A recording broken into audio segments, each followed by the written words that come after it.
Buenos días. Good morning. As you can see, in the clock we are now starting 1 minute for the South American Football Seminar. Please take your seats.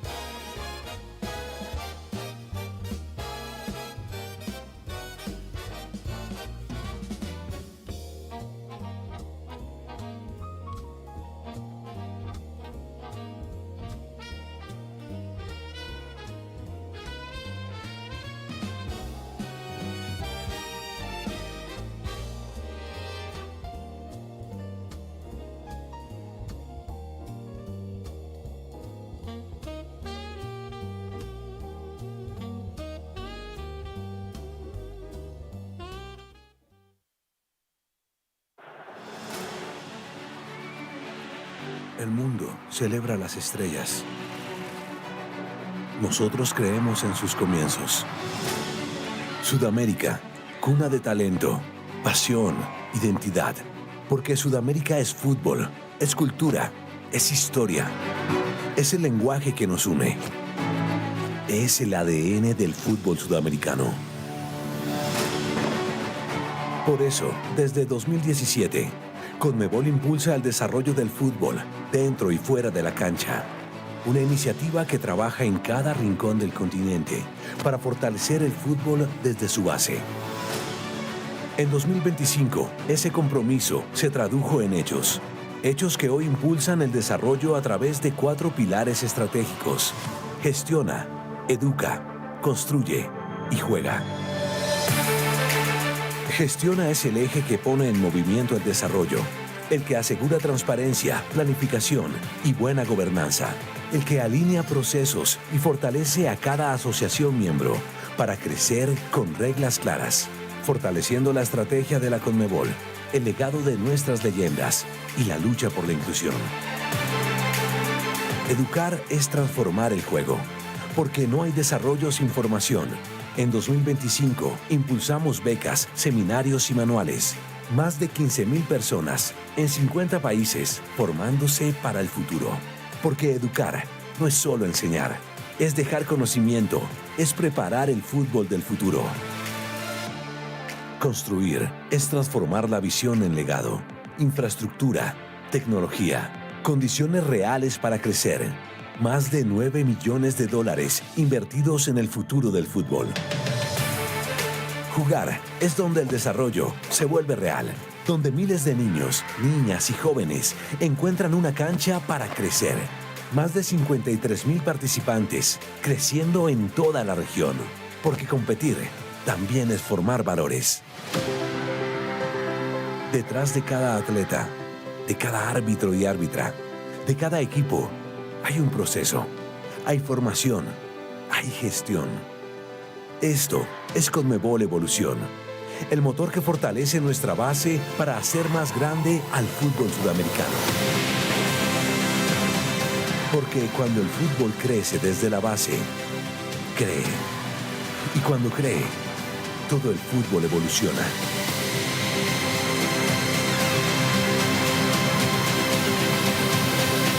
CONMEBOL, cree en grande.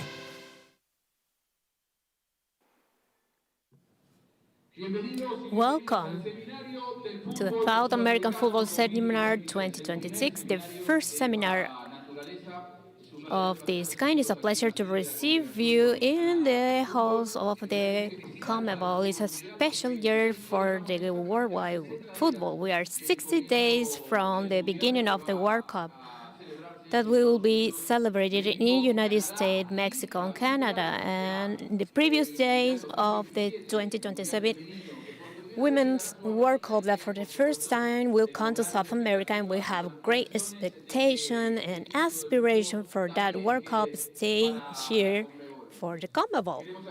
We would like to appreciate all of us that are following us online. We have 50,000 people following us online. This is a milestone. It's the first time that we implement this virtual modality, and the success is amazing. We will have a certificate for each one of the people who follow us from different parts, not from the continent of the country, worldwide.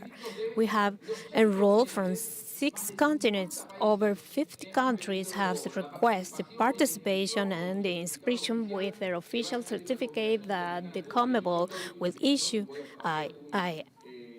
I enroll, and I'm going to be a privileged follower of this seminar because I will be able to enjoy the talks of the specialists in here, but we have people from all around the world. It's a great privilege. We acknowledge the president of the CONMEBOL, the Mr. Alejandro Dominguez, who is in here, the General Secretary of the CONMEBOL, Mr. José Astigarraga, General Deputy General Secretary Montserrat Dominguez, and as well Mr. Neri Pumpido, General Secretariat, and ladies and gentlemen who are the director of the CONMEBOL Ambassador,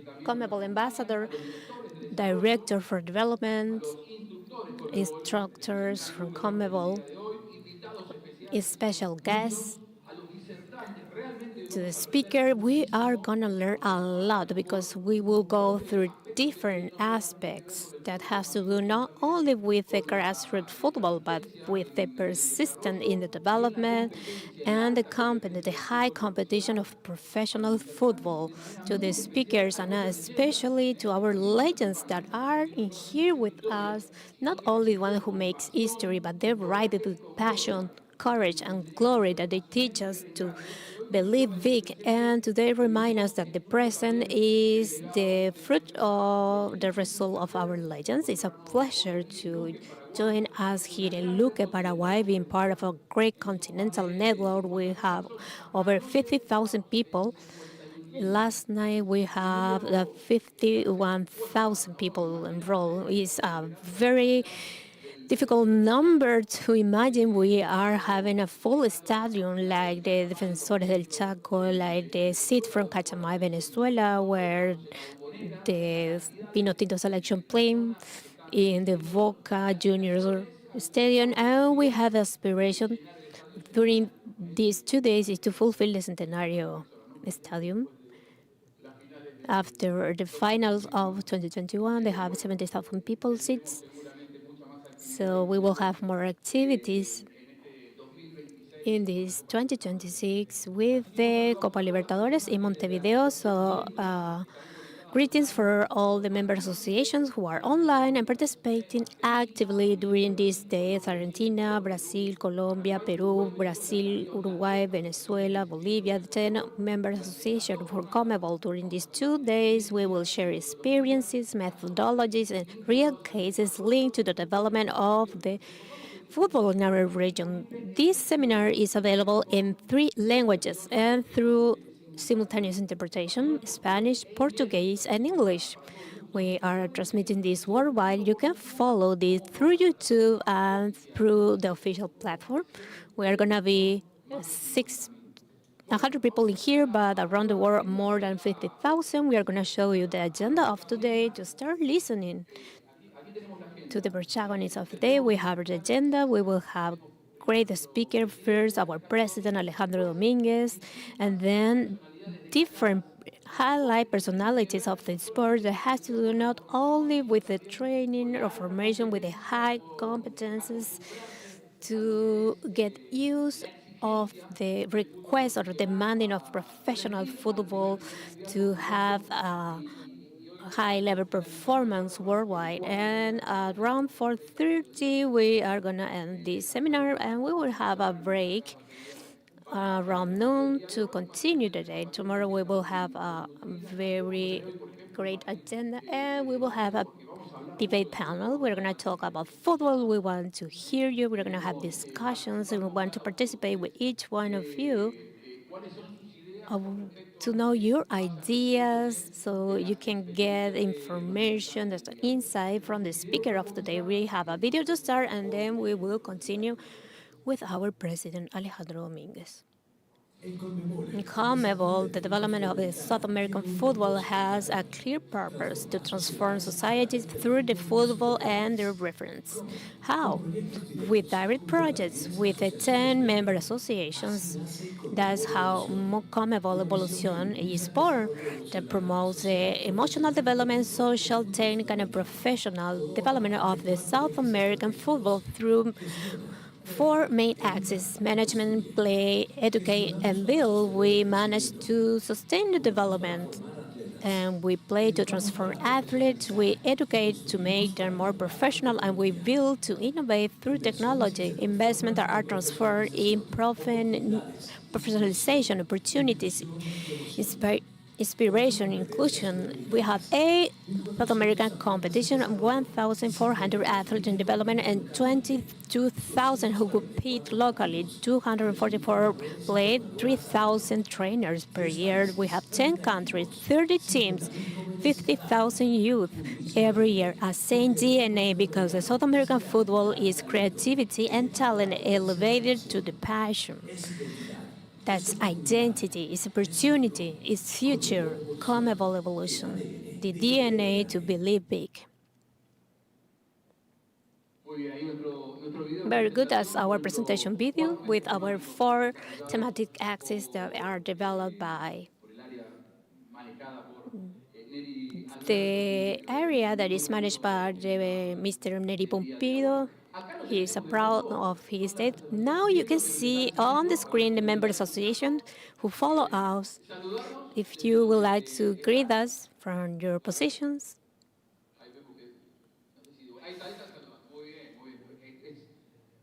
Very good. I don't know if they see us. They are seeing us, so we can raise our hands and say hello. We have a digital interaction. We have the Brazilian Football Confederation, Vid and Harm. Welcome for the associations who are member of the CONMEBOL. In the APF down here, they have prepared something special to be part of this seminar. So continuing, we will call the president of the South American Football Confederation, Mr. Alejandro Dominguez. We give him a welcome. Of course, he will have his speech, welcome speech. A big applause for the president from the CONMEBOL, Mr. Alejandro Dominguez, in this fabulous seminar.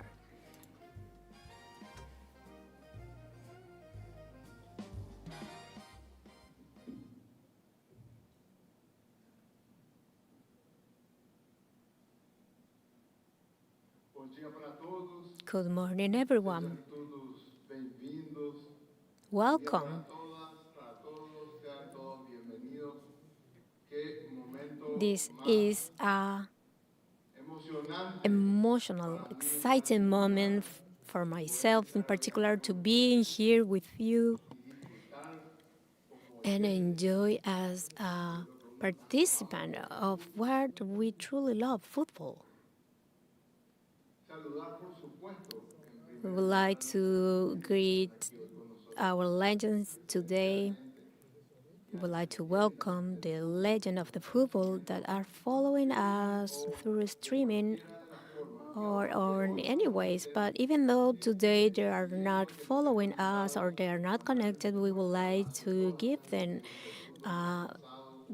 great welcome from this legend that go through this 120 years of the CONMEBOL history, a great acknowledgement for the job that they have done in the football history to be today the CONMEBOL that we have today, because football, our present football, was built many years ago with a great effort and the great capabilities that our athletes have shown through all the time, and we need to acknowledge them. So,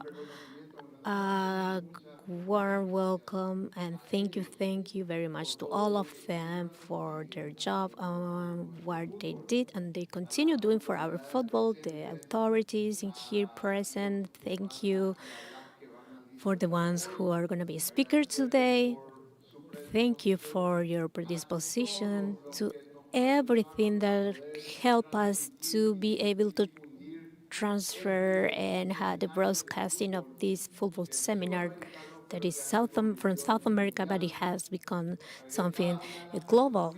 Each one that voluntarily do this, that they give us a hand for more people get notice about the activities from today, tomorrow, and what's the importance of this activity for us, for all of you, for the present, for the future of our coach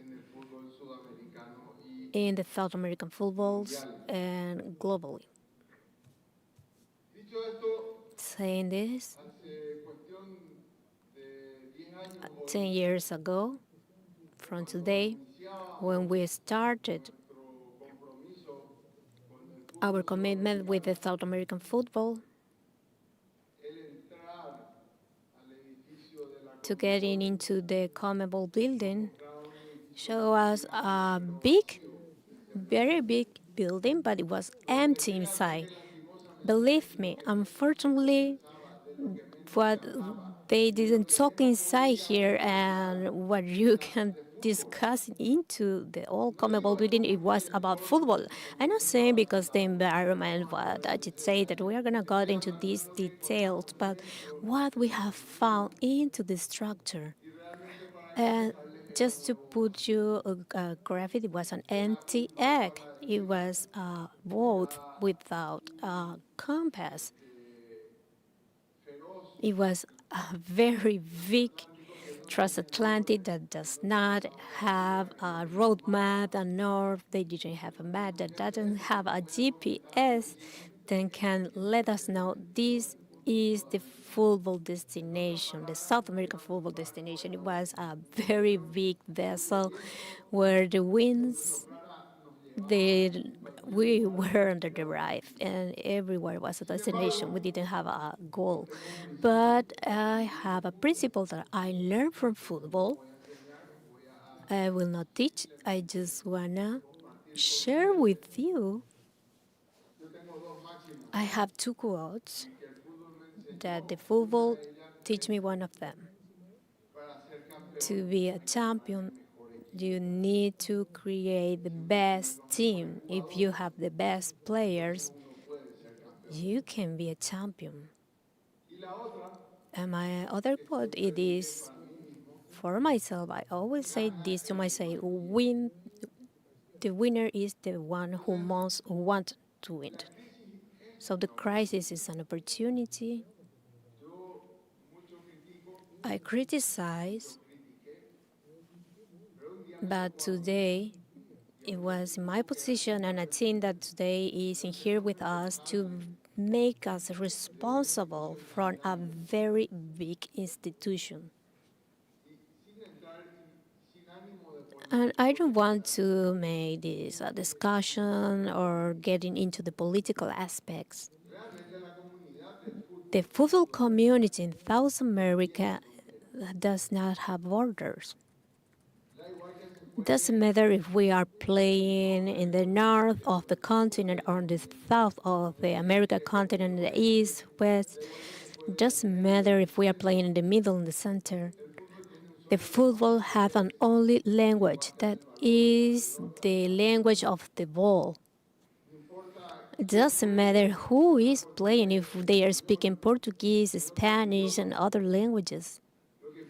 What is truly matter is to play football. So we have a great responsibility to go over 400 million of people who love this sport, because we are the continent that protects, love, play, enjoy, and show, teach the football to the world. We are the more monetized when we are talking in the history, when we are talking about the quality of our players, our women players, our referees, when we are talking about the passion of the fans, how we live the football. We are the best in that area. But as an organization, coming back 10 years ago, probably it was has a concept as the world's organization of football in the world, and without any doubt, it was true and it was well deserved because back then it was the most corrupt organization and confederation in the world. And we need to work because what means to be that never is going to change one day without looking for it. We were the responsible to be in front of the confederation. We have the great opportunity to transform the worst things, the bad things, in good things. And we realized then that in CONMEBOL, we need to take a different direction. We need to start working. It was not easy, the job. It will be challenging. It will be dangerous. And everything that of that happens, more than that. And explaining to you that some, in a moment, we have only one contract, and we depend that that contract was complied 100%, or the CONMEBOL will shut down. Imagine to have a confederation with all the cups in worldwide selection level with the cups we discussed. I am truly convinced that it's not only the greatest cup, but it's the oldest one. That is the CONMEBOL Libertadores Cup. Imagine the responsibility that a new team who didn't know the past, because everyone who trained into the CONMEBOL didn't have a great knowledge about the history that drives the CONMEBOL, the one who direct the CONMEBOL. From there on, when you take this position, you are as well responsible from the past, and you do not have time. You need to look for the future and start building. And I remember very well that in the measure that we were creating the plans of how we can rebuild the CONMEBOL, we realized that this was always a CONMEBOL that was giving the back to the steering one, to the protagonism. It was a closed door CONMEBOL who does not talk, but the words it doesn't even hear to the others. And if there is something that I learned from football, I think I'm the one who does not know everything. But what I learned in football, everyone knows more than the others. In the football, there is no one who can say, I know everything about football. This is the good thing of our sport, that is transversal, is horizontal, and no one can take the title to be the one who knows everything about football. For example, the one who you do not expect give a great analysis or see a different point of view, and that's the good thing to have this opportunity. And back then, 10 years ago, we had an encounter with the coach here at CONMEBOL. And of course, I was kind of prepared to hear the start of what it could be, of course, a meeting to talk about football with a background of never performed this kind of discussion with people who has a lot of information to feed that, who wants to share the word, people who was aiming to learn and as well to teach. So I believe I knew that it was going to be an emotional lot at the beginning of all this, because when you are not taking in account and you were the one who create, I'm not talking the first person, I'm talking about those coaches or professionals that have the kindness to come here, to come able to talk about football. They were World Cup player champions as coach, Libertadores, Sudamericana champions, America Cup, and they were never taken in account to have a conversation about football. What is South America? How do we play football in South America? What are the bases for South America to continue growing and to shorten, to get the distance shorter? So today I want to answer one of the people who is my personal idol. I will admit I enjoy when he was a world championship, Carlos Alberto Barreira, who at that complaint he said, President, it's not possible that the CONMEBOL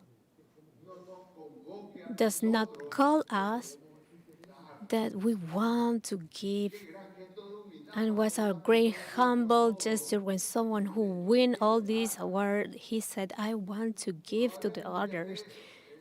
Probably for everything that he won, he does not need to learn anything, but the learning is an exercise and we need to continue improving. But when someone who was a champion said to us, why didn't they hear us? Why they didn't take us on account? Why just now? And please tell me that from 0 to 18, back then it was the 18 coach who was in here, it was a great advance. But please, Neri, allow me to congratulate you because today we are not talking with 80 coach, we are talking for 66 countries. Today, we have the best speaker that the continent has.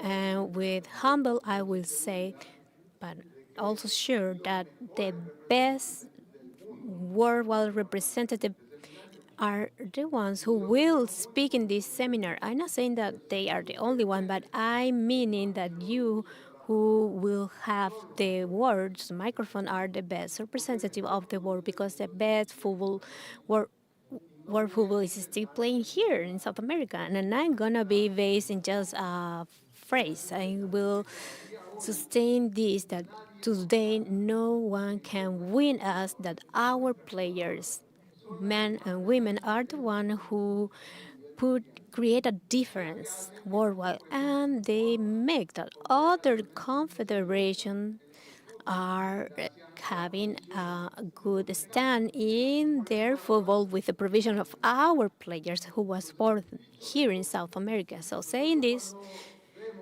when we see that our players or you achieve and continue achieving in front of the adversities, because in South America we don't have the most advanced continent.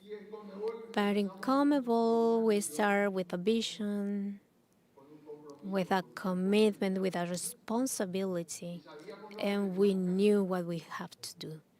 That it was to get focus in football that make us. You were the one who created us, your history, the football. So we need to redirect to the football and only trust that the football, as a friend of mine said, Mr. Don Arturo Salah, that the only football is able to solve the football. And we start with an important criteria. Every time that I need to make a decision, I have a team of people that is superior in capabilities. I only make a question: what is the problem that we need to solve? Because sometimes we tend to solve problem, but nothing changed. But which one is the main problem?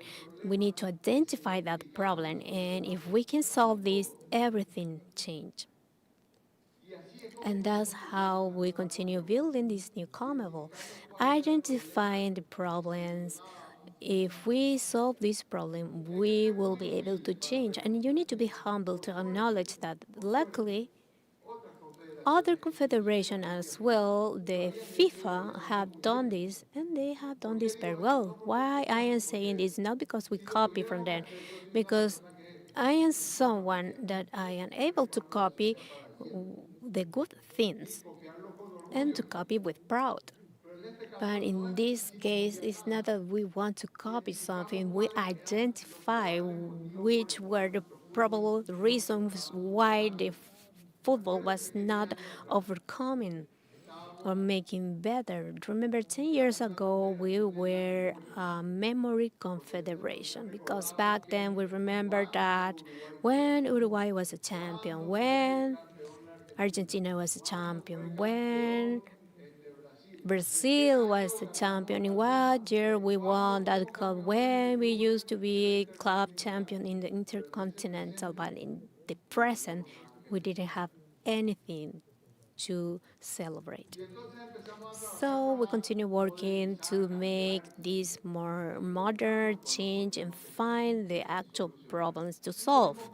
And we realized that it was so difficult for the teams, the ones who participate in the CONMEBOL Sudamericana and CONMEBOL Libertadores, to participate simultaneously in their local championship and as well in the continental championship. We done the changes, we provide the spaces, the time, we work with the whole confederations, with the 10 confederations, and we start working in the calendars. I know that there are limits, but we worked for the first time in the calendar together because we didn't want that a team who was working very hard to be the champion in in their country, they are not allowed to be a continental championship, calling with a different tournaments like CONMEBOL, Sudamericana, Libertadores. We want them to participate locally and internationally, and that doesn't mean a problem because that means if they were eliminated in one, it was so difficult the participation in the next edition or the next year. And there is when we start to open our different competition, we make it longer.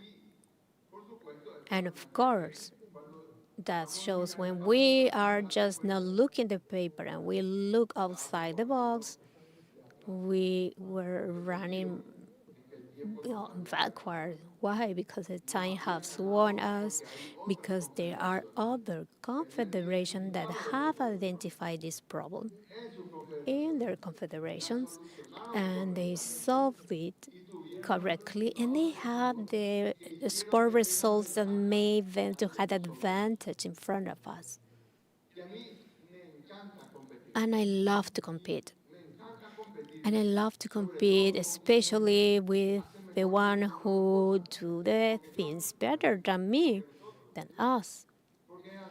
Because it's how you can learn, growing. And the CONMEBOL is a confederation that competes.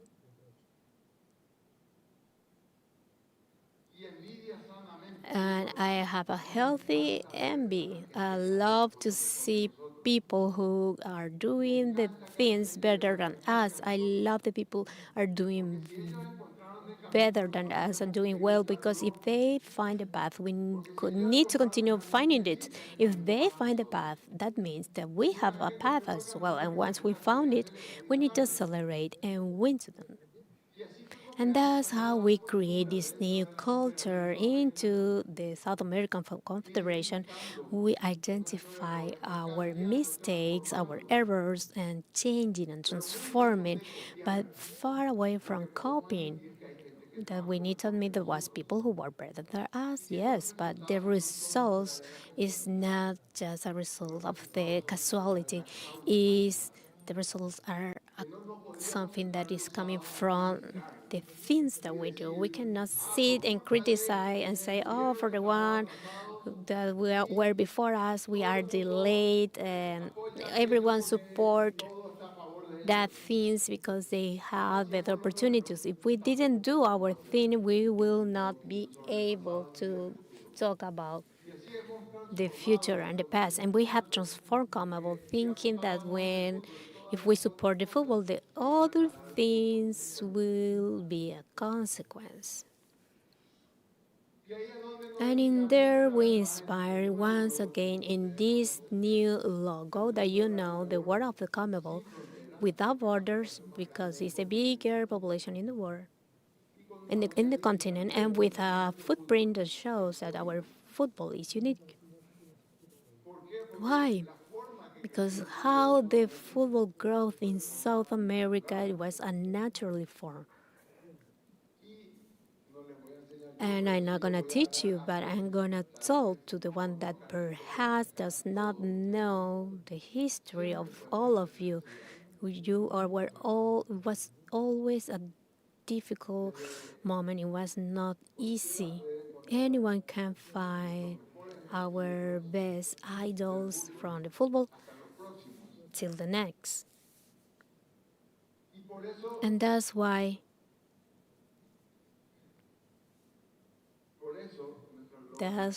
our logo is Believe Big. This is our motto. Believe Big does not is born from us. That logo, that motto was born from you. Is the summary that CONMEBOL has to say. Why are we inspired? Because history tells us from where we come.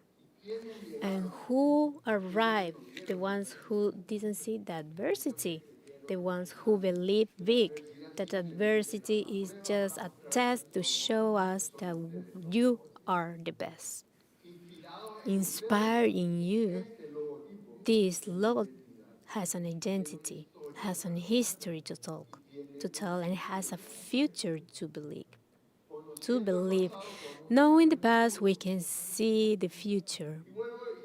And I will repeat about the transformation that we have done as a confederation when we start all of these changes. That, of course, we have great critics. I would like to take the opportunity because I know there are members from the press today or following us through our channels because we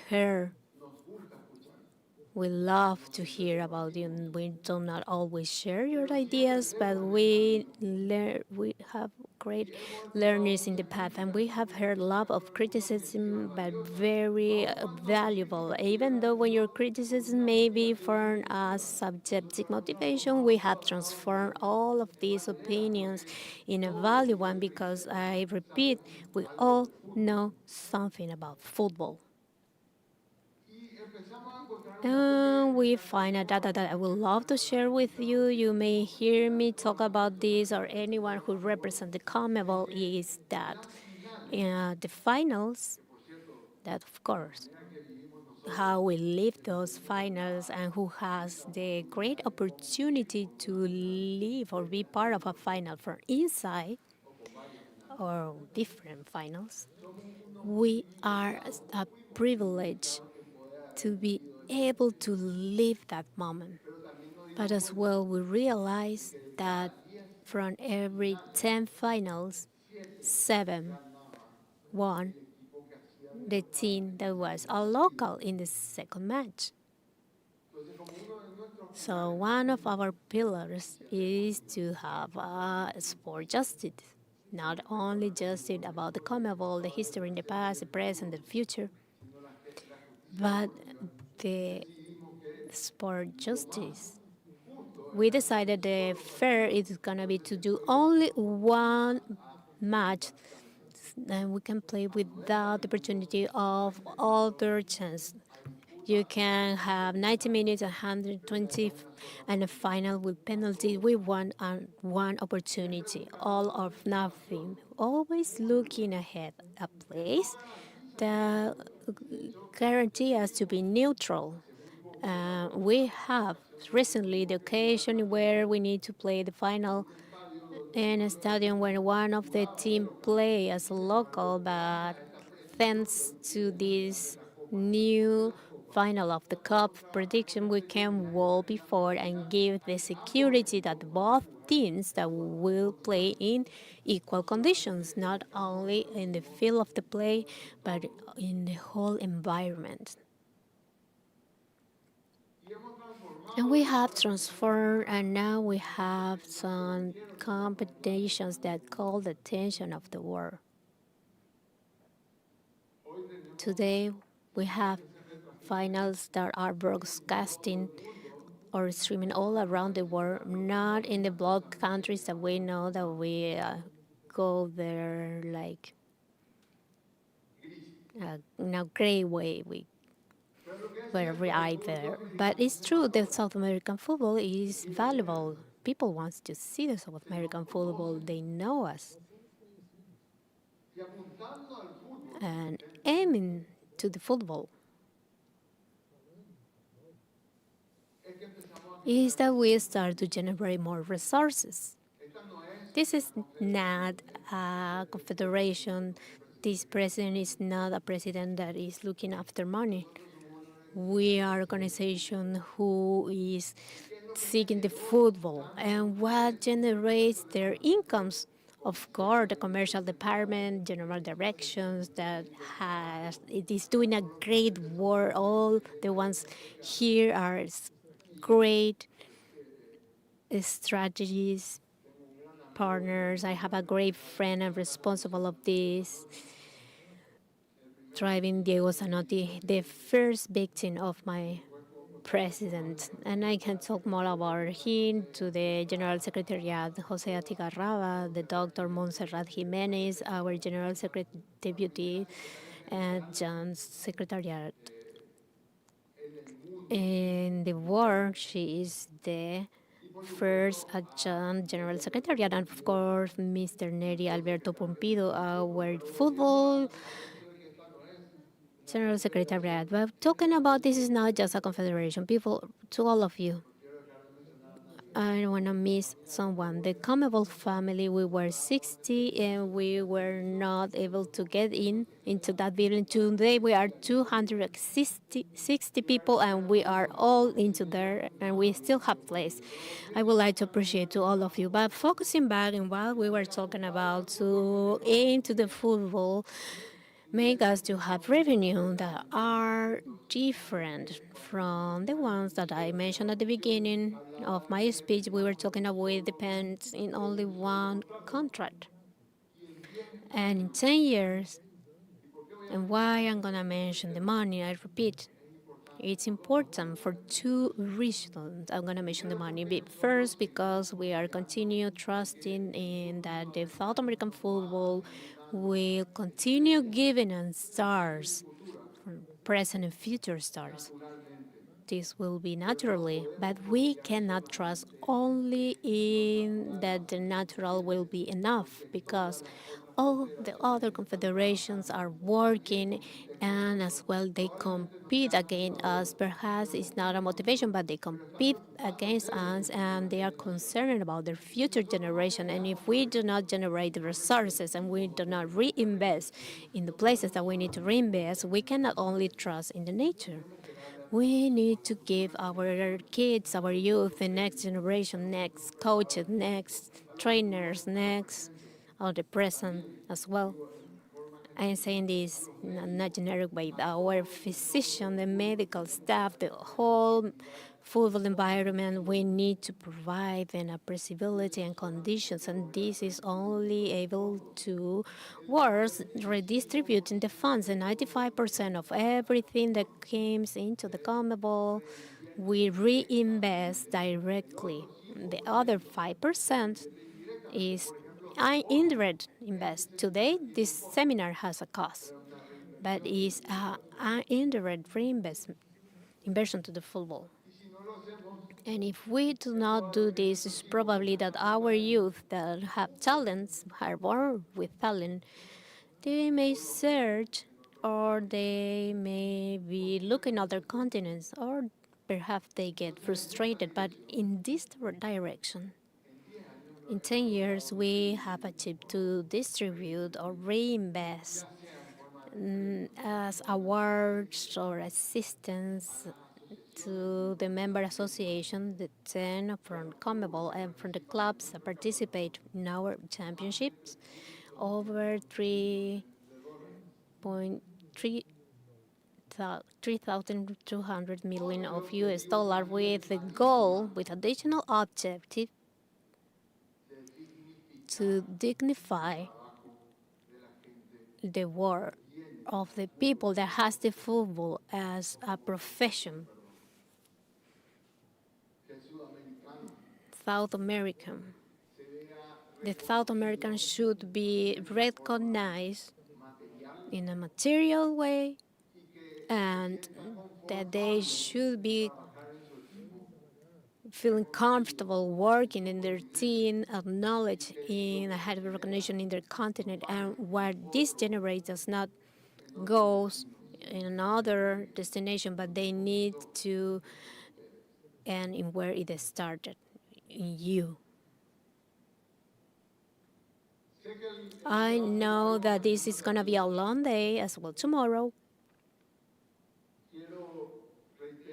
I repeat my appreciation to everyone in here, my dear friends, people that when I was a kid, I admire, I continue admiring, and thank you, football, for giving me the opportunity to call them friends. Welcome to this seminar that probably is going to be the biggest in the world, but I'm sure that is the biggest of the South American football history. Congratulations, each one of you. And before saying goodbye, I would like to tell you that we are less than 60 days countdown for the World Cup.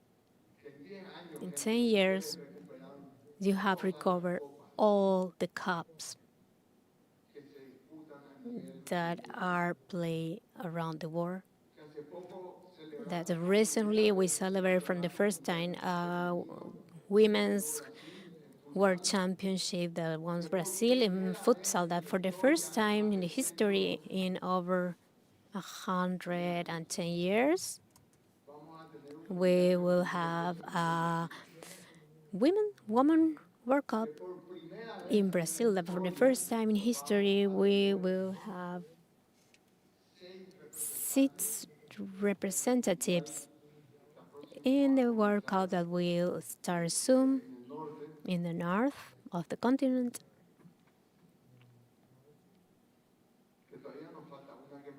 We are missing something that truly hurts me.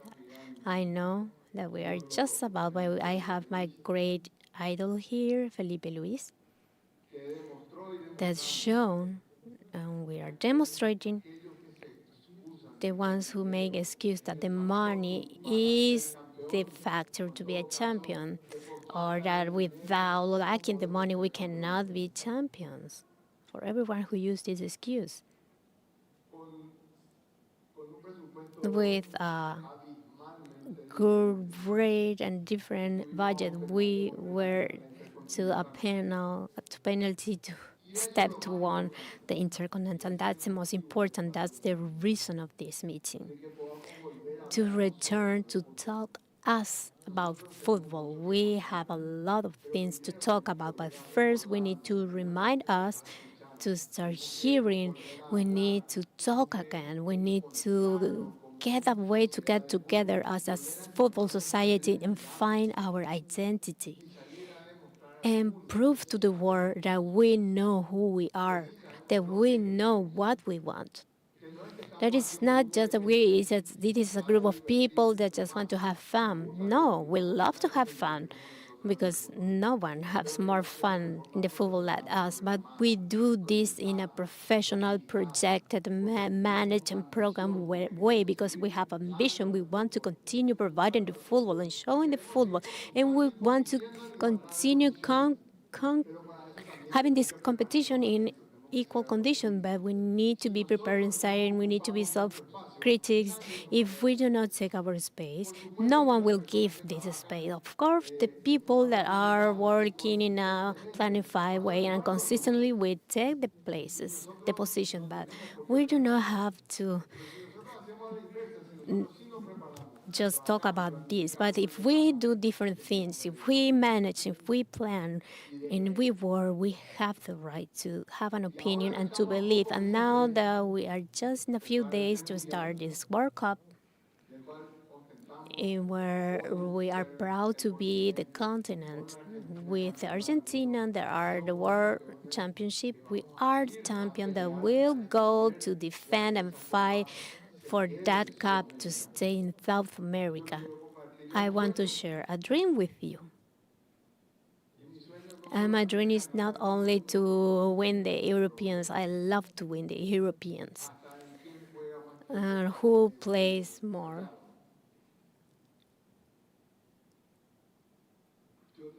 I have a dream that the final must be from two South American teams, and I think that's possible. So with that, welcome.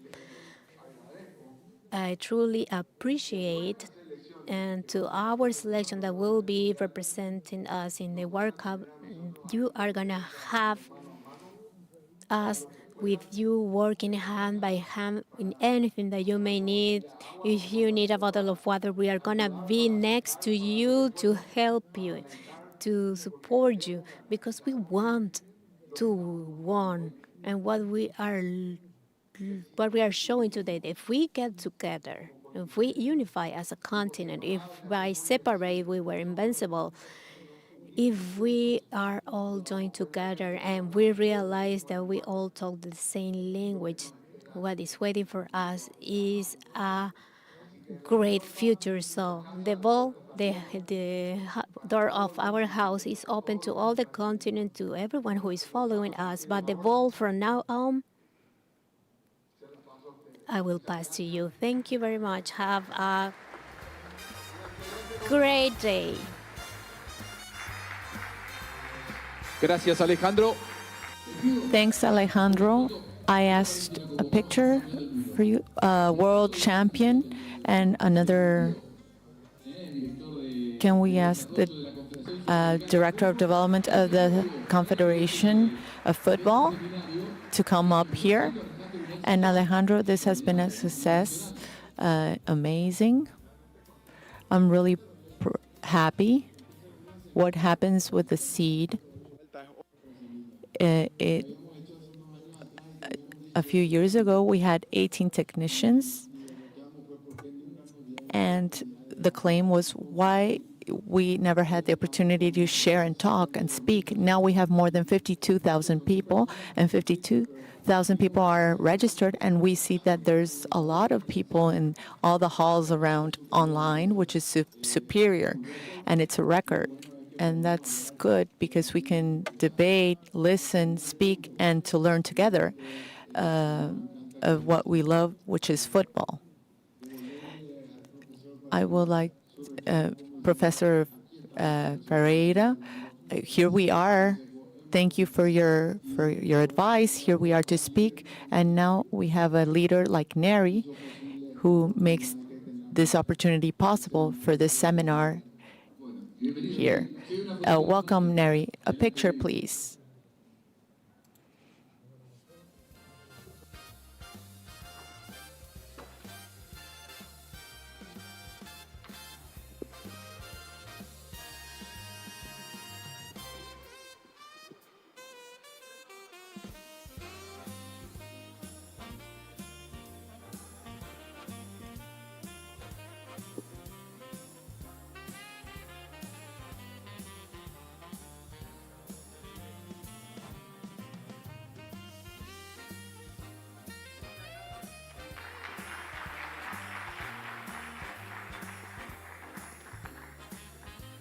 Bueno, muchas gracias, Neri. Thank you, Neri. Thank you, Alejandro Dominguez, President. It's been a pleasure to hear you. Now the moment of selfie and the ball, and now is the moment to tell you that there's a lot of people online following. Those that are online, I announce that we will have the winner of the questions, maybe if you're in Australia, the prize goes to Australia, Sierra Leone, Paraguay, Argentina, or Brazil. There will be prizes. And all of you that are following, you can ask questions of the different presentations that we will have today. We will be pending on your questions that you will be sending us online, and we will ask them to each of the presenters. So physically here, but also online, all active participation is welcomed. Today, we will start with the first presenter. It's a great pleasure to receive another world champion, the second after Nery Pompidou. We will have others, but we will ask Mr. Mauro Silva. He's a figure that represents the evolution of South American football within and out of the pitch. He is champion in Brazil in 1994, and he has a very highlighted career in European divisions. He's the vice president of the Sao Paulo Football Federation. Really, it's a very interesting presentation of leadership of Mauro Silva that I asked to come up to the floor. He's not only a world champion, he's a great guy and a great friend. So Mauro, welcome. Thank you, Juanjo. I'm very glad to be here. Thank you, Juanjo.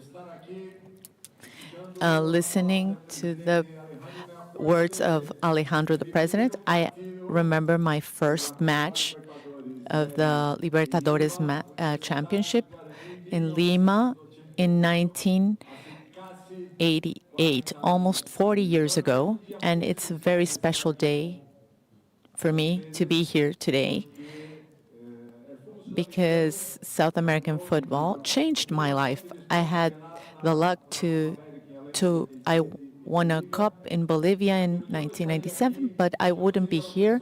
I wouldn't be the person that I am without South American football. Sometimes we're always involved in all the competitions and organization, and as the president said, football changes lives. Football changes everyone. I'm a person, I'm a citizenship, I'm a spouse, I'm a better man because of South American football. And I'm very proud for this, and I would like to thank Mr. Alejandro, Monse, Nery, and all the friends that I made here, and all the CONMEBOL team, because today CONMEBOL is actually the house of South American football, and we're the protagonists that from the pitch we've defended this continent. Now we have the protagonism, the role, which is important. And I know that all the team, Jose and all the team here has worked a lot, and we're very proud to be here to represent the South American football. It's a great honor. And I would like to take an advantage to comment that it has been 10 years in the Sao Paulo Federation, Football Federation.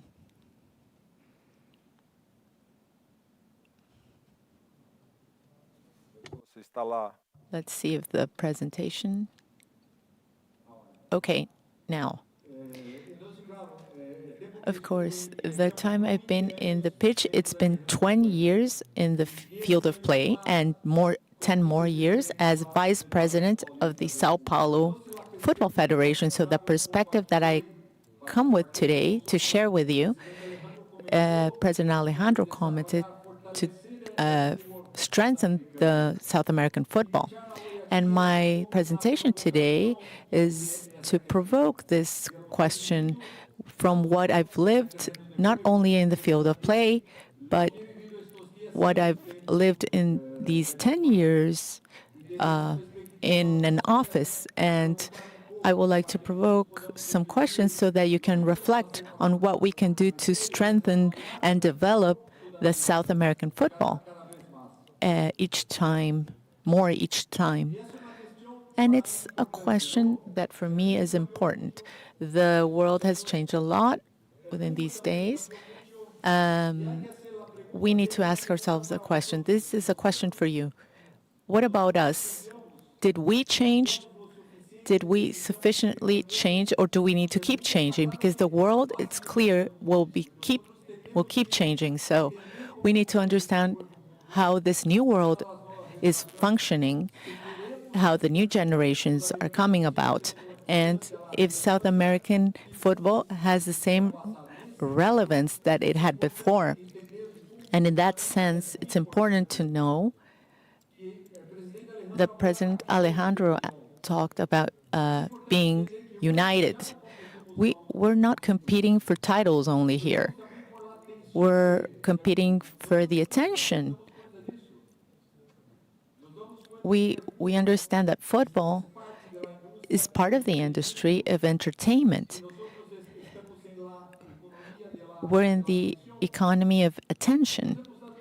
We've taken into account this because this is important for our future, for our very loved football, for everyone here, Ruggeri, everyone, that football has changed the lives of many people. And it can change the lives of much more girls and boys. And we understand this moment that we're living, actually. And a point here that is important, when I'm in Sao Paulo with coaches, with players, in the technical meetings, it's important to understand a lot of things. Football players, when I was in the field, for example, I received a salary, I received money. Where does this money come from? We need to understand where the money comes from that is generated from football. We know that the rights, the sponsorships, the fans that are on TV or that come to the field, that's where the money comes from. And it's important to understand that football is also business. Besides being a sport, it's a business. And when we talk about business, we need to talk about credibility. Because when a person makes a business, it's because they believe in the other party. So there's no sponsorship nor future if there's no credibility, there's no audience. Because the rights to transmit, the sponsors, the fans, the brands. So it's very important for me here to provoke from a perspective of someone that has been in the field and today is within a federation, because many times we don't have that integral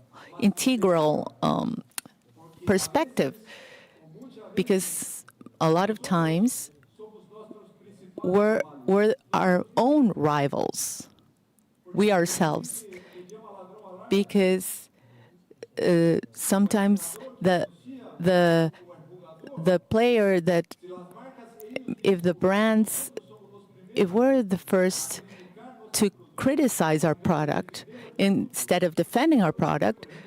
I'm in the federation, for example. If I received a summon that the referee didn't act well, his performance wasn't good, or I have the opportunity to help or to correct this referee, but there's the channels that are adequate. What I see is that we're the first ones that we destroy our product, which is football. We all live from this. It's not a logical attitude.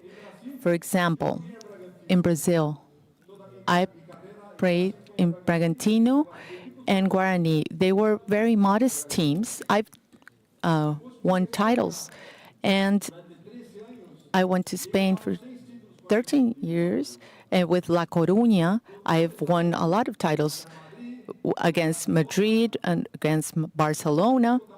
Mauro, if you ask me, the referee did wrong on you sometime. Yes, he did, but sometimes he was incorrect sometimes, but sometimes he helped me.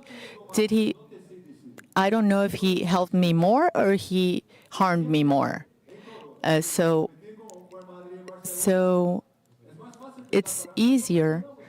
We win titles, So the referee has his own family. He wants to build his career. We don't take into account that.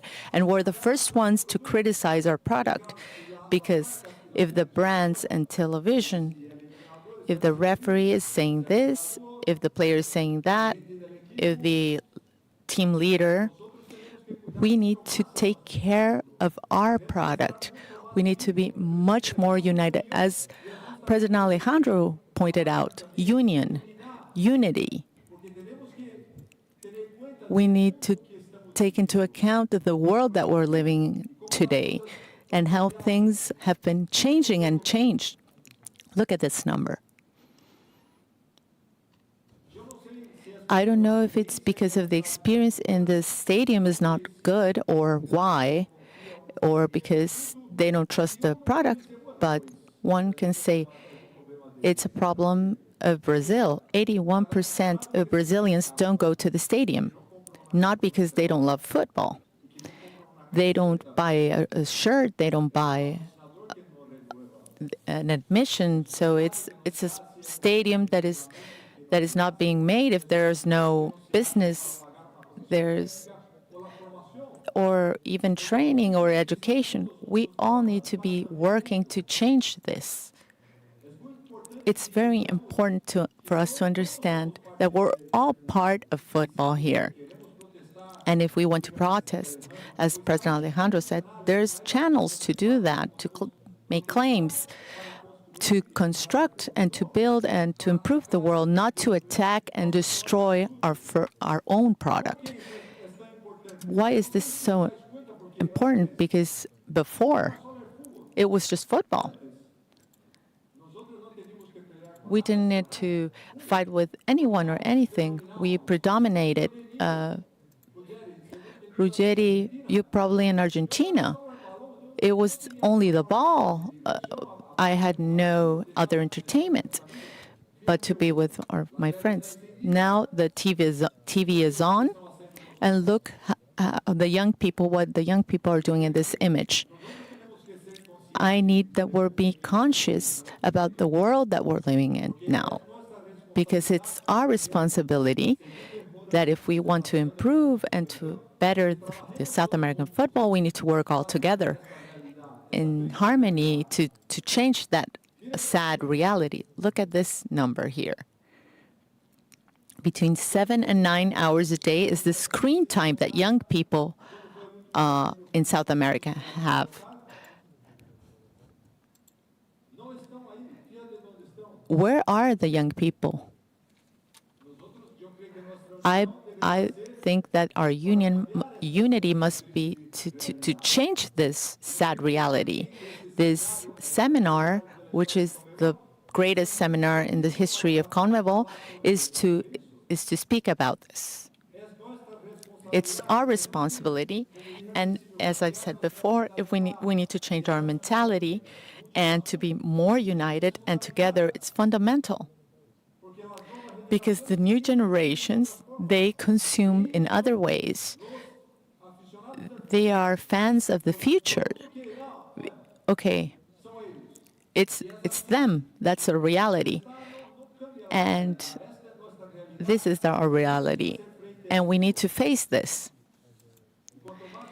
And as much more we understand, and we're more united, because sometimes the federation with the trainers and the technical team and the players, many people don't understand the environment that we're living in today. And if we want to change the South American football altogether, it's proud to be part of the CONMEBOL family and to be talking about this topic here. The more conscious we are about this, more we can work together and share ideas to improve this. Our rival is not our neighbor country. It's not the other club. Do you see this? Our real rival is not in South America. Our young people are in social networks, streaming, gaming. We should all be united, working together against this, because sometimes when we believe that our rival is our neighbor club, yeah, in the field, of play? Yes, of course, when I was there. But once the match is over, we're all responsible and we're partners to strengthen South American football. So sometimes you can tell me, Mauro, this is utopic, this is ideal, but we need to be organized. We are organized to compete between ourselves, but we're not organized to compete for the attention of the world. We all have what no one else has. We have the tradition, we have the history, we have what it depends on us to be more united. It depends on the union.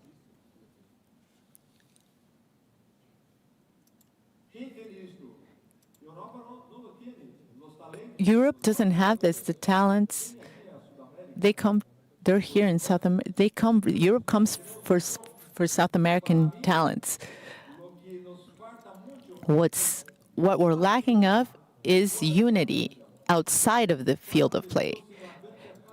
So that in the pitch, everyone defends their own stuff with their intensity, but outside the pitch, we all need to be united to work together. Or the rivals that are now in South America, they will continue because they are organized in the entertainment industry, in the economy of attention. They're gaining space. Pelafeu makes matches in Brazil. It wants consumers. It's our responsibility to work to change this scenario. It only depends on us to be more united. And one can say, Mauro, it's an utopia. In Sao Paulo this year, we've closed a sponsorship of a master sponsorship for 46 teams for shirts. And lots of teams in the interior outskirts of Sao Paulo, if they're not in a block, this sponsorship doesn't close, doesn't take into effect. So when everyone gathers, it has a lot more value. Bigger teams, of course, they have sponsorships, can close sponsorships alone, but the smaller clubs, there's possibilities to do stuff together. It strengthens, the value multiplies, and the brand that buys this will be in 46 teams. And it's a commercial property that can develop and improve each time more. Here is another example of integration from the technical part. We've gathered in December in Sao Paulo to do the competencies with the trainers and the coaches, and they brought multi-ball to have more effective play time. And we've discussed the players that were, all the players have given good references. We made the meeting. Crespo in Sao Paulo participated in Santos, people from Santos also, to represent. In Brazil, there is a lot of heat at the start of the year. And because of the health of the players, we need to stop, but for hydration. And federation, when we generate more money, we help the clubs much more. So the unity of technicals with the coaches, with the sport leaders, the message that I leave is that we can do this. And the future, my friends, all of us that are here, those 4 pillars are fundamental integration. We as a bloc, the clubs and the countries all together, as Alejandro the president pointed out, governance. See how CONMEBOL in 10 years that Alejandro is here, we need to congratulate him for all the changes, clear rules, more transparency, education, everything that we're educating the coaches, the leaders, the women's football as well. And there has to be a common vision as well. They're all together, one way only. So CONMEBOL has already started this, and I'm proud to be here to participate of this moment. It's a great honor because of all the South American football has given to me as a person. And now the message that I will like to give is to keep giving steps, but all together. Our rivals, it's not our neighbor country. Our rivals are the social platforms that are getting the attentions of the next generations of fans. And we need to have this clear to strengthen football.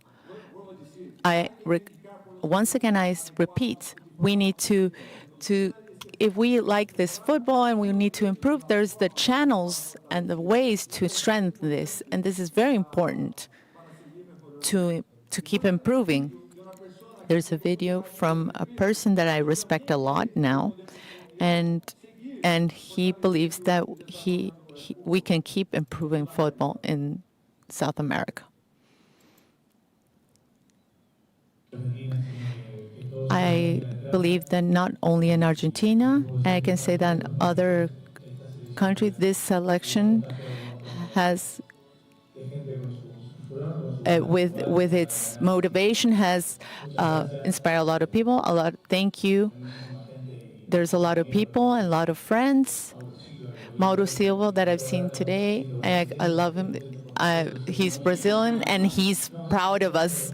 So that demonstrates what football has achieved and this selection has achieved and what South America is. We believe in us, and thank you for everything.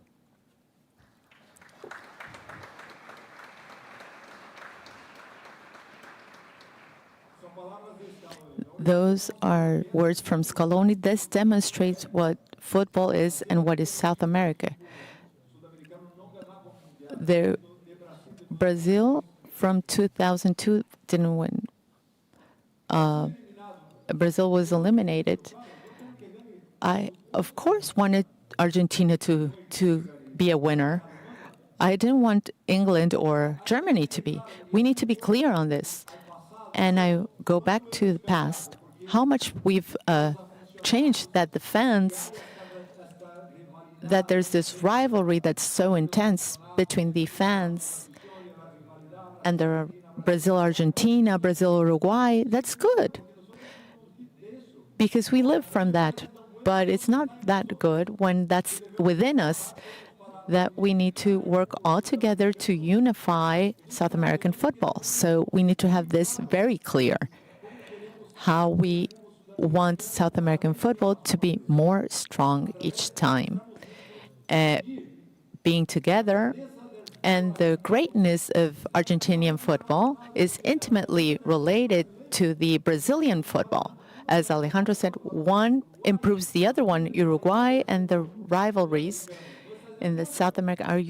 Do you not? The greatness of one is intimately related to the greatness of the other, which improves us, which surpasses us. And in Madrid, Madrid doesn't want Barca to disappear because they're rivals. It's important to compete so that we can work together each time more as South American brothers to strengthen our football. That's the message which is fundamental to start and to leave this reflection here for all of you. Within the field of play, rivals. Out of the field of play, a team. It's been within the match, within the pitch, it's Jesus, it's intense. The fight, the rivalry is intense within the pitch. The passion, but once the match is over, when much more we're united, all of us, it's better for us. That's the way we can strengthen our capacities and our capabilities. And I come back to the words of President Alejandro, a unity. CONMEBOL is already doing this, and it's an honor for me to talk from my part. We need to be more united and to have clear who our rivals are, because or else we're going to be competing with each other, and we will not face our real rivals. We have what's most important. We have history, talent, passion.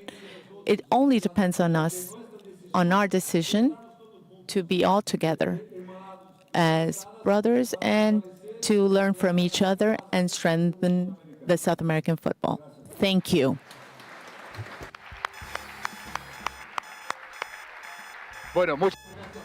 Well, thank you very much, Mauro. We have enjoyed a lot with your experiences, and I would like to share with you that initially people are having their opinion, and we have a question from Elvis from Bolivia. It will be good. How does the social pressure and the media pressure has an influence in the South American player? Because this is a very passionate continent. Socially, the football takes places. How this has a repercussion on this array. That's a great concern, especially in the formative categories. Sometimes parents believe that the kids are going to be the solutions of their whole family. That pressure is that we need to get prepared. We have the staff from the human area, the psychology, so it's important that the kids, all of the professionals, they need to have this support because it's very difficult and it is a great pressure with the social media today. They have a lot of people that says whatever, we have everything in the social media. And I think that these youth people need the psychological support from the human area, the support to get relate with this pressure. That is very difficult that we have with this distraction and information. Through the day, we will have, I have seen people from the human area that talk about it with all the property, but as the training and professional football, the grassroots and professional football in Brazil, we didn't have that psychological support before, and I think that the world wants to. It's important to have the results, the performance. Another question, not by the social media, but from a role. From Luca Paraguay, asking me, he's a role, so he said recently, the president Alejandro Domingo said that her dream is a South American final in the World Cup as Brazilian and World Championship. Would you like or do you imagine this? Yes, of course, I would love that, especially from the South American perspective. Imagine being at the final will be incredible, but then to play for us, it will be very hard place to play against Uruguay, Argentina, and a final at Qatar. It was just a moment to happen that from Brazil, Argentina, I will love as a representative from the South American football as a Brazilian. I would love to have that situation, but it could be a great match. I hope that the dream of the president Alejandro realized now in USA. So we need to send a lot of cardiologists in the USA. Thank you, Mauro. A big applause for Mauro Silva. A pleasure, Mauro, to have you here on the stage. We have enjoyed him. Remember that you can write your comments in our YouTube channel, in our social networks. There is a lot of people connected, and now we will receive. Mauro was just talking about the grassroots football, the importance of the training, not only in technical level, but giving their tools how to relate with the stress. In the competitive world of the football, we are now having a specialist. He was a lot of years in this football. He is very linked to the development of players and the construction of processes. Mr. Claudio Vivas. Welcome. Thank you. Good morning, everyone. It is a pleasure, a big pleasure to be here. Especially, we have over 50,000 people listen to us all around the world, and it's truly a pleasure and talking about this process from the grassroots football. We have players and former players that will give us opinions that are relevant for the benefit of each one of us. The learning is infinite. There is not a limit for the learning. Depends on each one of us and depends of what you would like to have, but the learning is infinite. I am 57 years old. I continue learning because I think that the football is, I think it's only one, but this is keeping forward, is growing, and we need to adapt to these situations. So, entering into our topic, we are going to start. My name is Claudio Vivas. I am a coach. I've been through different places, but I started in a place where Lionel Messi started, but in this team of 10, we have a situation that is atypical, that 30% of the team was starting the third division and they play in professional football for more than 20 years. We have 2 championships, and Mauro will love because they have an old player in here. We have Diego Quintana, under 20 champion, Christian Vella, professional football, and we have the coach of the Argentina selection, Scaloni. He started very young. We have a coach who bad dress, but he started from a place after being free as a football player. He left me free. I started at 19 years old as a coach without education, without seminars, without having the chance that most of the coach has to go and have a perfection in their career. From there on, the stage of the youth football, especially in the youth football, we have 3 important pillars that are the acquisition, that is the detection of the talent, the methodologies, that is the formation, the training.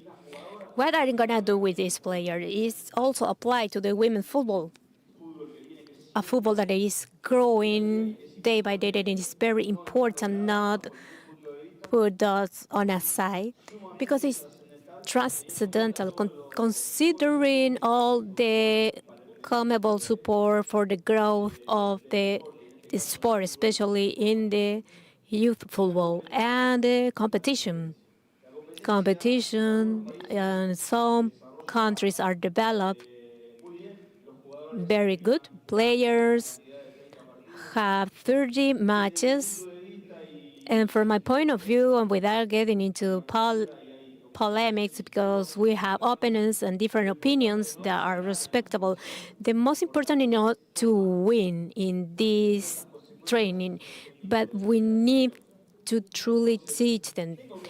I need to form players who are winners, yes, but I need to form players in all the contexts. Just moving specifically in this character analysis, what we need when we are doing an advice from 12 to 13 years old, we are never going to find the characteristic of and the need of this internal being.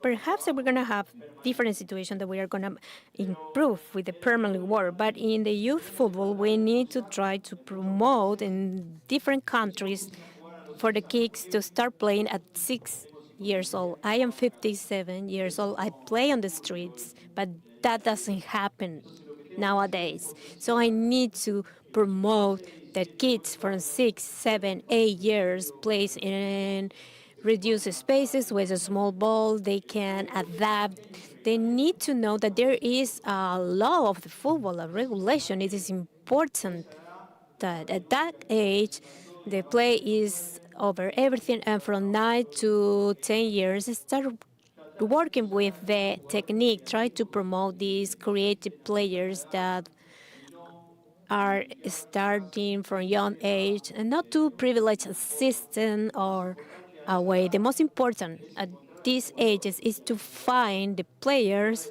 that can develop into the field of the play. Then you're gonna find different ones in their adequate lineup, and they have a lot of time to change the position.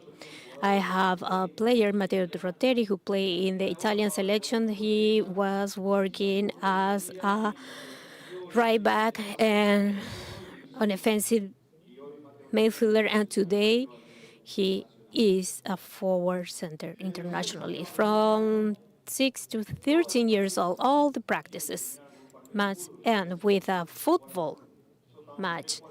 We were 3 or 4 hours playing, and they need to con us to go to the school or to go to the place. And then some examples, some exercises in reduced spaces where you can work the dribbling, for example, the intention, two intentions, the variant, the passes, know how to defend, know about the one in front of one, to move as well different on the way that I am. Need to have this possession of the ball, and as well these exercises are applicable for kids from 10 years old, and we have different exercises. Each one of us have different examples. When we are coming into the youth football, we need to remember from the first sheet of the specific position, because this will allow us and help us in different situations to have the individual follow-up, to plan the week with a special day to work in that position that they truly know, the forward, the defenders. It's not worthy for me that in a training central do definition. That's okay. He has a great time, but I need a central that knows how to defend, that do great passes, that have a great airplay, and as well the forward. So I need to plan this once per week. I'm not going to talk about the physical or mental part, because we have people well prepared that will have this conversation better than us. But from the 14 years old is the moment where the kids say, I want to build my career. I want to consolidate my football career. But it's important to work in the physical and mental area. The physical and mental area are necessary. And then I need some items to plan my week. For example, here you have more explain, review of individual technique, situations, for example, exercise that reproduce defensive, offensive, individual, and sectoral actions. So I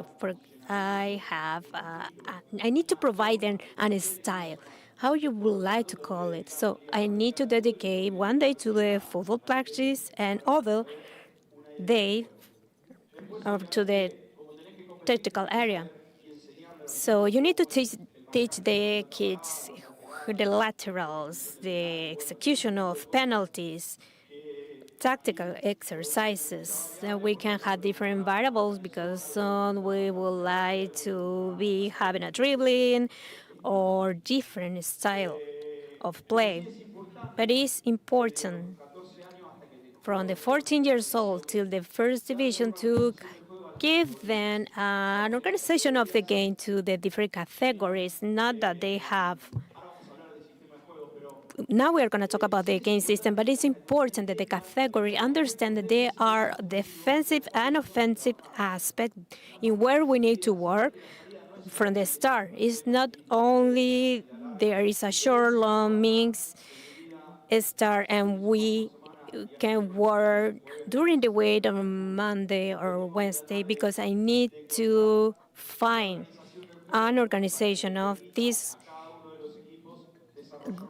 teens to develop into the field and be able to compete in the category that corresponds from there on. Just one example of situations that are important from the football. That is something that I consider from a point of view. We need to fight about this. Mainly the teamwork. I work in a team. Perhaps you go into an institution and it's important to know that you cannot come with a lot of people, but you need to try to find into the institution the adequate people for each situation. But you need to make them believe in your leadership and continue with the processes. That is the important example from the midfielders that we have these creative players that have the deep reception between the line. They need to know how to read the ball. And we know there are situations in where a player makes some imprudences or things that are not okay. So that is important that the coach transfer these knowledgements. So the global aspect in the 7th of OCA category 2009 that developed by Christian Vega. Analytical, where you can see there are no rivals. I trust in the analytical process because you can see the repetition to find the correct movement is to know if there is a mistake you can correct because the error is part of the learning. If I punish this error, the player will not love to try again. So we need to correct and he can improve. Now we have Valentini playing in Italia, and as well Sabe in Argentina, Varela receiving into the central line. She was a contention. Now we are going to see Taborda going down to the back and providing standard that ends this game bad. But then in the other situation that we were going to show you, he improves. So these are situations that give them a style to the organization, design, a model, any equal word that would you like to use. But in here, it's going to embed a similar play opening. I try to attack. I cannot go. I didn't short the ball. I go back. I do a contention. I receive. Ramos Mingos received the ball. He is left center. So nobody remembers about this championship. The ones who remember are who remember this. The ones who goes to the first division.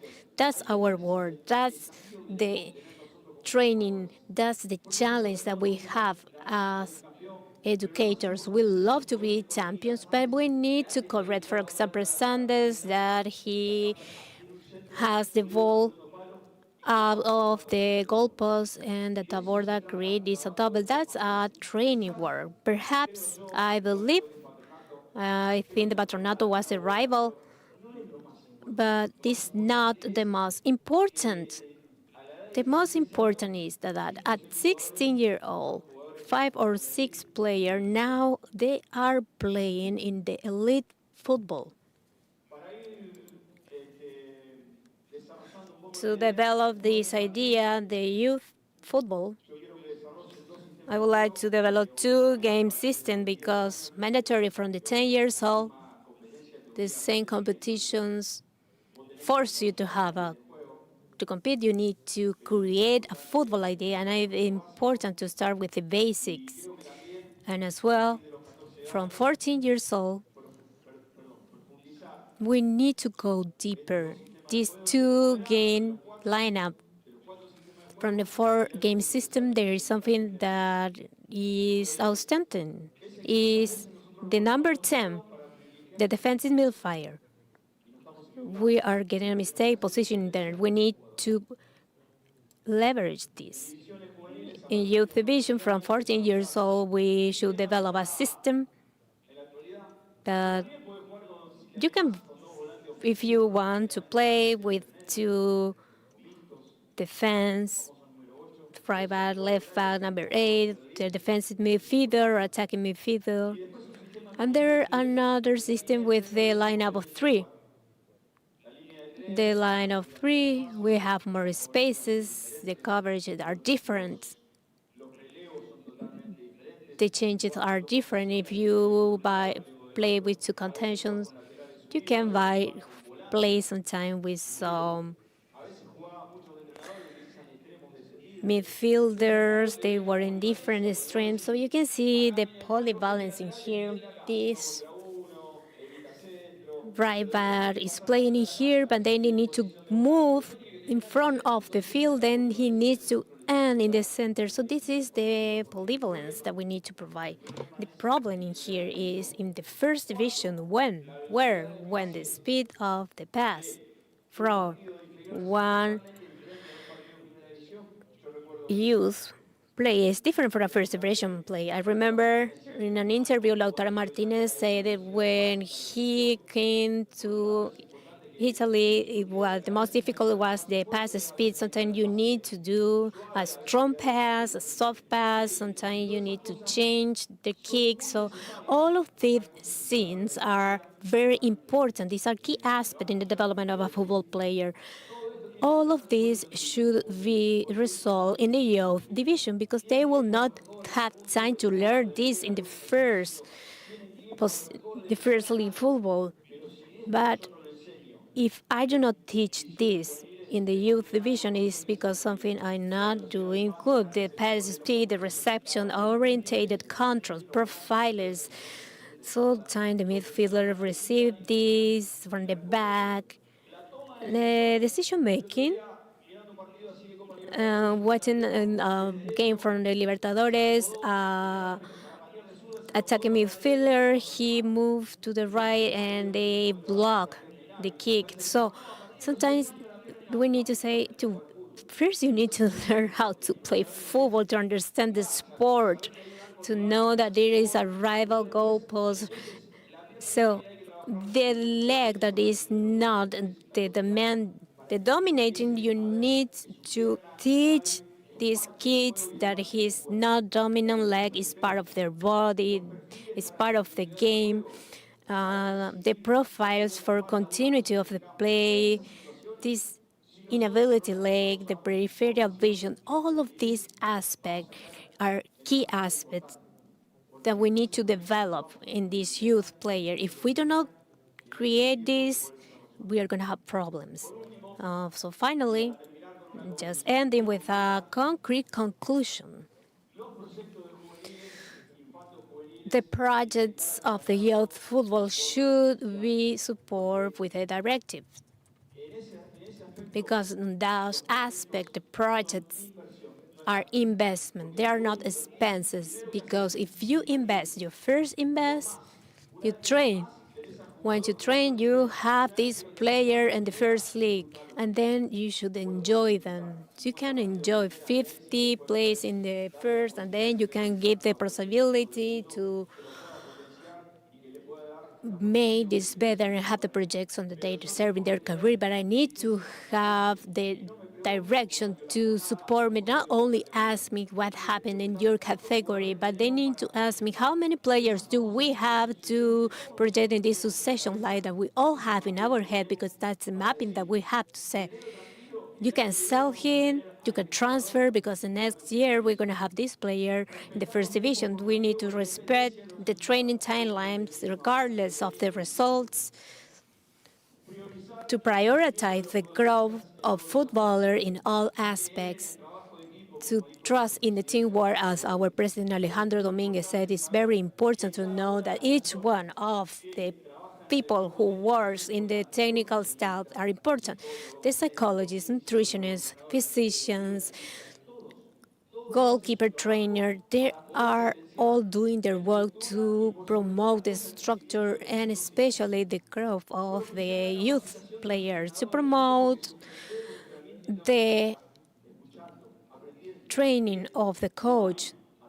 I need to continue learning and having an ongoing training for all the members of the project. And finally, this is very important, a training, any training should have an objective. If that day I decide that the training is gonna be to kick to the goal, then that kid should know that, but I cannot lose the time because the time that I lost is the time that you cannot win. That shoot on the target, if you do not teach, they are gonna execute very bad during their whole career. So we need to form, we need to educate, correct, to remember that having mistakes is part of the formation, but we need to have the capacity to correct and to orientate this player to progress, growth, and be a player that at the end of the day is what everyone deserves. Thank you very much. Bueno, tenemos algunas preguntas de acá José de Colombia, en redes sociales, él por el canal de YouTube. Pregunta José, ¿a qué edad es más importante comenzar a enseñar tácticas a los chicos para que puedan incorporar ese conocimiento dentro del campo de juego? No, la táctica, la competencia a partir de los 10 años te lleva a jugar en espacios grandes, en algunas ligas se juega en cancha de 11. Yo creo que lo que hay que empezar a potenciar es a partir de los 13, 14 años, que ahí empieza a construir un poco la carrera el chico. Se levanta temprano, va a la escuela, come rápido, algunas instituciones le dan de comer, va a entrenar, vuelve, tiene que estudiar. Entonces ahí a los 14 años empieza a construir su carrera y empieza a ver y a decir, yo tengo esa posibilidad. Entonces yo creo que tiene que ser un poco de la mano con la escuela secundaria, porque la escuela secundaria le va dando al chico, que eso es algo que yo no lo dije en la charla, pero para mí es innegociable. El chico tiene que estudiar, porque intelectualmente va a ser mucho más productivo para su carrera, y me parece que a partir de los 14 años. Y acá una última, Natalia, desde Estados Unidos, pregunta si con el fútbol femenino los tiempos, si bien vos sos especialista más en la formación en el fútbol masculino, pero si hay alguna diferencia en los procesos madurativos de los futbolistas. No, de hecho las chicas tienen un proceso madurativo anterior al masculino. A mí me tocó trabajar en Costa Rica 2 años con chicas y chicos, y las chicas a temprana edad captan mejor la idea, son más inteligentes, empiezan a entender un poco más, pero creo que en ese aspecto no hay que apurarse tampoco en las decisiones. Muchas veces yo he visto a lo largo de mi carrera que se han quedado jugadores libres porque son petizos, porque no los esperan, y me parece que ese es un grave error, porque el proceso evolutivo y madurativo es diferente en cada individuo. Entonces claro, hay chicos que tienen un proceso más lento, otro más rápido. Entonces yo cuando hago captación o hago scouting no tengo que ir a buscar el grandote o la chica desarrollada. Tengo que entender que hay un proceso del cual tengo que esperar, e inclusive hay muchos estudios que nos pueden ayudar con anterioridad para saber cuál es la evolución madurativa y biológica del individuo. Bueno, gracias Claudio. Gracias a ustedes, muchas gracias. Claudio Vivas, un verdadero placer tenerlo aquí para aprender también y escucharlo. A lo largo de este seminario estaremos interactuando con todos ustedes, aquí los que están presencialmente y los más de 50.000 que nos siguen en distintas partes del mundo. Tendremos algunas preguntas y dinámicas y que tendrán ahí también su premio. Van a poder participar todos. Tendremos premios exclusivamente para aquellos que están conectados en distintas partes del mundo, y como les decía hace un rato, a donde esté el ganador, allí se le va a enviar el premio. Para participar en este concurso de premios, con preguntas y con un montón de estímulos, lo que tienen que hacer es escanear el código QR, que están viendo los que están acá y los que nos están siguiendo de manera virtual. Tienen que escanear ese código QR y vamos a ir con una pregunta.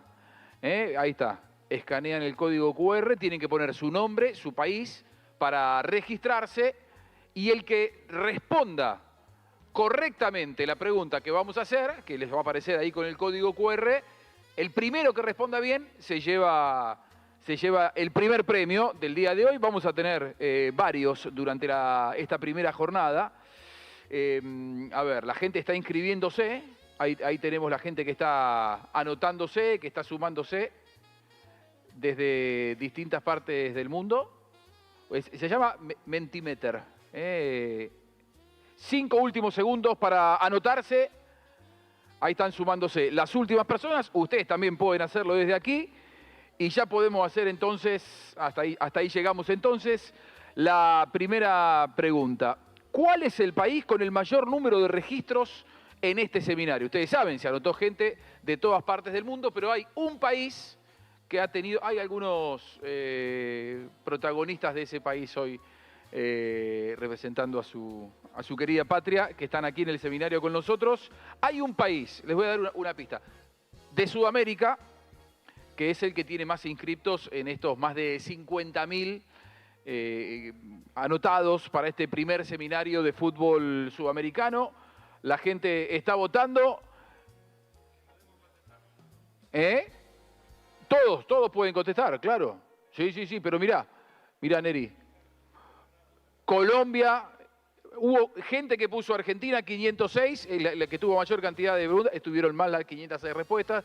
494 dijeron Brasil, tampoco. Paraguay, tampoco. Venezuela, tampoco. El que tuvo más inscriptos fue Colombia, con más de 10.000. 110 personas votaron correctamente, adivinaron la respuesta correcta, pero solo uno va a llevarse el premio, lógicamente, porque es el primero que respondió bien. Ahí está, a ver.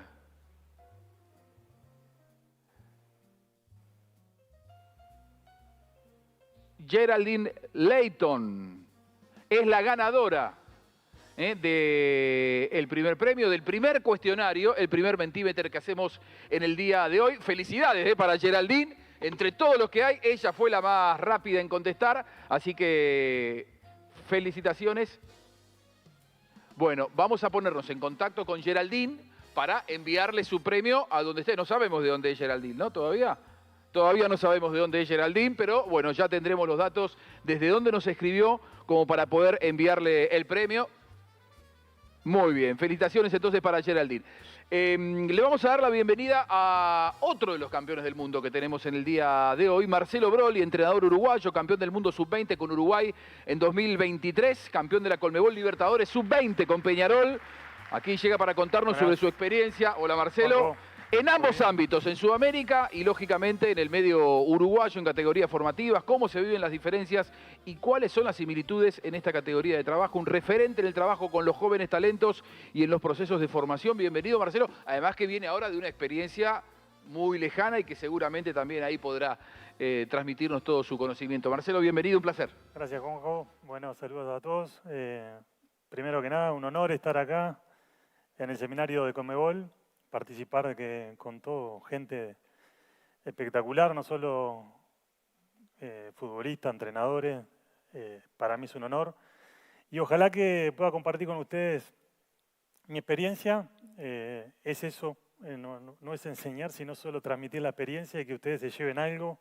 Yo muchas veces estuve ahí, de ese lado, y cuando me llevo por lo menos un mensaje y me lo guardo en el bolsillo, me parece que es ganar. En cada exposición que hacemos lo que estamos pasando. In each exposition.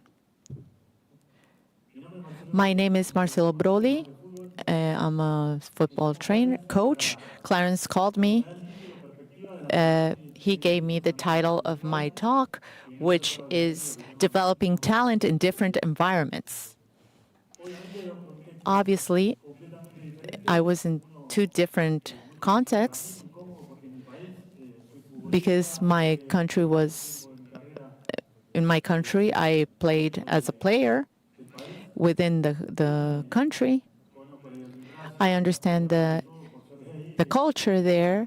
It's a lot easier. It's a very different context in the Arab Emirates, where I also was working. In Uruguay, where I started, in sub-20, I already had a general knowledge of players because I directed Peñarol sub-20. Something that was very important for my knowledge was to compete in the championship of sub-20 in 2022. For the players, for everyone in South America, what Libertadores means at this age is an amazing experience, much more than the title, which positions me to direct the Uruguayan selection. It's a knowledge of the means, how the players are behaving, to know the South American players are the best. So that gives us a lot of tools and knowledge. There was a lot of feelings about what I was learning previously to directing the Uruguayan selection, to all of the children there, and all of the youth most of them were in the process of the Uruguayan selection. That was the final picture. We went through a lot. First, with a great staff that was formed, with the knowledge that I was talking about, which helped me to see what our weaknesses were in order to improve. And we did that understanding the context, which is the base of this presentation, to understand the context. Because we knew the coordinators, which some of them are here, we knew the clubs, the cultures of each club, and maybe a director, but we tried to design tasks to form the player within all of us in order for him to compete. We knew that we had a lot of weaknesses to improve, and we needed work time. And we made a proposal for all the clubs, and we had preparation that was very good. We competed in the South American and the World Cups and tournaments. That didn't guarantee anything, but we did achieve it. But that's not what's relevant. That's what we improved. We improved a lot. Each tournament, we identified with them humanly as a person, how they behaved, how they respected the rivals. And in my country, football is much more than a sport. It was something that was amazing, that changed our lives. I really get emotional when I talk about this, because it changed my life. But basing from a context that I knew, that was improved and competed on. And that's what's more relevant in regards to what happened in Uruguay. But then there was another context. Here, we knew about everything. We talked about the young people. We're not the best in the world because we win a tournament. You need to have that clear. But your ideas, your methodology is that you achieved important things. But then there was another context. And this picture that I chose to here represents my situation. I had no idea what I would, if number 9, there's a lot of information that coaches that first we need to resolve the field situation or scenario. But the most important, actually, everything that we talked about Uruguay, that I already had the knowledge about the clubs, where the young people were coming from, all that information that I had that in Uruguay, or I just instantly, and here it was completely different in the Arab Emirates. One that comes to the Arab Emirates, I'm here for something. I want to do what I know how to do in Uruguay. There was communication problems and contents. It was very ambitious. There's a lot of things that we had in our heads that when we put it in practice and we finished the task, and it wasn't what we thought it would be. The culture, the religion. He knew that there was heat, the climate, but there were training hours that were very hard. What culture and the context. There's a lot of aspects that distanced ourselves a lot from what we are in South America. I also played in Spain, in Europe. We're similar, but here there's a different reality. And I just went, I got myself stuck in a wall. We won the Libertadores in Uruguay, perfect, but here there wasn't anything that I did that was working. So one starts doubting, what am I doing? Did I change? No, you didn't change. There's a context that changed a lot. And if you keep doing the same, it doesn't work. The first you need to adapt here is Guillermo Gonzalez and Marcelo Mayor, the physical trainer. And there was a Spaniard there. First, you need to generate your staff. In Uruguay, it was easy. If you don't develop a good staff so that it could be real, that hug for that hug to be real in the picture, we need to go through a lot. First of all, you need to delegate that people didn't reply for what and for what not, and maybe the colleague that you have next to you, also to know each other and to trust the staff and the people from Arab Emirates, from the Spaniards. We started to improve. We added, the problem was communication. We started to understand, to form players, to form people in contexts that we don't control. The first thing that we do, almost as a human being does, when we don't understand the context, we want the context to be like us. We are very stubborn. So that's the first thing that we need to get away from. We need to understand it, from imposing to understanding. It's a very long internal process, from understanding to adapting. This helped us to transcend and to achieve objectives through the decision-taking. Of course, there we just wanted to take the same decisions as in Uruguay, and it wasn't favorable for us. So the adaptability as a methodology. There's three important topics: to read the player, to adjust training, and to administrate the context.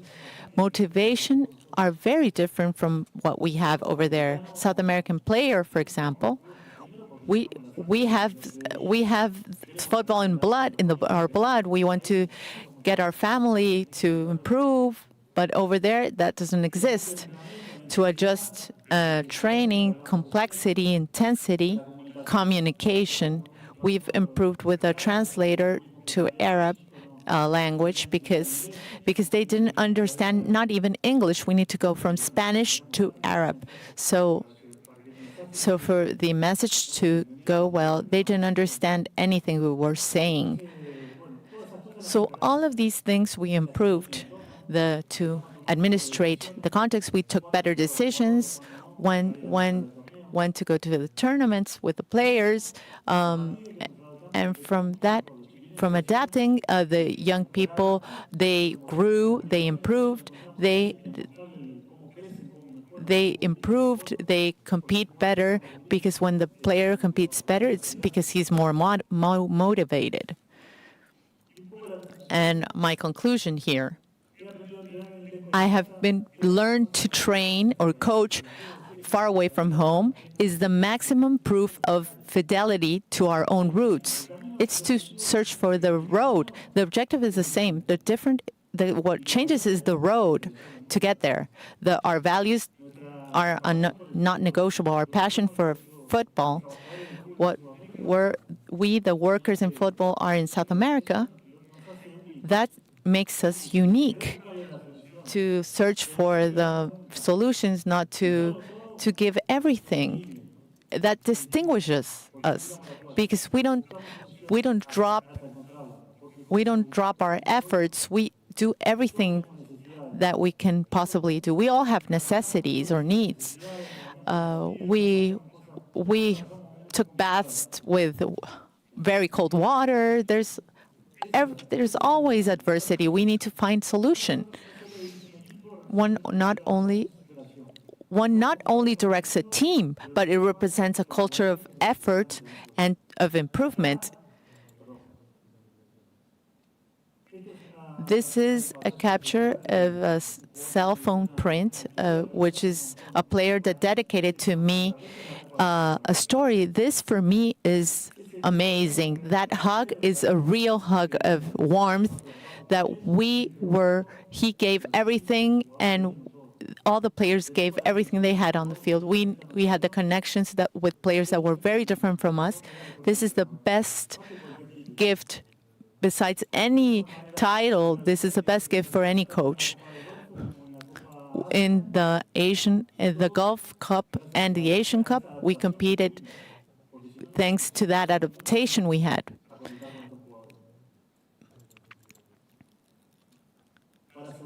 To close here and to start with a few questions that you may have, or people that are online from streaming, to form players in South America today is not only to teach to play, it's to learn to adapt so that the player can develop in its own reality, in his or her own reality. That's what I take.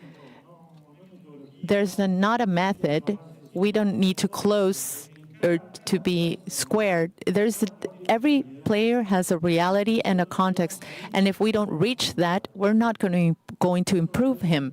So for me, this is what I've learned and lived all these years. That has been very intense. In 20 minutes, I'm talking about 4 years of my life that have been the most intense. A lot of things happened to me, to leave my family, the different contexts, and when I saw the hug of that young player, that's the best present or gift, more than titles, to reach the player, for him to learn, to improve. That's what gives us pride. And I hope that this mobilizes you to develop players. Thank you. Thank you, Marcelo. It's spectacular to hear from you. I invite you to come here with us. There's a question from taking advantage of your experience, not only as a world champion of sub-20, but also with the Arab team. Uruguay will face Saudi Arabia in the World Cup. And Eduardo is asking, how are the teams in the Middle East to face the World Cup? For example, Uruguay with Saudi Arabia. And Saudi Arabia was a great surprise, winning over Argentina. It's a football that's improving and it's growing. They've taken players from our selection, and we need to respect that. I have a blind confidence with Uruguay that they will go to the next phase because of the quality of players that they have. But we need to Argentina didn't respect. Argentina was surprised with that Saudi Arabia match, and we hope that with Uruguay we can win. I can add something. The fact that a lot of international figures were contracted, and in South America and Europe, and many of them are in the Arab leagues. Does that bring growth for players in Saudi Arabia? What do you say about that? The reality, when I was in the Emirates, Saudi Arabia is bigger and it's more developed. It has another history.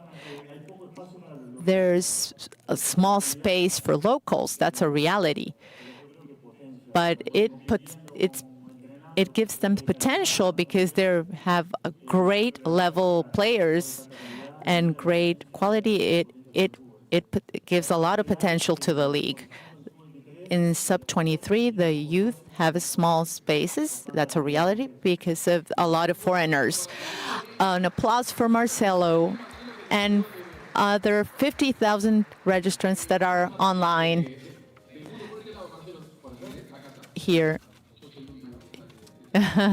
You're the only privilege that goes down the stage from this side. Now we have we have two presentations that are stellar presentations. From the highest level, or the presenter that we will continue, I would like to give welcome to Mauricio Marques, to Filipe Luis, ex-Brazilian player. He's an international. He's a champion of the sub-20 Intercontinental and CONMEBOL Libertadores 2025 and technical director of Flamengo. In 2019, that incredible, and the first unit final of the CONMEBOL Libertadores that played in Flamengo River, and they came after so many years in Athletic Madrid. And well, this truly amazed us in the role as a trainer. So the CONMEBOL Libertadores in 2025, the recent Libertadores with Flamengo, a great trajectory and consolidating. This will be very interesting, talking about this transition, the players that become a trainer that is prepared and creates a new role at the football. Welcome, Filipe Luis. It's a great pleasure, of course. Mauricio Marques, they are both great. The stage is yours. Thank you very much. Thank you, everyone. It's an honor. I'm proud to be here with you. Actually, it's incredible, this environment. I was in here, in this building, in 2023, playing the Libertadores against Olympia Football Club, and it was horrible. I played very bad. We were eliminated at the Libertadores. Well, I hope that there is not a party today because I will believe that I'm going to have a bad play today. But it's an honor to be here with you. Impressive. It's really impressive how this seminar is being performed, and being a guest is an honor. So we can have a great time talking about football. Thank you, Felipe. That's good. I have the question here in my paper because his Spanish is perfect. I continue with my Portuñol in here, but we are going to be okay. Felipe, they have described your trajectory, but can you please explain at the beginning as a player, when you started the futsal, formation, transition for a professional player, hero, the World Cup player? Well, I started in the futsal till I was 14 years old. I didn't love to play the field or the grass. Says when it was hot, I didn't like how the ball bounced. My father forced me because I wanted to play at the Flamengo. So he said to me, the Flamengo van is not gonna pick you up from here. You need to go out and play football. So I went out to play. I was a kid with a great quality, but I feel very identified with Claudio when he do the speaker that say that the kids that their physical way takes time to develop. It took me a lot of time to develop. I was having my debut at the Brazil team with 77 kilograms, and then I grew up 10 kilograms, so there was a big difference. I was developing myself slowly. So, but the trainer seen that I had quality as a rival, and he supported me, and he put me to play at 17 years old. So he gave me the opportunity to go to Europe. I went to play to the Ajax. I didn't play any game. I didn't have any game play, so I stayed in my whole career in Europe.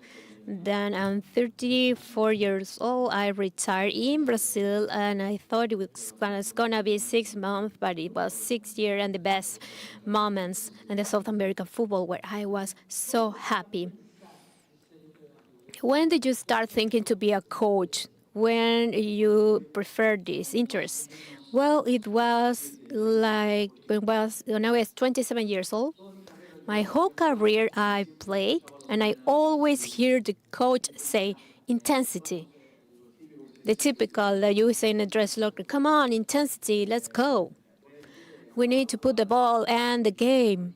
And the typical that was always explained to us, but I didn't know if I was working okay or not.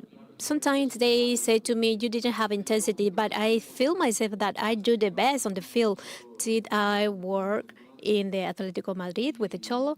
And for the first time in my career, I feel that I have a clear path of what I should do on the field of play. I know my partners from the defensive, and how should we behave into the field, how we think into the field, and the lineup of the player, the ball position, entry, the start. So for the first time, I understand when I have the fault of not scoring a goal.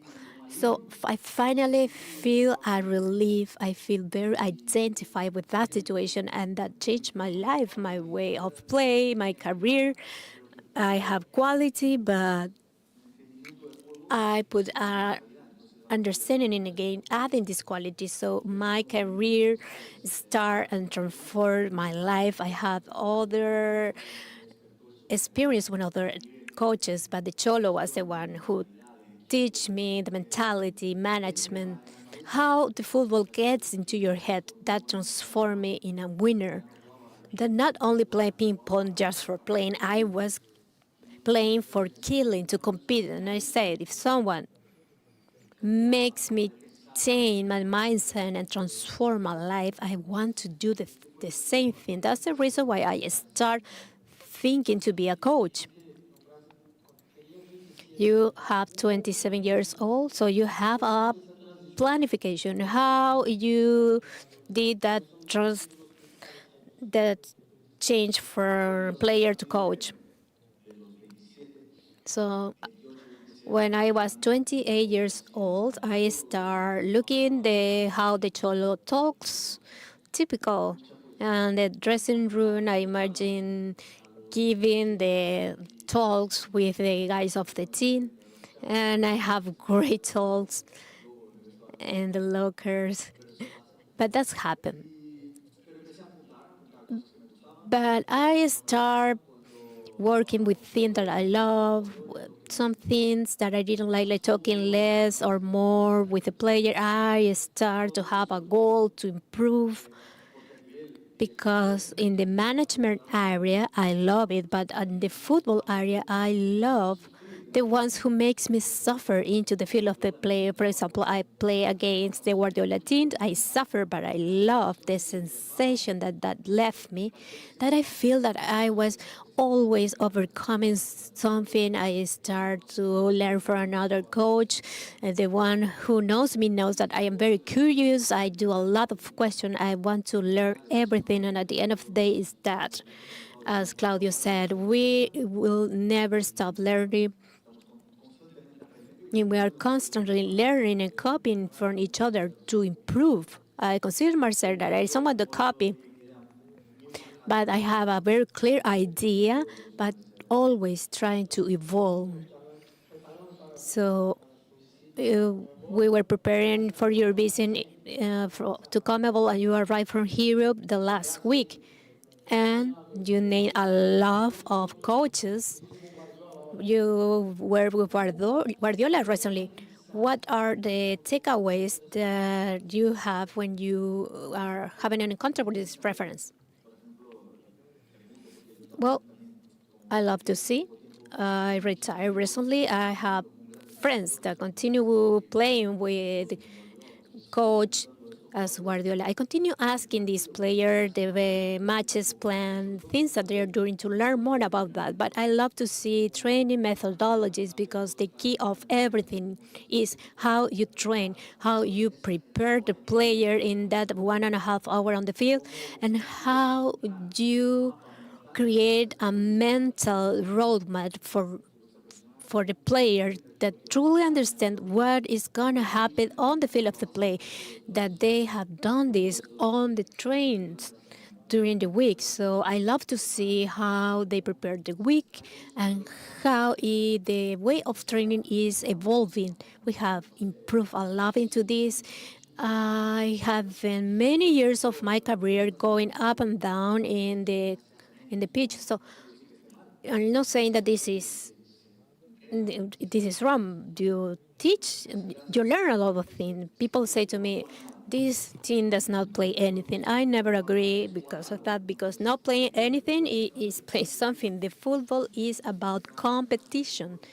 Try to make the player to compete as best as possible, but to having that 1.5 hour of training on how you plan your week and how you apply your game model in the trainings is what is very interesting, and that's what I want to search. So coming back with a bag full of knowledgement is great. I want to implement all of this. So you have a clarity of what you're doing, your methodologies, and that's a challenge sometimes for the NDR project. I remember that we visit before the Intercontinental final. You were as the Flamengo coach, and were about to play against Olympia, and you talk about this. You have the ideas, Olympiacos. You have these ideas, but how was this evolution from Felipe back then and today? When I retired with 28 years, 38 years old, I had the idea how I wanted my team to play. So I only need to know how do I do so to my players play the way that I want. What have I done most of my career? At the beginning, we're going to have the ball possession, 3 teams, 20 pass, you have 1 point. But after that, we are coming into the play, and I was always asking, why did I did this position if we are gonna play different, and why they are training in the sun if the football is grass? So this kind of things generates me anxiety and a lot of questions and breaks. And I was always asking things to my personal trainer because I was always asking why we are doing these actions. So I find someone who truly knows about methodologies that align with my game idea. So the secret is to work with people who know best than you. I have the luck to have an assistant that truly helped me with the trainings and all of these details. Besides, he helped me with the frustration to be a coach in the first week. I think I know everything, but in the first week of training, I want to go to my house and cry because it was very, very difficult decision and experience. I start here, and it was so much harder than I thought it was. But I little by little improve and understand better about the job. Just start with the first week with under 17, and with this experience with the youth categories, how was that evolution or progression that you have? Starting with the under 17 team is what's fundamental because it is a category that they allow you to play. They not remove the players. The players are physically developed to apply a clear game model, an idea of the game, but especially is the training is continuing the formation, the education. So the players you need to dedicate hours, individual hours for training to these players so they can apply this learning. So I see my idea on the field, I see the players doing this, and I imagine myself, well, if we have a stronger player, it's gonna have a better out. So I learn myself as a coach if I love to get loud, to correct more, on how to elevate my voice tone on the toes. And I was always requesting feedback to my staff, how I was working with my words to have negative feedback to improve. And this was teams that support me, and I truly love them. I was just retired, and I was then the head coach, and this created a family relationship. Then I have the opportunity to promote to the under 20. I need to choose a team in the middle of the season. Under 20 is a very hard category because you have players that feel that they have representative, they have brand contracts, that they have girlfriends, go out on parties, and they make some questions, but they do not have the level to be in the first league. But so dealing with this was important for me, for my growth, and to arrive more prepared, even though it was a low time. But I was prepared to move into this first league. You have the idea, their play model.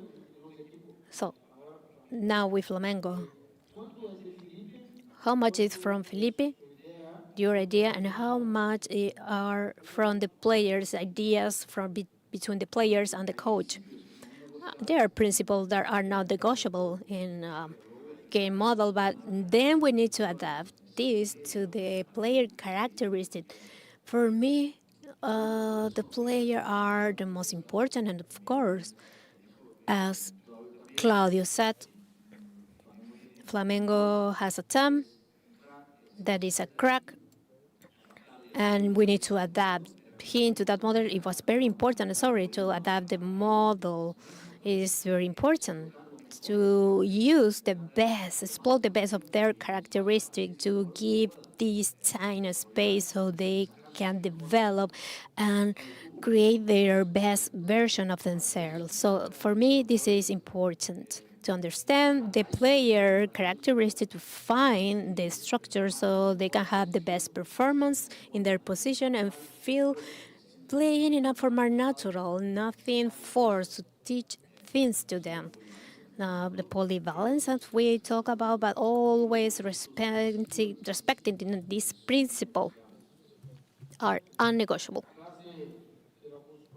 You talk about some challenges that you have in these youth categories. This group management, to work in a dressing room, crisis management, relationship between players and the technical staff. What are the... It was easy to deal with the players, with the professional players, than with the youth from the grassroots, because the professionals, when you provide them an information, they are playing their life, their kids' life, their children's life. They need that information to have a great game. So if you provide an information that is not clear, they're going to ask you questions. You need to be prepared for that. So they are the same one who search that information to have the best performance. So for me, it's easy to train the professional than the grassroots, that they don't want to know, they just want to have the ball and play. So for me, to train first league is more important.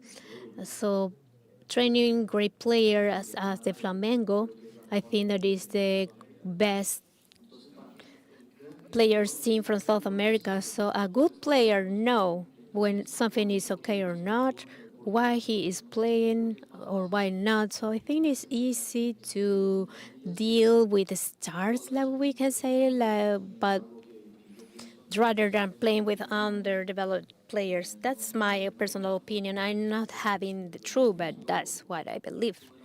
Then I have the advantage to know this locker room where I know what we know. I have an idea what this group love and not. I always apply this knowledgement in the team management. For example, some strategies. For example, talk with the captain or individually. What is your style, Filipe Luis, from the people management? The fact that being there playing helps me. So the last year we have 66 matches and we didn't have enough time to train. Martin, you know very well how hard is the Brazilian football and the South American calendar, but understanding that I want to control everything, absolutely everything, but it's not possible. So understanding that there are times that you need to do training for the player. We're coming from, for example, from a fly from Fortaleza 3 hours, we lost, we don't need to put a lot of tactical charge. That timing, I know then. I recently played with them and how you need to release from these tactical charges. I know that, but the team management, it was easy for me because they are very good. They have very active leaders. They have the champions players, and they want to win at the same level of the coach. So that makes easy to manage when they have ambitions. Players with ambition is going to be easier to handle the group. We know that it will be always players that are angry, but we need to talk clearly with them and explain why, and understanding that it's normal for the players to get mad. It's easy to manage this. So it's interesting that search for you for the acknowledgement, to learn, to develop. Where does this come? This coming from your house? Or is your personality? No, since I was a child, I played chess and I want to learn everything. I was always curious. So at the end of the day, I think that there are better people and I need to learn from them. So I'm in constant search for new ideas. So this seminar is great. We can learn a lot of things from everyone. So at the end of the day, we have training from here. We all copy from the holders at the end of the day. So you listening to you, you know what people do to standardize. You talking about what is in the books. This acknowledgement, this spontaneous acknowledgement, Felipe, before going to Juanjo. So you can see the participation of the white join us. You were in the club's Cup, competing with the best teams in the world. What are we are going to find in this 2026 World Cup? What are the trends that you can anticipate? Well, it's difficult to predict because we have 2 months till the World Cup, and many things can happen. Injuries, players or coach, I don't know. Things may happen till the date, and it's difficult to make a forecast about what is going to happen. But I know that the Brazilian football, for example, today, the people does not believe that Brazil may win. But if we look at the fights better in the world, we have Rafinha, Venus, Brazil. Even though they are bad, there will be one of the favorite, Argentina. I truly see as a difficult team to win, but they have an amazing selection team, and it's a very short World Cup. You can have a good day or a bad day. You can be eliminated or take the glory. So I see as well that all the selection has a great tactical work, and the difference is when I played 3 America's Cup, 1 World Cup, a lot of friendship plays because you are playing what you always you dream. So the competitivity, the point of being played for your country, you can see that that's why it's difficult and it's a beautiful competition. So we have Brazil, Argentina, Colombia, Uruguay. So if you have Brazil and Argentina at the end, I don't want to imagine this. But that will be nice. The problem is the one who loses. He cannot return home. We need to think about that. Okay, thank you very much. Now we're going to start with the questions through social media. And I want to take advantage from Filipe to ask him. Denise said from Brazil, what strategy should be implemented by the South American clubs to retain the talent and reduce the exit of the player to Europe? No, that's very difficult to hold the talents.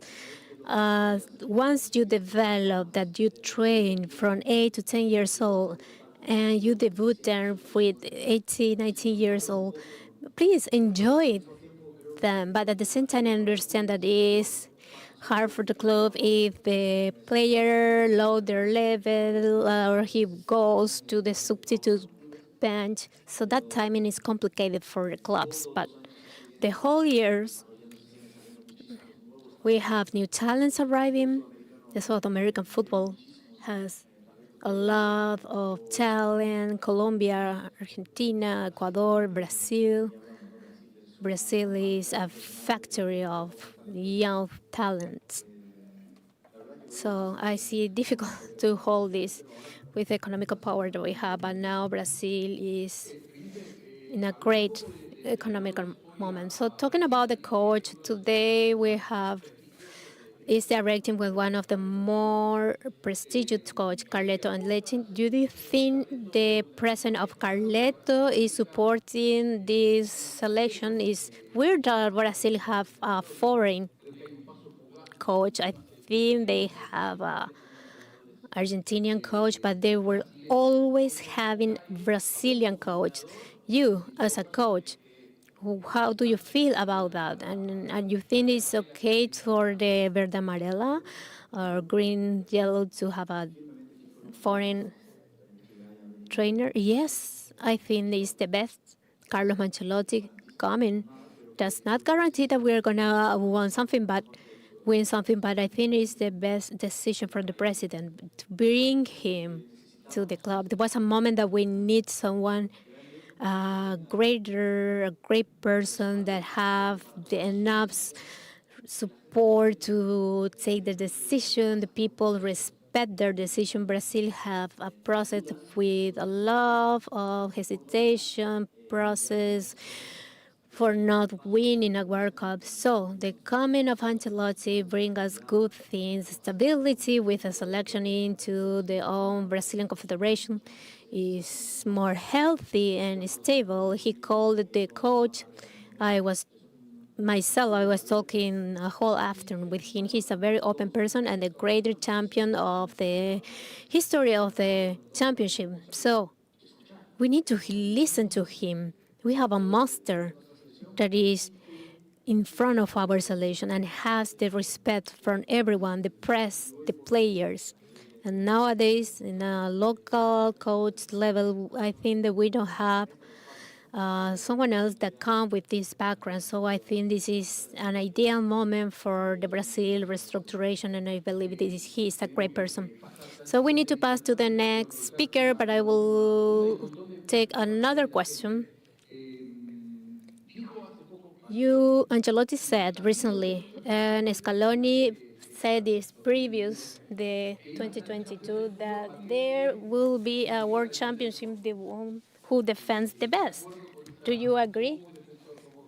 As a defender, as a midfielder, to go to the World Cup being solid, you can have aspiration. I think that is all connected. If you can have the double, and to win 4-2 every match, it's difficult. The defensive solidity is fundamental in a short competition. From the qualifiers, the round of 8 and semifinals. But it's important that the player does not lose the ball, that they need to take the best actions. So being on the top of all of this is to compete, to be more focused than the others. So the Ancelotti tactic, we can see that in that position when the players are into the competition, they're gonna try to do the best as possible. But I cannot separate, answering that question, I cannot separate. I always imagine they were both together, but it's important for a team to be efficient in a defensive and offensive way. Well, I will say goodbye. Thank you very much for your presence as an intercontinental player with Flamengo, player with the under-20 of Uruguay, and I finished Felipe Salinas, who recently was under-20 Libertadores with Santiago Wanderers. So we have here the presence of a lot of champions in this grassroots football in South America. Thank you, Felipe. We will stay in a whole marathon with you. It's a pleasure, and a big applause for Filipe Luis. It was great to hear you, Felipe. Thanks a lot. We have a lot of people online. One more. We will have the next question very soon. We're going to have 3 in total for today. Let's welcome Gabrielle Dominico. He's virtually. He's a Brazilian professional. He's a manager of sub-20 and sub-17 of the Brazilian Confederation of Football, and he will give us his experience of the forming of players in the greatest level. Gabrielle Dominico, welcome, and we're hoping and pending to hear from you. Hello, it's a great pleasure to be with you. It's a pleasure to share of women's soccer forming. I'm not a coach, I'm a manager. I don't have the capacity for that, but it's a pleasure to be with you here.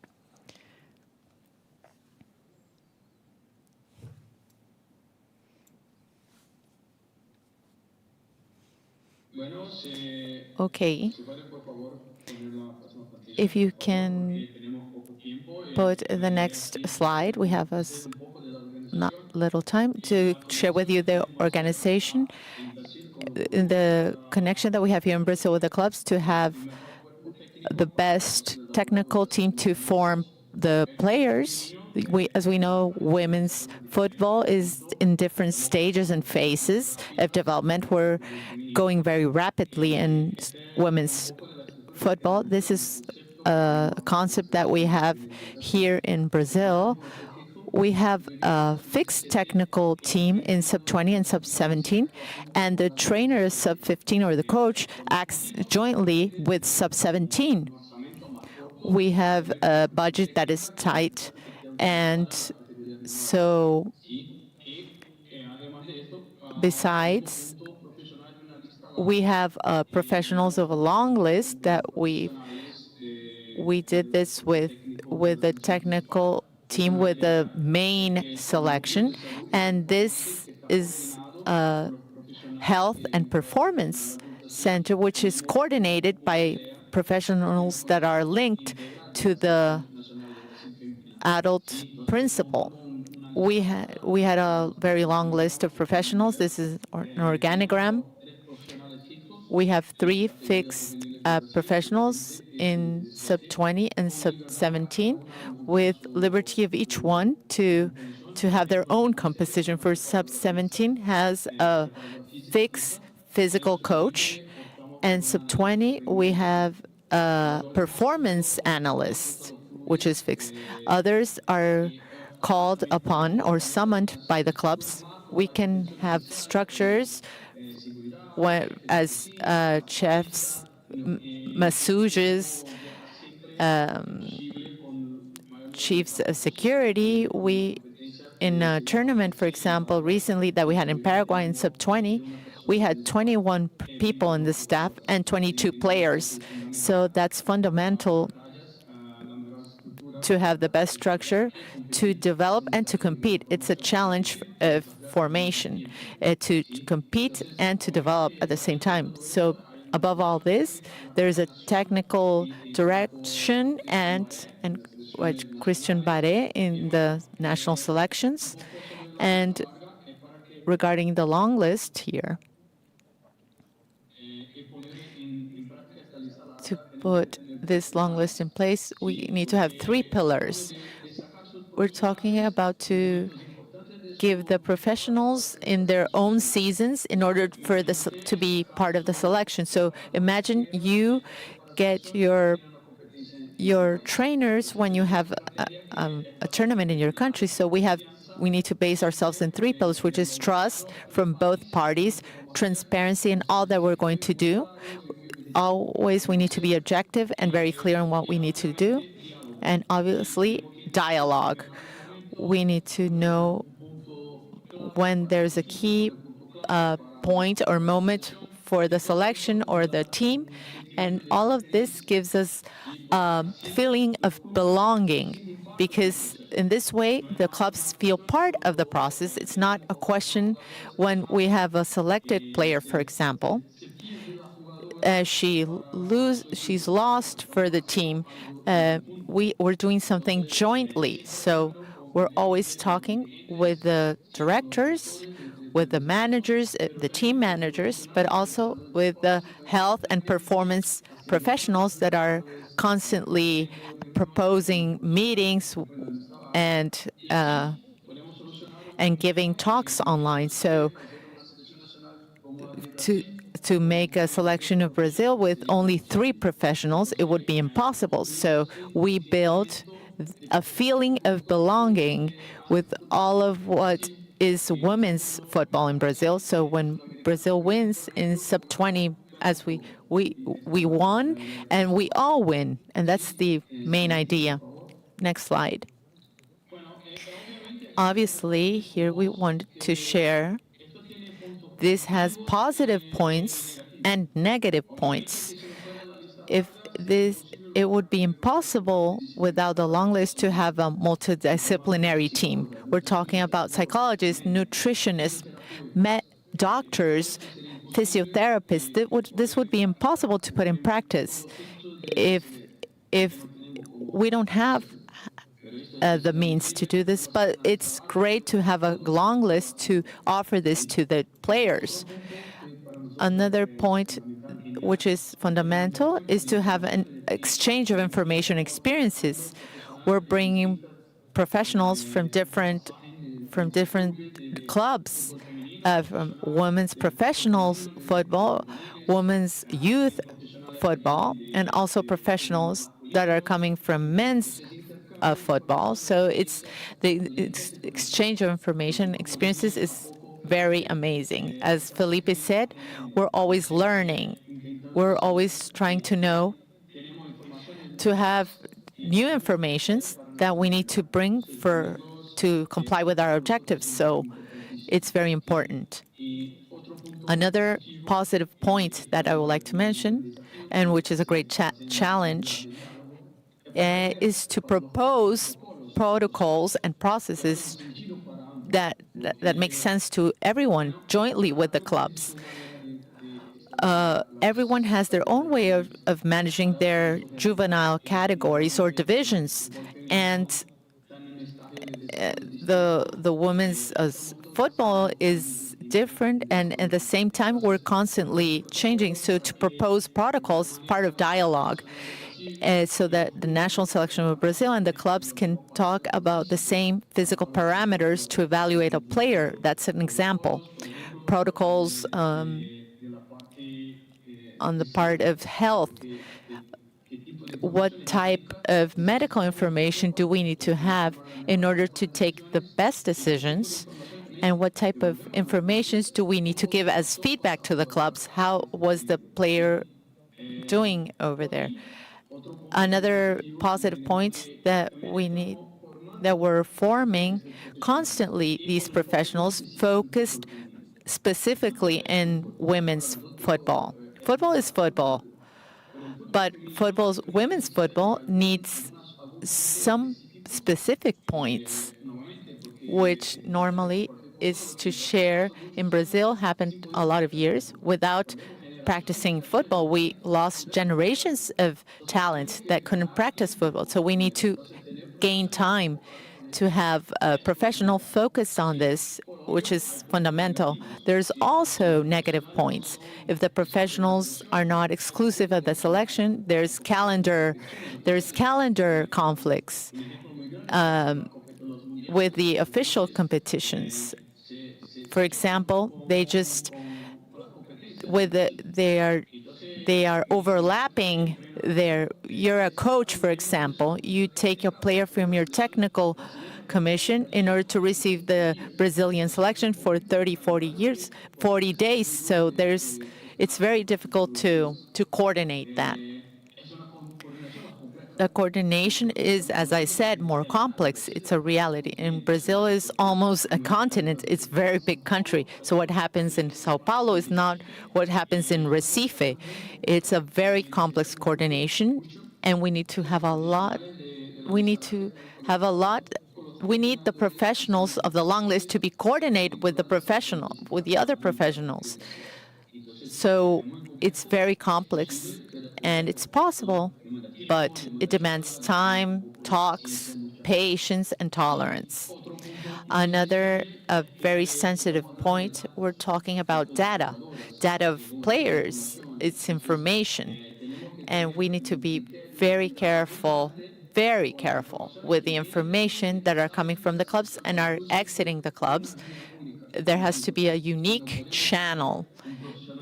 For example, there's a professional that comes to the selection, and he's called upon or summoned, and he comes from his club with information, and that club, it's very complicated because of the pillars, the trust pillar, for example. We need to trust and to establish limits of what we can share or what we cannot share.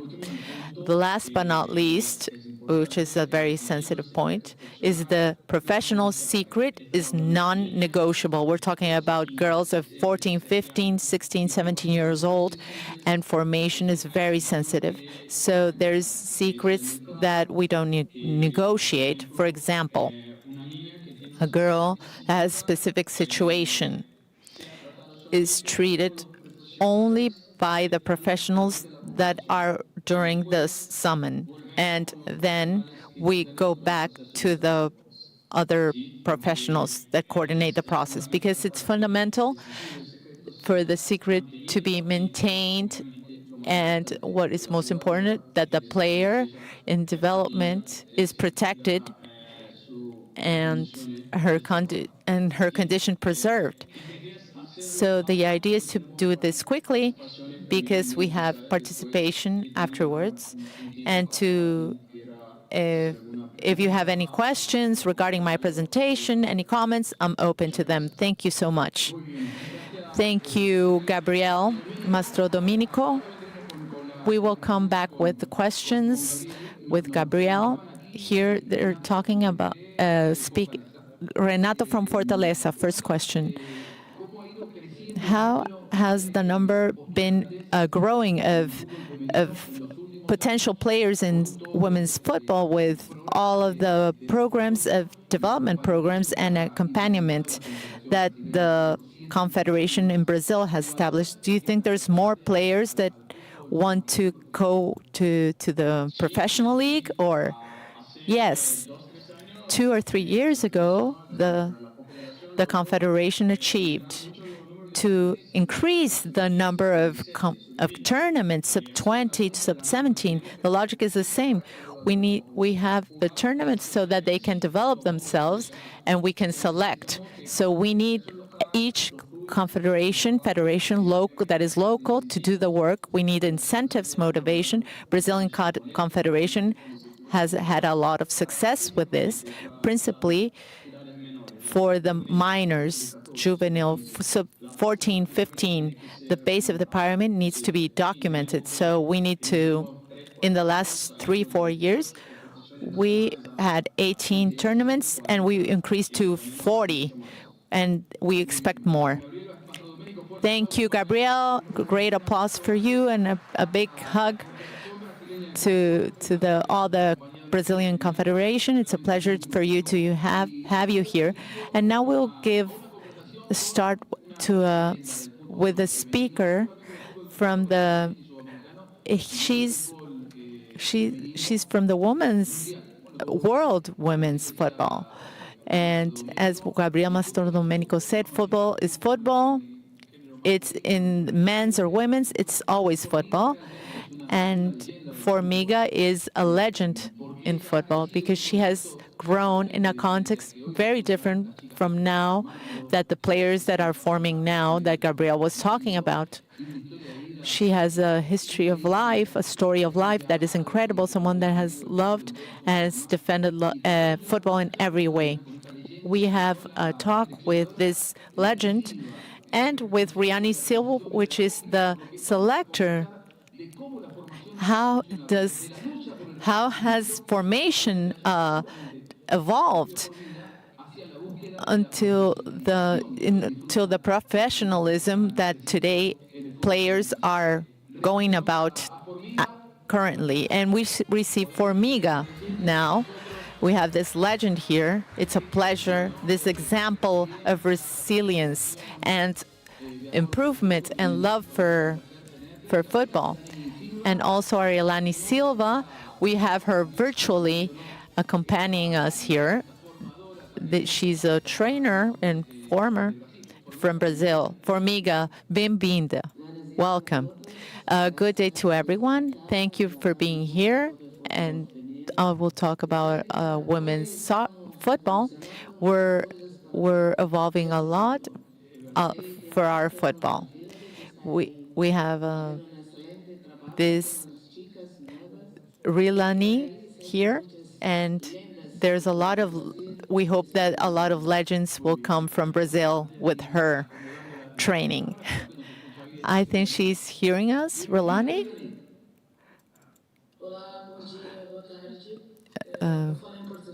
Good afternoon. Tentar falar em português, em espanhol. Boa tarde a todos.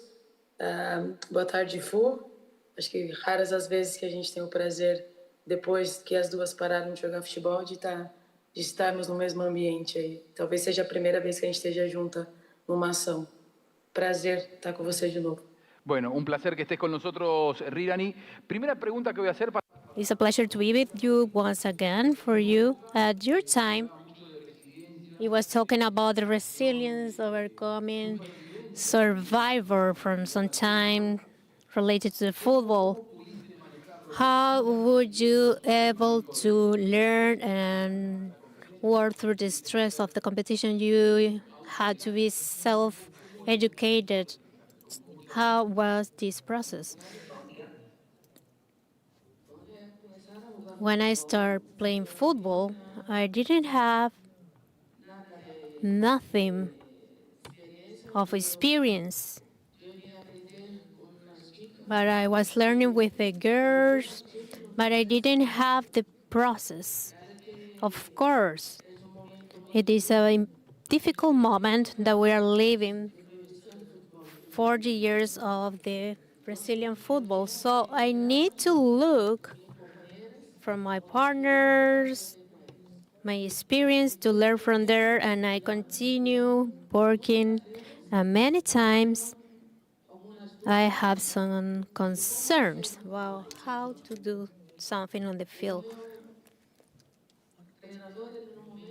But my trainer at some point didn't have an experience as trainer, but at the same time he was a friend that looked the masculine and taking some moment. It was very difficult, of course.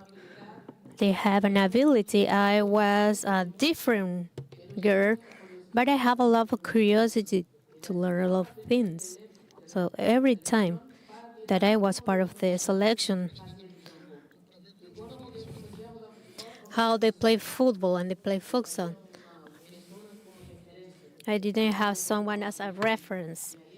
and it's there's where I was looking something, how they behave, how the player behave,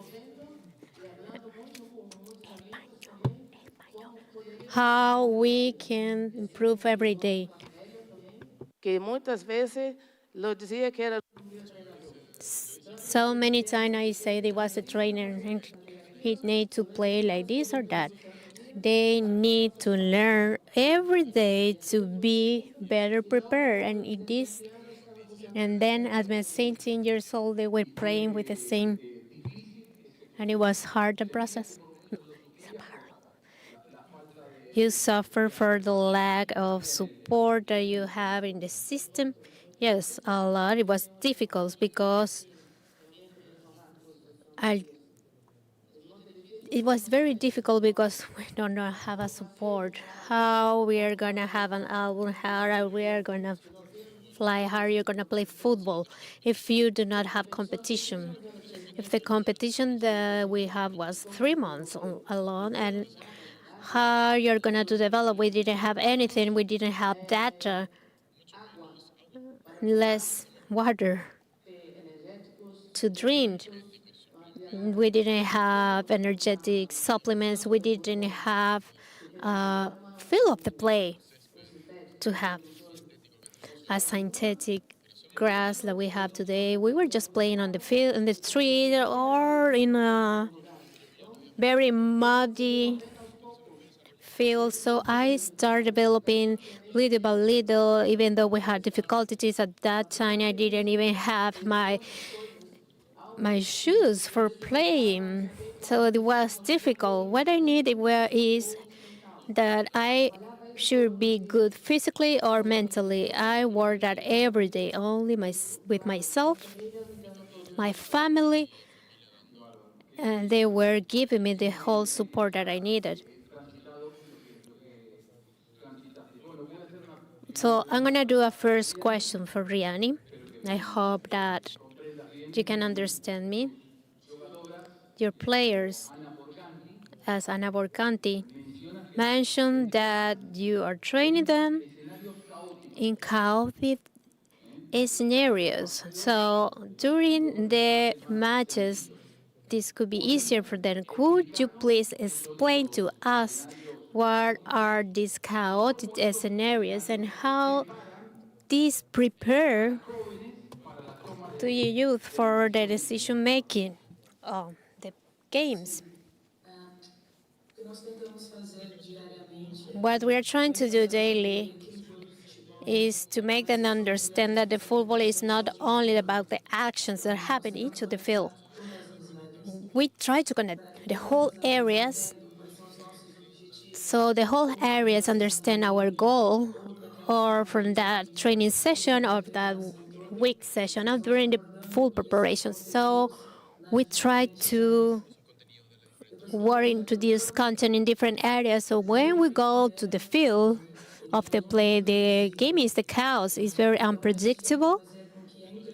So we try to do that this unpredictable game should be constantly into the exercise that we apply, not only now having the precision of the movement that they can do or the scenario that their adversary can put you on, or to having one player less, or the impressibility of how can I solve problems into a game, because every opponent plays in a different way.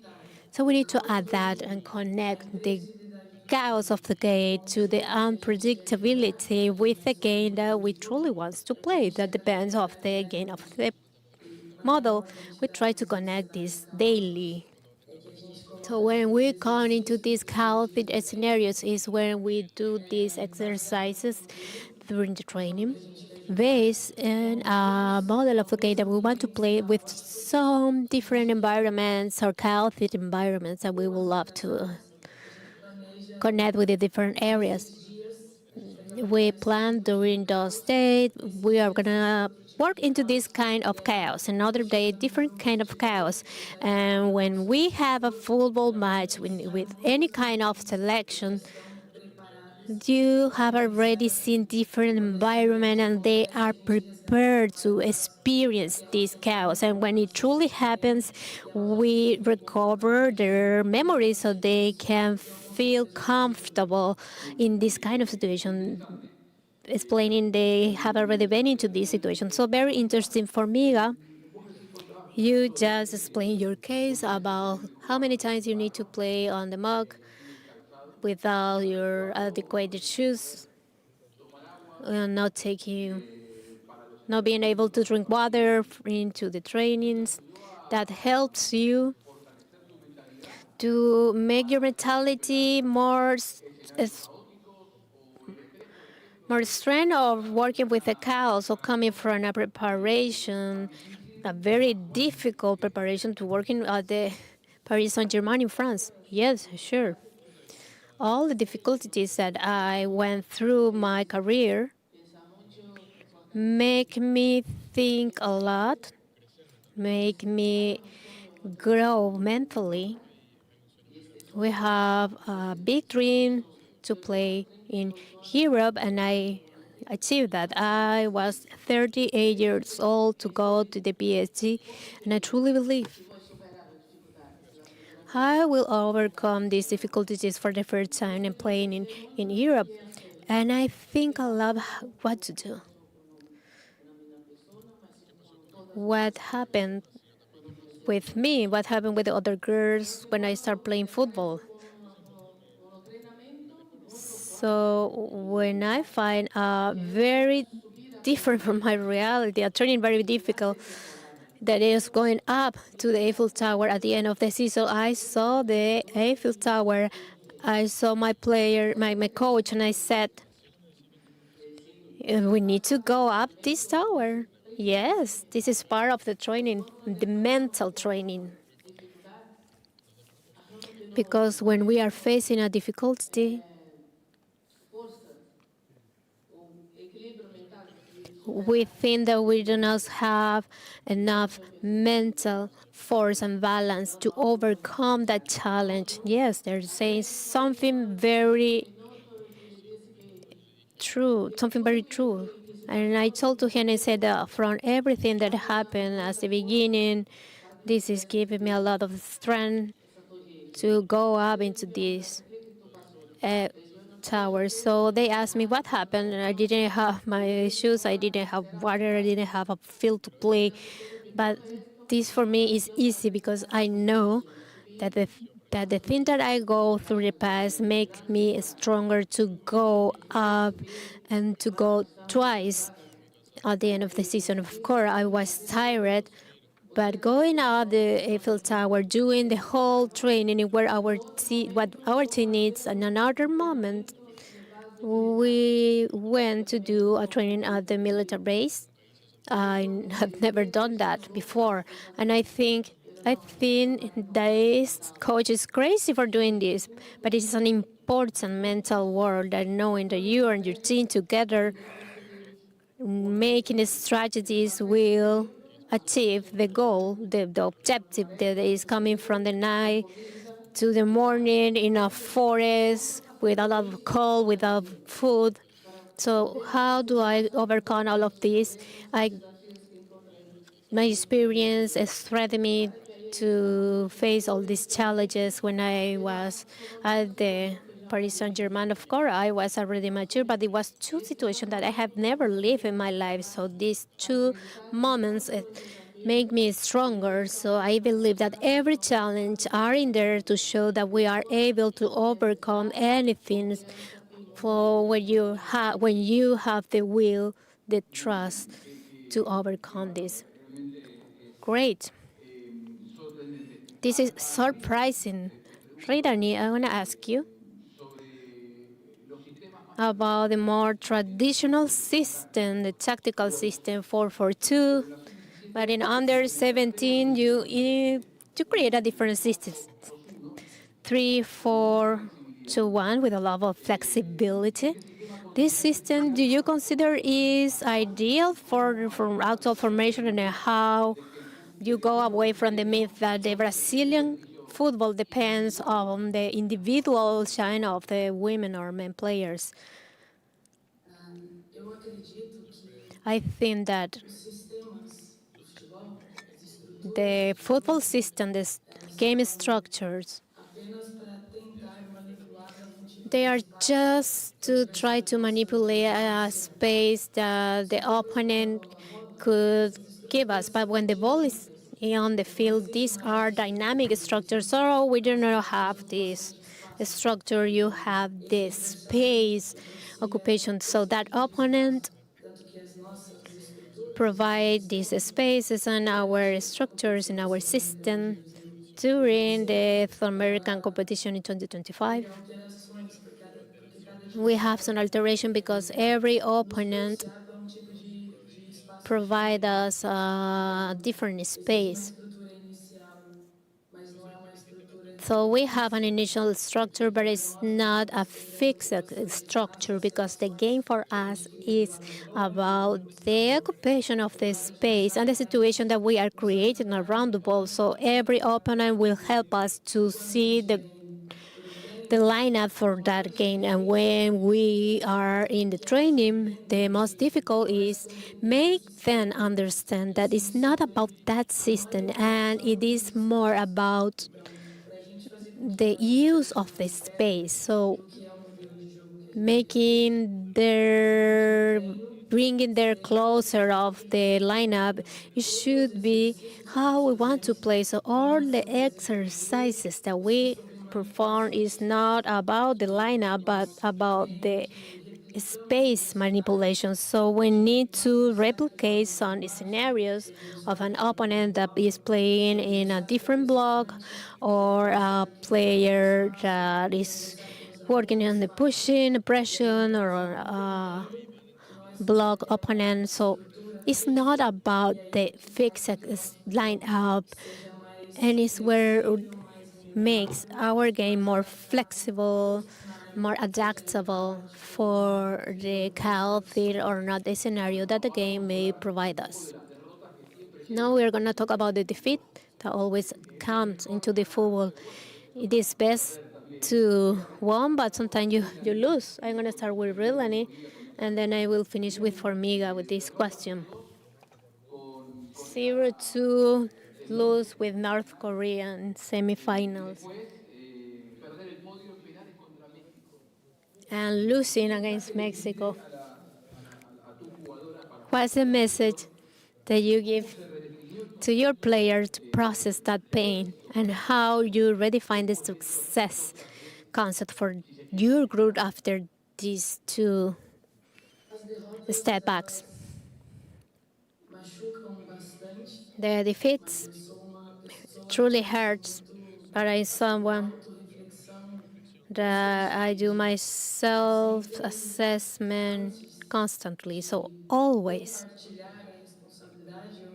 before sharing the responsibility, I think what I should have done better or how we should try differently in the best way for not having that defeat. Thinking about North Korea, a selection that dominates any category,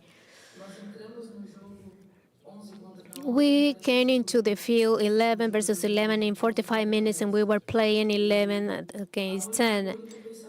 The only thinking that we have was continue playing at the same way, that in a moment of the game, they have an apologies or a justification that we have one less player, but that doesn't look like that because it was very competitive, especially in a mental way. So when we went to Mexico and had that defeat, what truly hurts was how just having 3 minutes left for the end of the game, a self-goal that truly helps us. I think that the message for success is Brazil never go through these kind of stages. In the first qualifier, they return to home. So the success message that we have is very subjective. depend on the environment and what do you want for that group.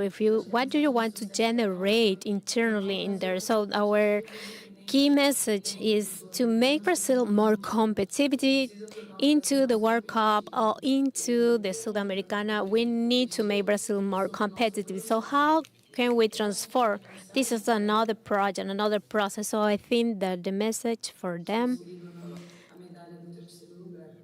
the achieving the third place medal, we go to the next level of the game. We make Brazil to be more competitive. We went through all the qualifiers.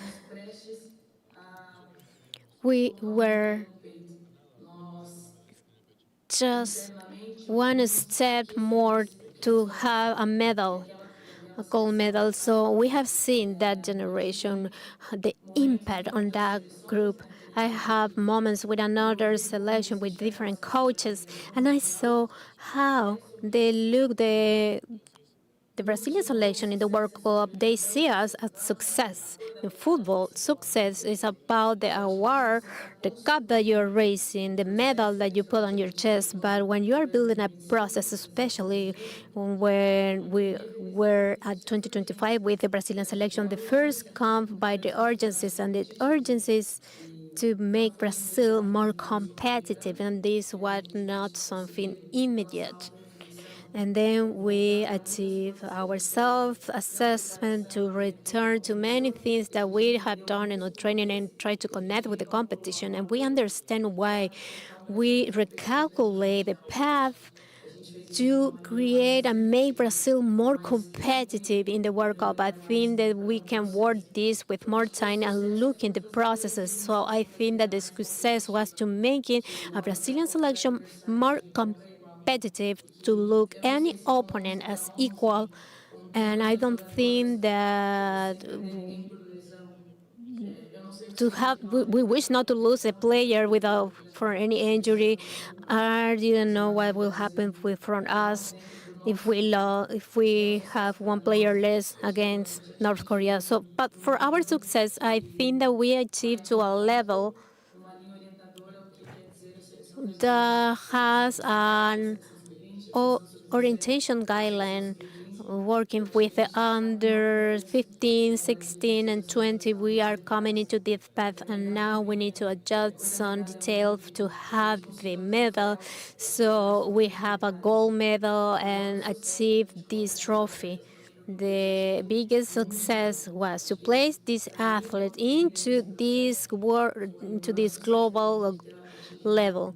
So our best achievement was being in there. So we have a final question for both of you. I will start with you, Formiga. We have the 2027 Brazil. To be able, I imagine your joints to enjoy this World Cup. What does this generate to you? Joy? Do you think that you're gonna win? Do you believe that Brazil will be the champion? Can we compete against the main leaders? I'm very happy for this great opportunity to be a great sport event in our country, but we are preparing to say that there is a great chance to win. We know that there are selections that are far away from us, but nothing in this world is impossible. We have a nation that believes that everything is possible, so we should do a great World Cup, and that our South American continent get together, not only Brazil, not only Argentina,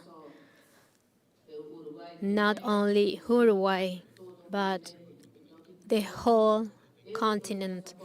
So we hope to have a success in this Women World Cup in 2027 to change together the reality, not only for us women, but for kids that dream someday to have the teacher of their country, to honor your mom and your dad, and to everyone that believe in your talent, so we can all together walk through this path and think only to change life through the sport and through the football.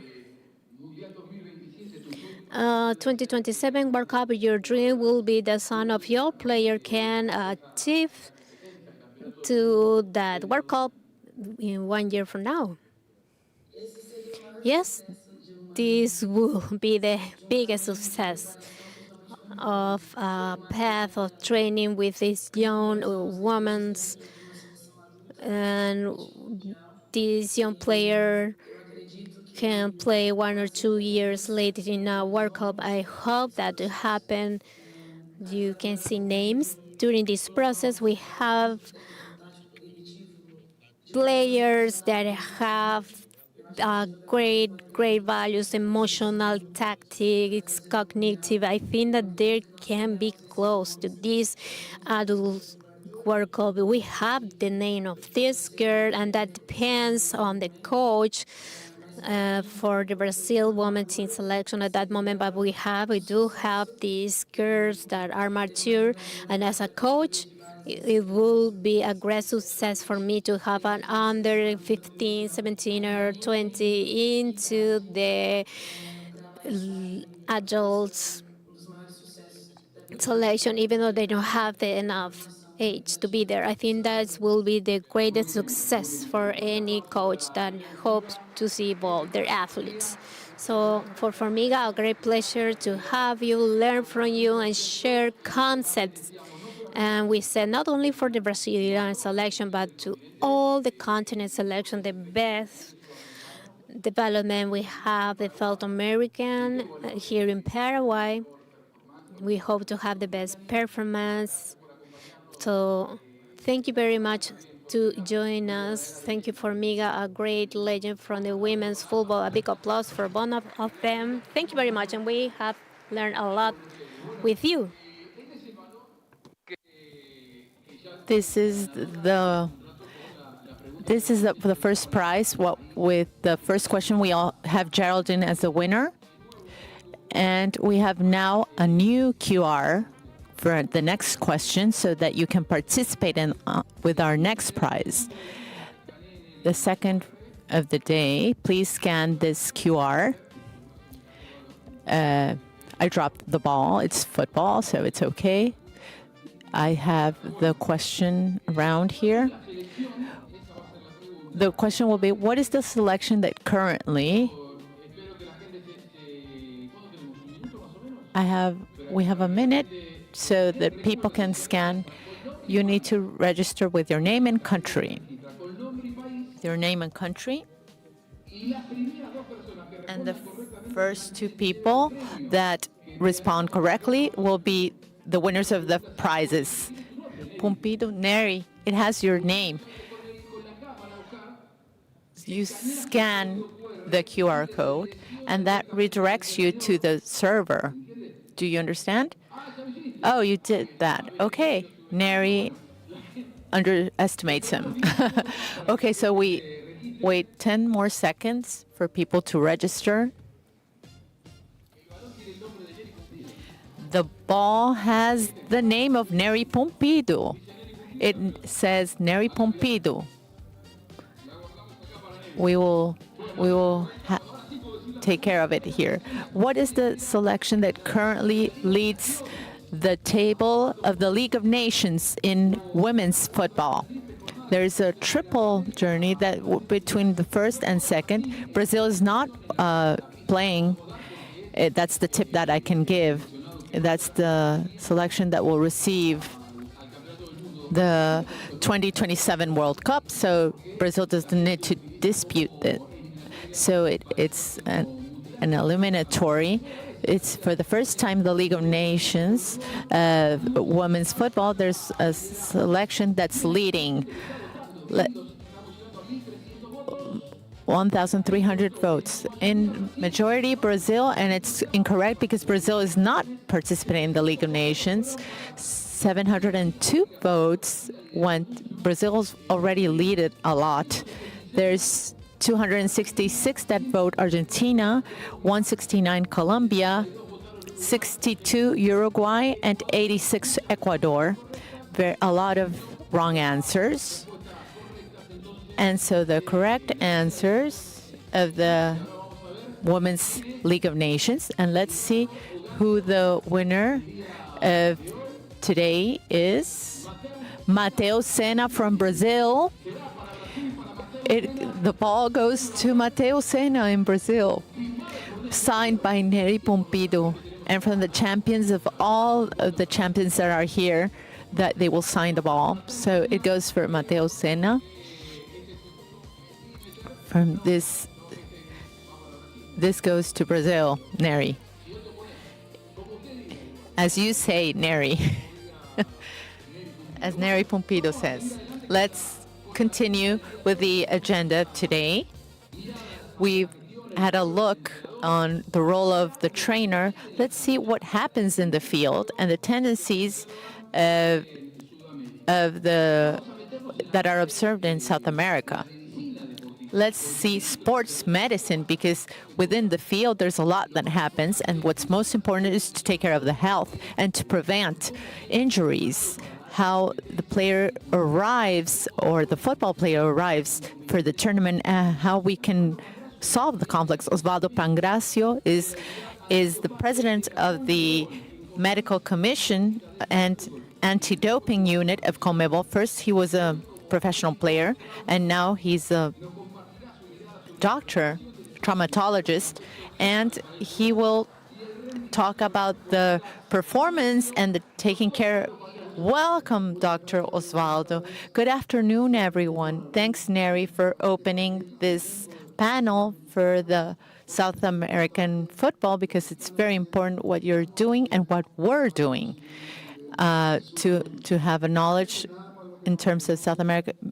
First of all, I've played 15 years as a professional football player, and in those 15 years, education was very important in my career, because my parents told me that football is important where you go, but to do a parallel career, to study at school and afterwards study medicine and become a doctor, I think that was very valuable for my career.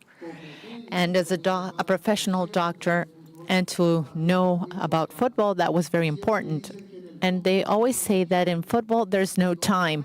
And when there's time is football. So those excuses are sometimes valid, but really what we have is time.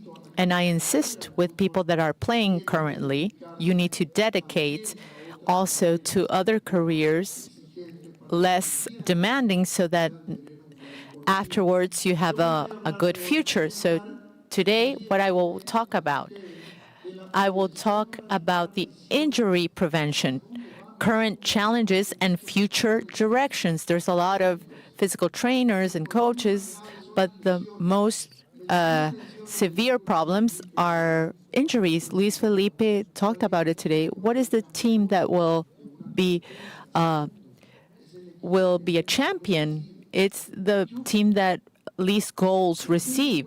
I agree with him, but I believe that the team that best arrives and can aspire to become a champion is that team that has less injured players, because the injured players finally in the defense, in the attack, the goalkeeper will consolidate that triumph.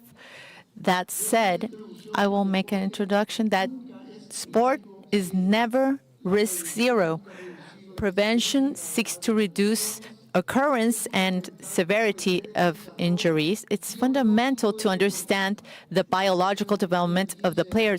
One thing is a 15-year-old player, and there's another thing that's 11, and you in the formation stage, and you need to understand the biological development of the player.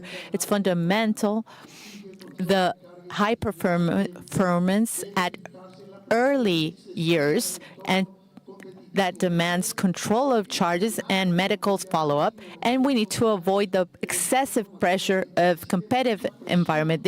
Children receive a lot of pressure from family and their own other environment. Psychological prevention in young sport players. And mental health forms part of the prevention of injuries. After a lot of years, I said, I treat myself with a psychologist, and that really exists, that possibility. It's a very valuable tool that technicals need to know. It's fundamental to detect at early stages any problems that are psychological that can affect the well-being and the performance and to increase the risk of injury. Psychology, some factors for follow-up, anxiety related with competency, excessive pressure from the environment, family, trainers, and competitivity that is badly managed, that generate conflicts with colleagues or other technical people. This is a lot seen in women in football. There's intrinsic factors, biological age versus chronological age. There's a player that has 15 years old and he debuts, and another one debuts with a woman with 15 years. Biological age is different from a man of 15 years old. There's muscular disequilibriums. There's this external factors as well as excessive charges.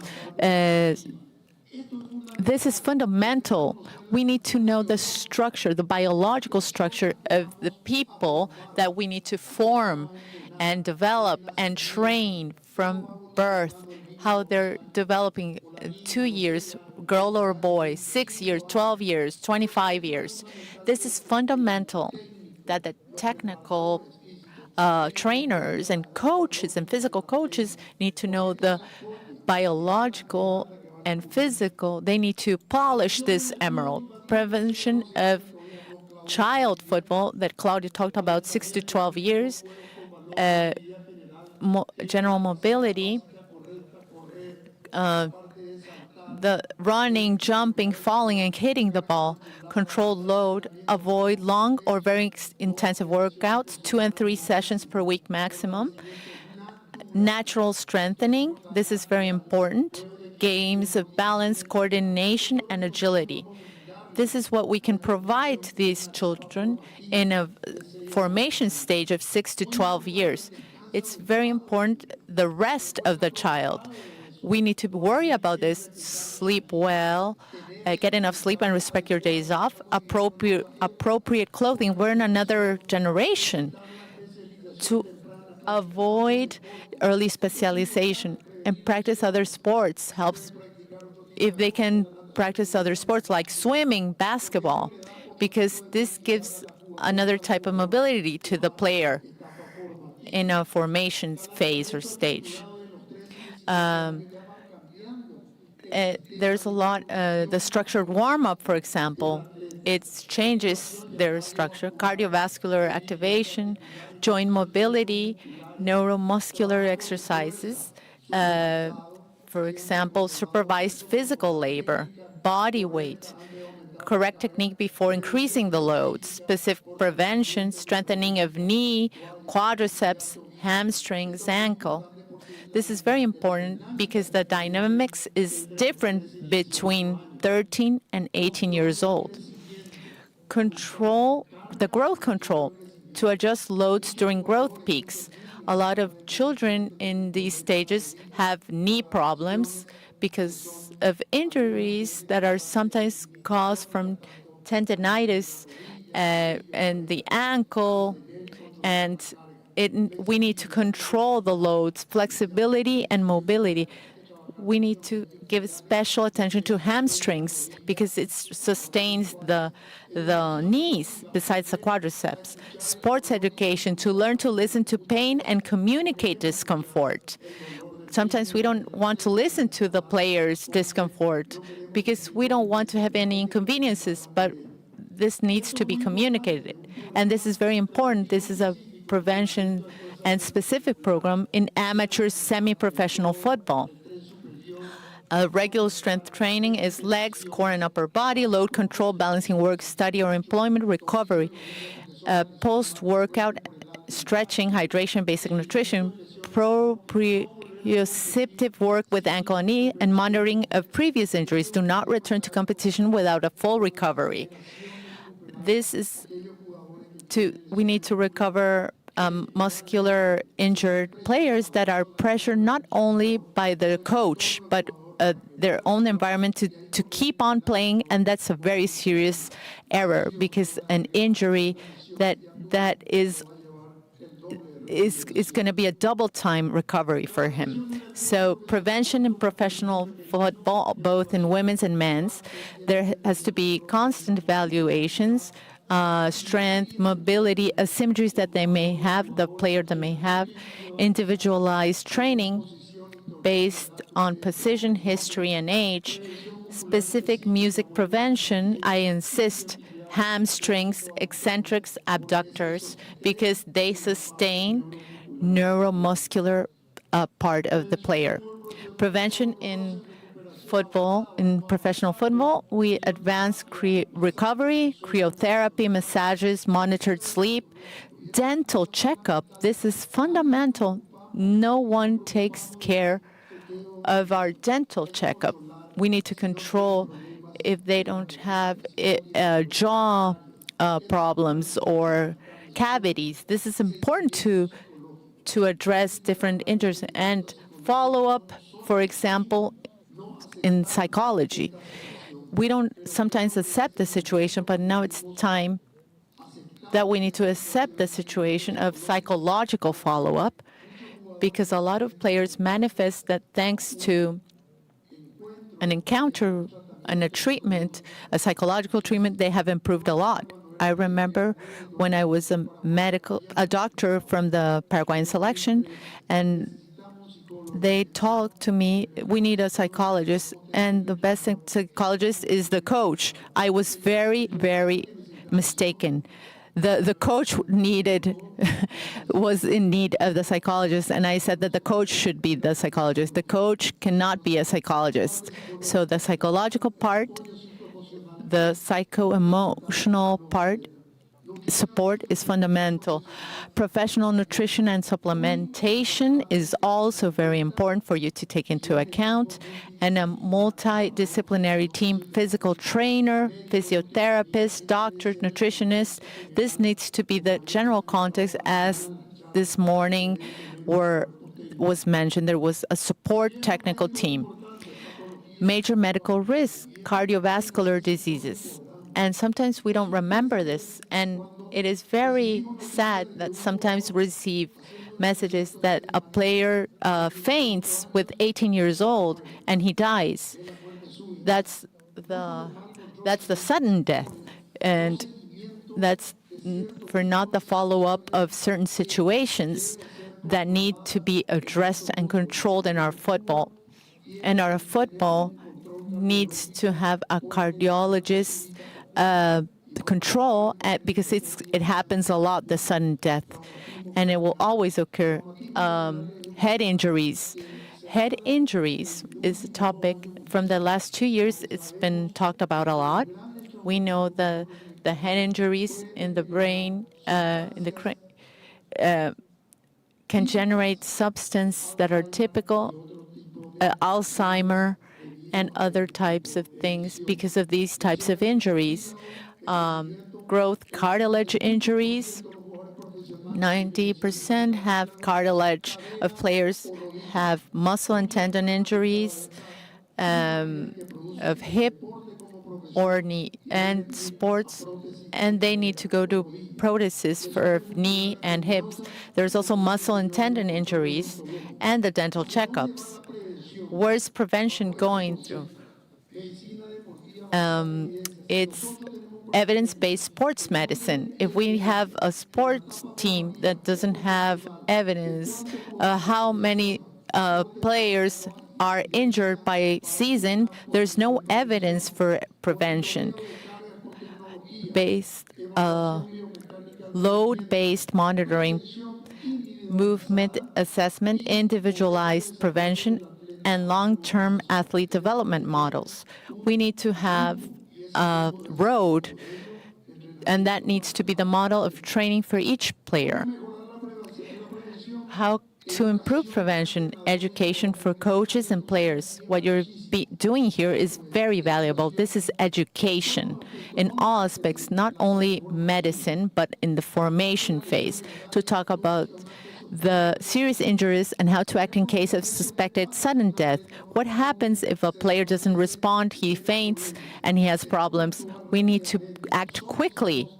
We need to react quickly. We need to safeguard the situation. Periodic medical evaluation, pre-competition examinations for all ages, systematic implementation of preventive programs. Years ago, there was a lot of preventive programs, and the last times, each physical trainers have their own programs, but we need to insist on this and more in the formation phase. Risks of not complying with the medical recommendations. Critical factors is sleep deprivation, decreased neuromuscular performance. Sleep is very important. We're not controlling this, and recovery of the injuries are affected. Early return after injury and high risk of relapse. We need to be very careful with this last thing because we need to put the ball on the floor and evaluate with the technical team, the physical and medical teams, in order for the player to come back to the tournament. Risk of not following medical recommendation is lack of rest and recovery, accumulation of fatigue, poor nutrition and hydration, reduced tissue repair capacity, only with water. We need good hydration for recovery. Risk of not following medical recommendations is increased muscle injuries, increased relapses, decreased player availability. The teams that has more injuries, the chances of being champions or first place are minimal. Prevention, effective prevention requires strict adherence to rest, recovery, and medical monitoring. As a final conclusion, the goal is not only to prevent injuries, but to protect the athlete's career. That is fundamental. We need to respect the career of the athlete. Effective prevention is based on the education of the athlete and their environment. It's fundamental to have continuous medical monitoring and respect for the recovery times. A healthy player is the foundation of athletic performance. Among adolescents or teenagers in their formative years, he who does not study does not play. This is very important. Talking about all of this prevention, that the one who doesn't study doesn't play. We need to leave a good legacy in the CONMEBOL, in the South American Confederation of Football, and to insist that the player in the formation phase and professional phase needs to have at least a vision to study in order to have a better future. Do not forget that that team that has less injured players is probably the champion team in a tournament. Not as the one that least goals receives. It's the one that has least injuries will be champion. So thanks, everyone. Thanks, Neri. And I hope you have learned a bit with my presentation.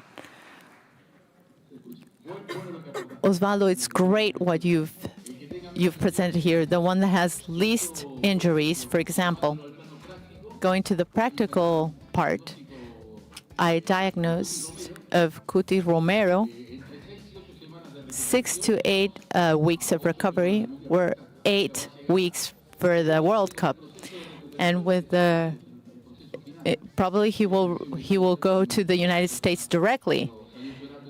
He cried in the field of play, And Alias asking from Barcelona, Spain. What are the major causes of cardiology problems in players? Is it because of genetics or deficiencies in training? It's genetics. I believe it's genetics. It doesn't have to do anything with training. It has to do with the player that had pre-genetics things. So we need to insist with the studies. Today we've advanced with what was 20 years ago. Yes, we've advanced a lot, and there's studies or exams in the cardiology part that are very specific and strict. Can we decrease that margin? Because we can't go against genetics, but a player, we have the case of a professional player in Argentina had a cardiology problem after years of playing professionally, and he was put aside. Kun Agüero was a big star. Thanks, Osvaldo. It was a pleasure to have you here. Very great presentation, Dr. Osvaldo Pangrasio, who's been here with this morning. It's very important, the international feedback that we're having. Different people from, not in South America only, but also from other countries have given our support in social media. They're participating, they're pending, and they're streaming.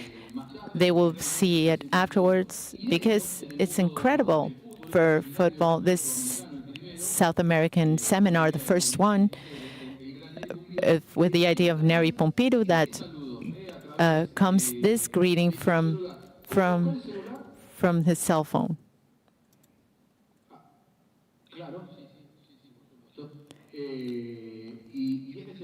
And this is the video that comes from someone that's supporting us and is pending, looking at our seminar.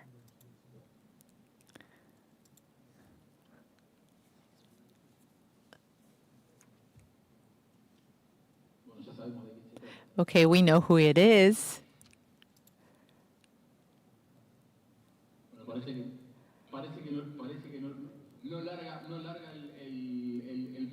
It looks like the play is not. Okay.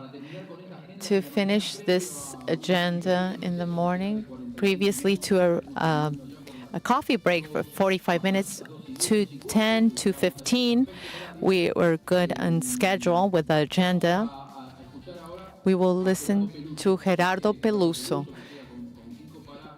from Uruguay to give us an introduction and a look about the coach role and what happened in the fields and the trends that we observed in South America, tactical trends in South American game.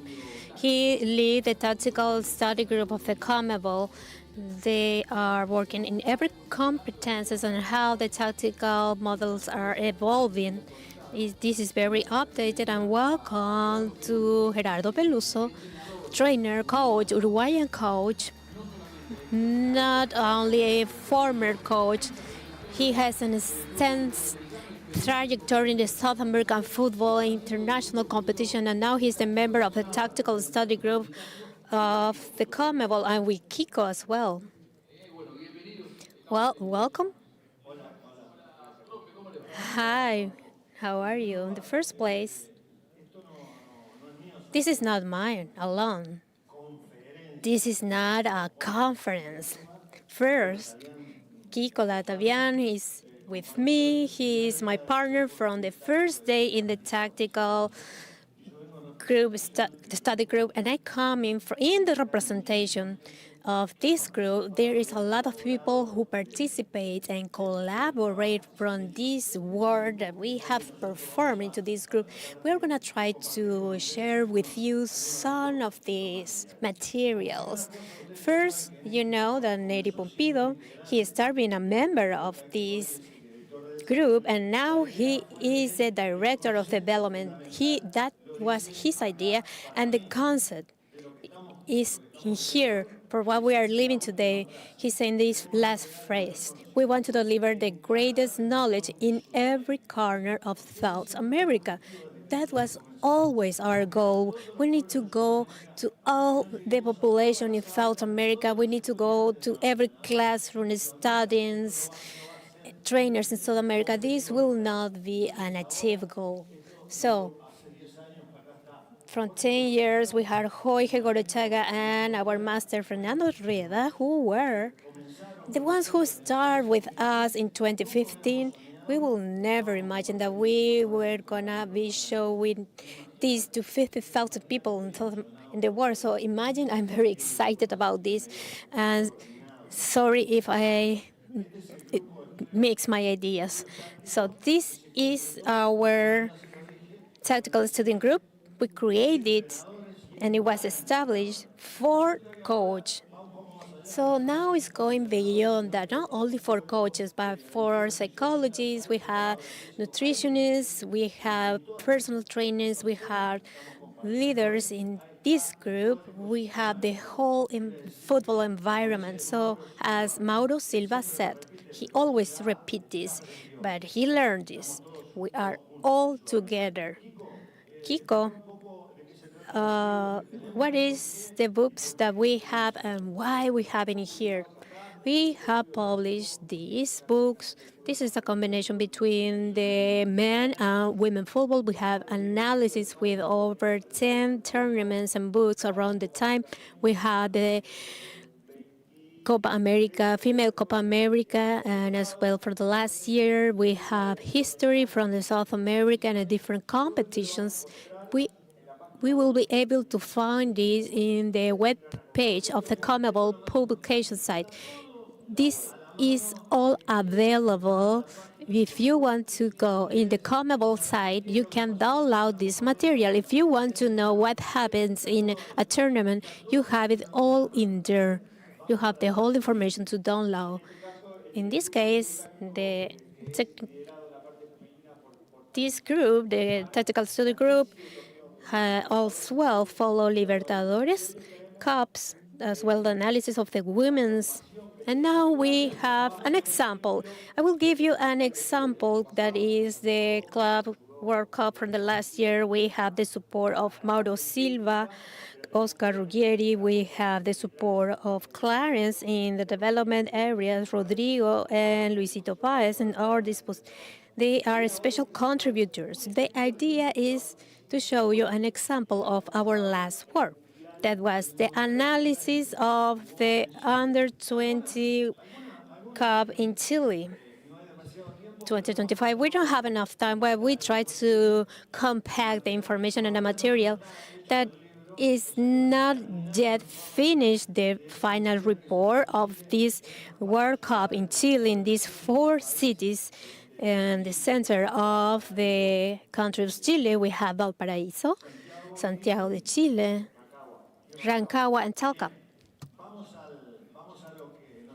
Well, okay, let's go to the field of the play, the playing systems. The trend is what we already saw.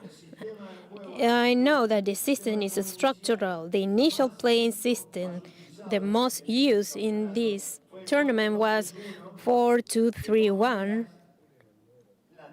but the trends in the playing system is the variability.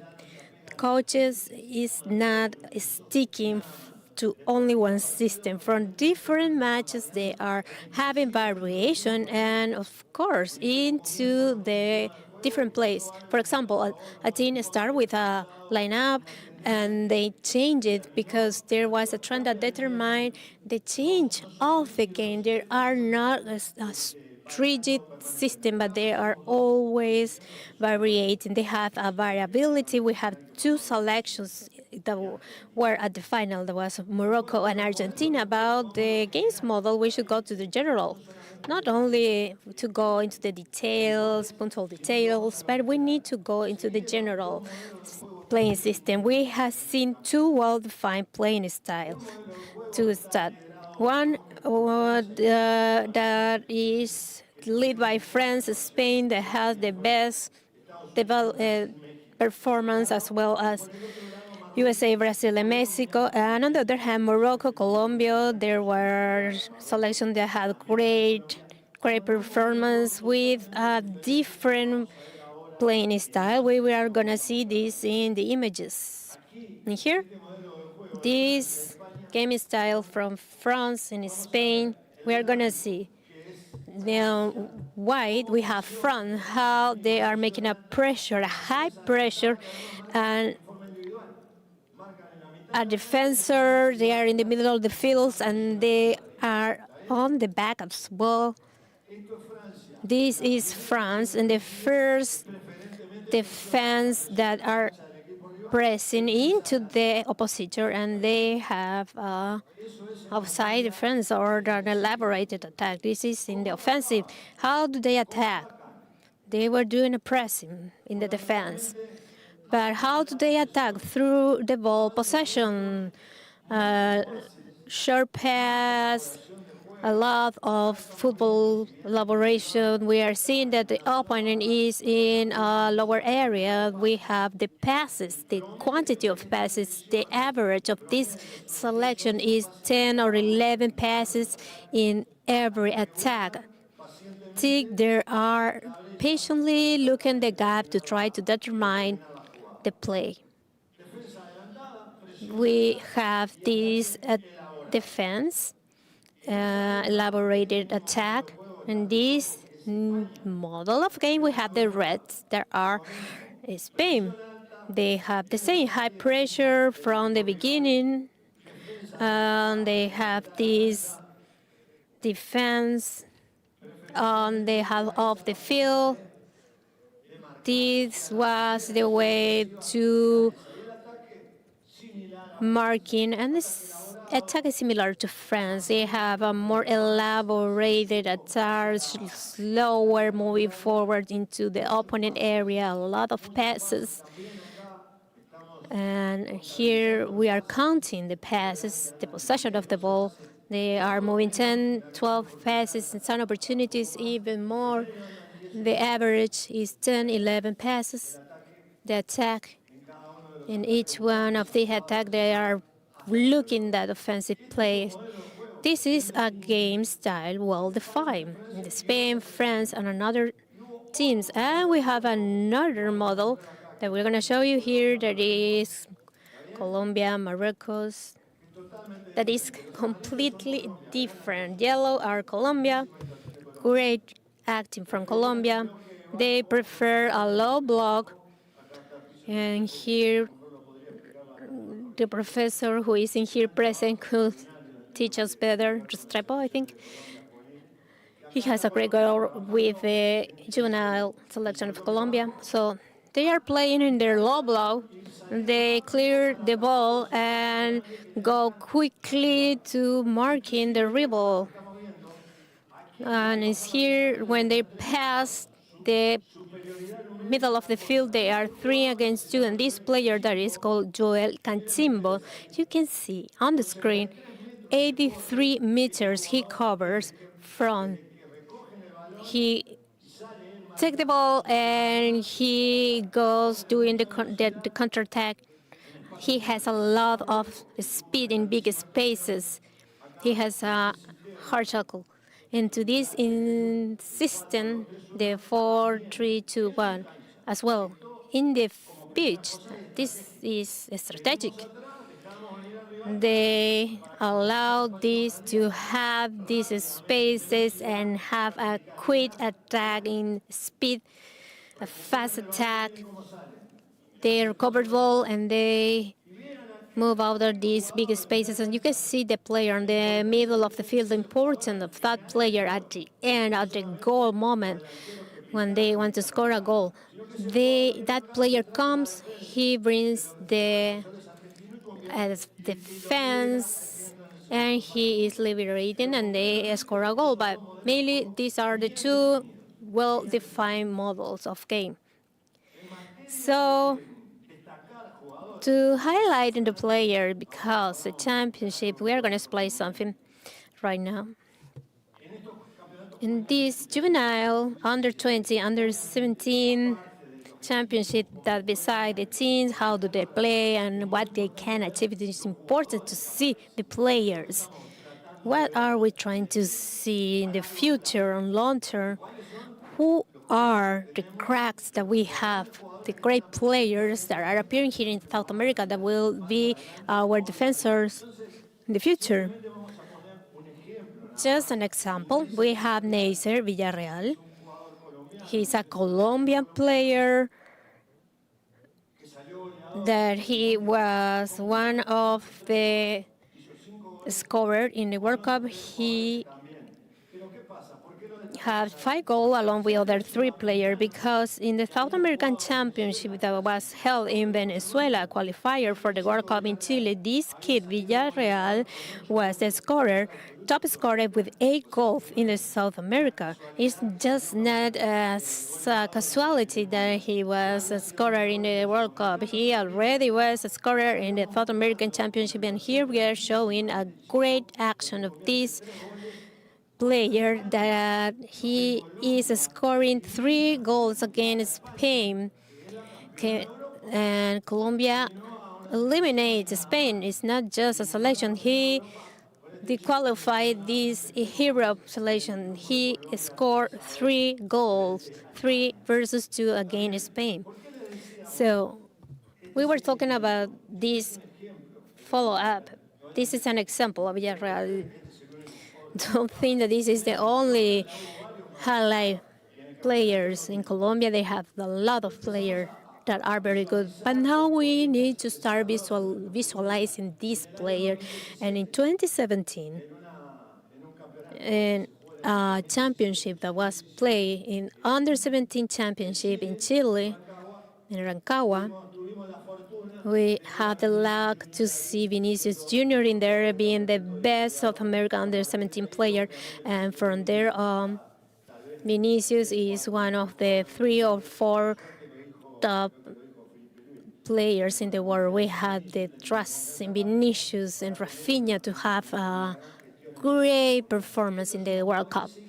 These are our players that we will continue following and see the process and the evolution of these players. So, Kiko, you are the specialist of the statistics.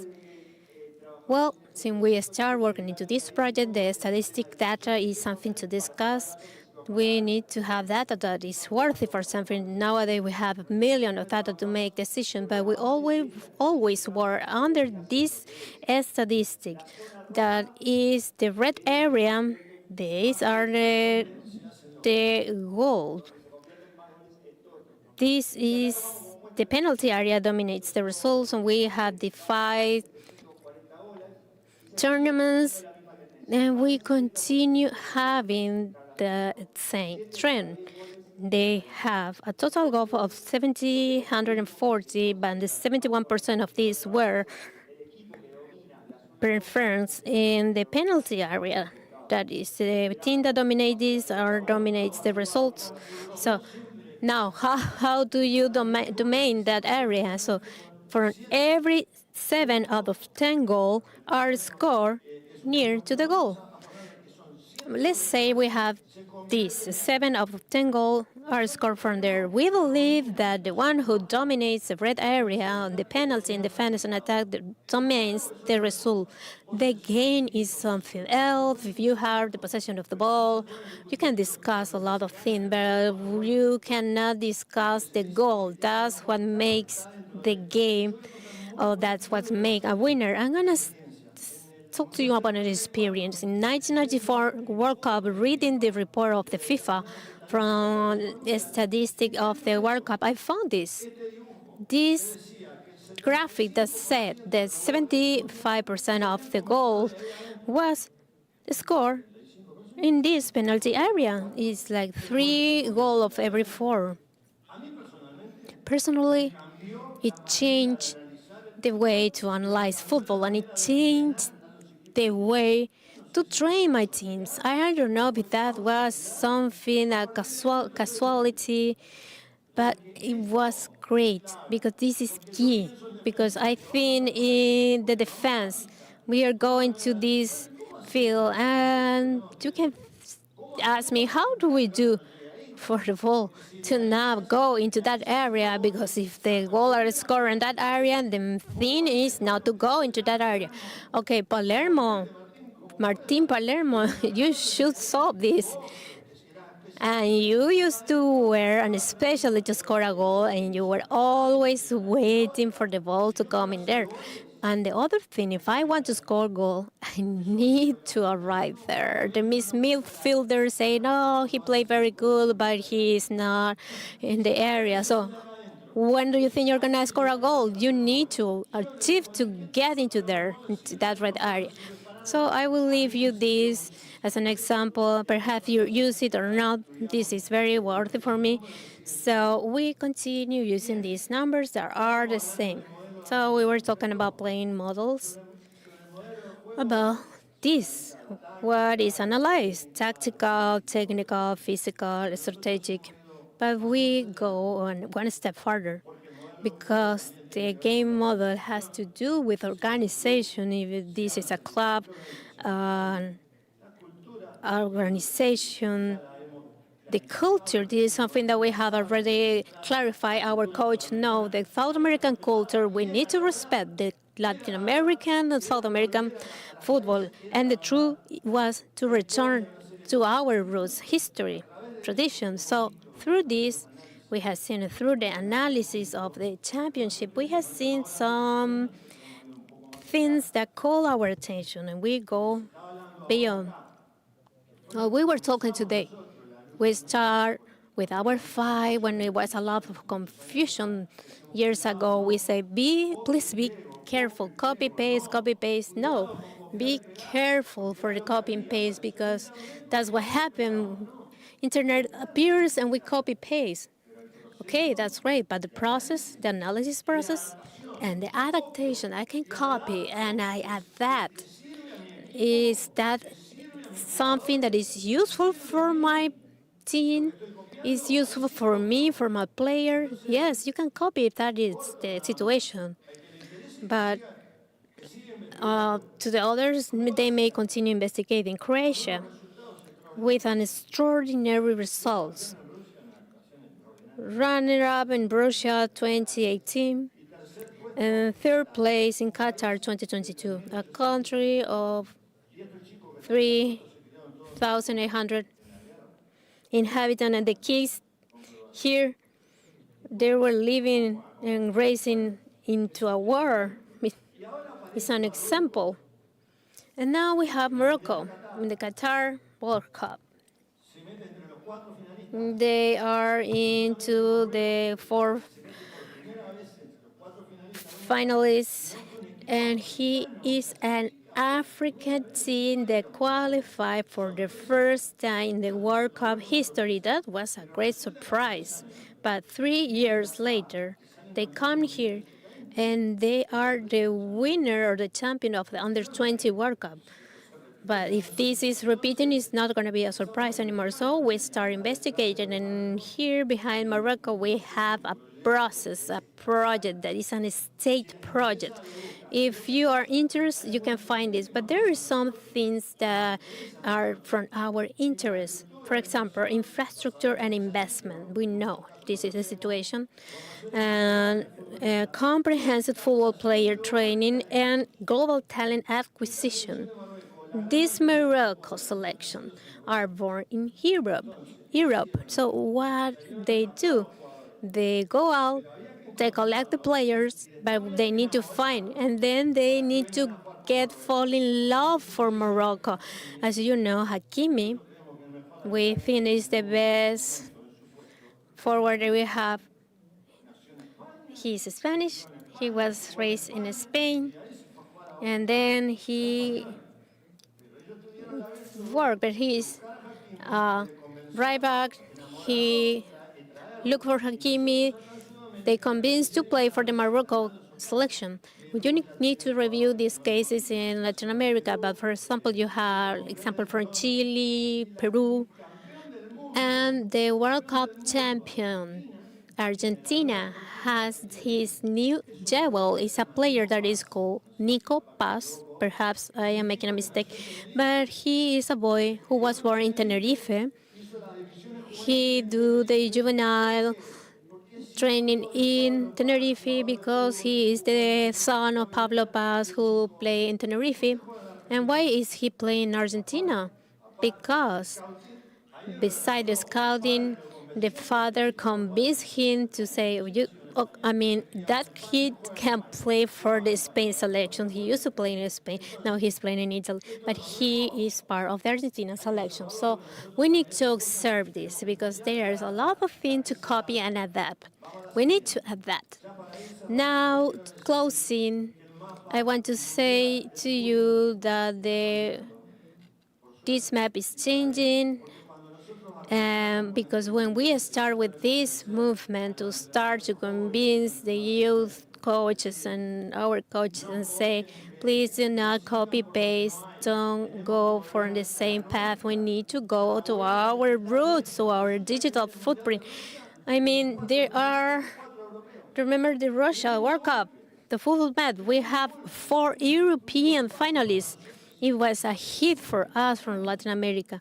Are we so wrong that we believe that if we continue to our roots, we can compete against the European and we have them the next World Cup? Yes, this is a slide. Then the map changes. There is no 4 European. We have 2 European. We have 1 South American that is it is the World Cup champion, and we have Morocco, an African. It changed. Now we will go to the next slide.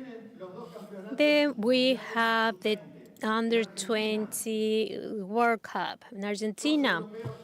2 Europeans, 1 South American, and this mister, he is here, that believes in our things, in our digital footprint, in our Uruguayan history, and it makes Uruguay World Championship. And we have 1 Asian.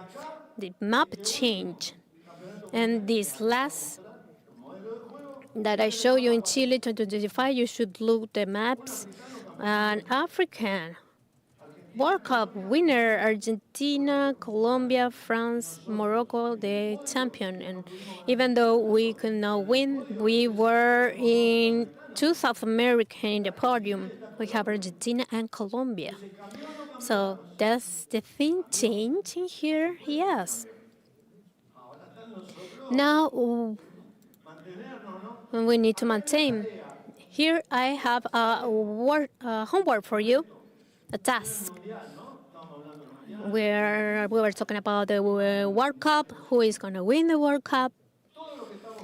Everyone who are following us online and the one present in here, you are here for something. You want to hear from us, to the big legends that we have, to the people who knows a lot from football, not us. We're just transferring the knowledge, but in here the task is, if we need to see something at football and we want to continue improving, what are you going to do? What are we going to do during the 2026 World Cup? I'm going to watch it with my friends, with my family, and I'm going to observe it. I can observe it. Or I'm going to analyze it. I observe, I analyze, and I take conclusions. Don't leave a World Cup like this to say, what is your takeaway from the World Cup? Oh, no, I didn't think about that. But if we want to improve every day, please don't let this World Cup pass away. Next task. This is a physical data. The physical fact. If you analyze something, it's going to stay with you. But that's something that saved me. I am easier to show you this because Filipe Luis says something that I share with him. I don't know if you hear that he say when I was playing, the people say to me, intensity, intensity, intensity, but I didn't even know what that intensity means. I didn't defend. I didn't know how to play this game. So I'm hearing, this is a very personal opinion. Today, the coaches talk about football and say intensity, and they say, I want more intensity, I want an intense. Okay, I would love to have an intense team, but the search for only intensity, what is that? It's just running a lot? Is aiming, willing to do something? Okay, let's see, this is a test. And this is physical facts. What happened at the 2022 World Cup, running more than your opponent, it is an advantage to win. In the group phase, where all the selection play, the 32 selections play, we have an average of the coverage for match, and they have this result. The 5 selections who run the most is United States, Australia, Iran, Germany, and Serbia. You have the number. You know who was the champion? You know if this selection... No, they were all disqualified in the first stage. They were all gone to their house. Don't say to your player, oh, you should not run a lot. But running a lot does not ensure you anything. Who was the champion at Qatar? Argentina. You know, Argentina in that average to where he was in the group who was running not in the lowest running group. So you need to run more or you need to play better to win. I will leave you that reflection, and in here I'm going to end with a matter that happened to us in 2023 here at the front, at the office of the CONMEBOL building. We have a meeting that Alejandro, the president, called us. We were talking about important topics between important people. And one of them said, the things that we are living right now is unbelievable. The 4 biggest cups in the world are in our house. Argentina was a World Cup, Uruguay was World Cup champion, Brazil was under 17 champion, and Brazil was Olympic Cup winner. So what happened now? And the president, our president said, many of you who are present now, he said, what do we do now? Now we go after the excellence. Now we are going for excellence. So thank you, Neri, for your great idea for this seminar. You have the QR code with access to the books on the screen.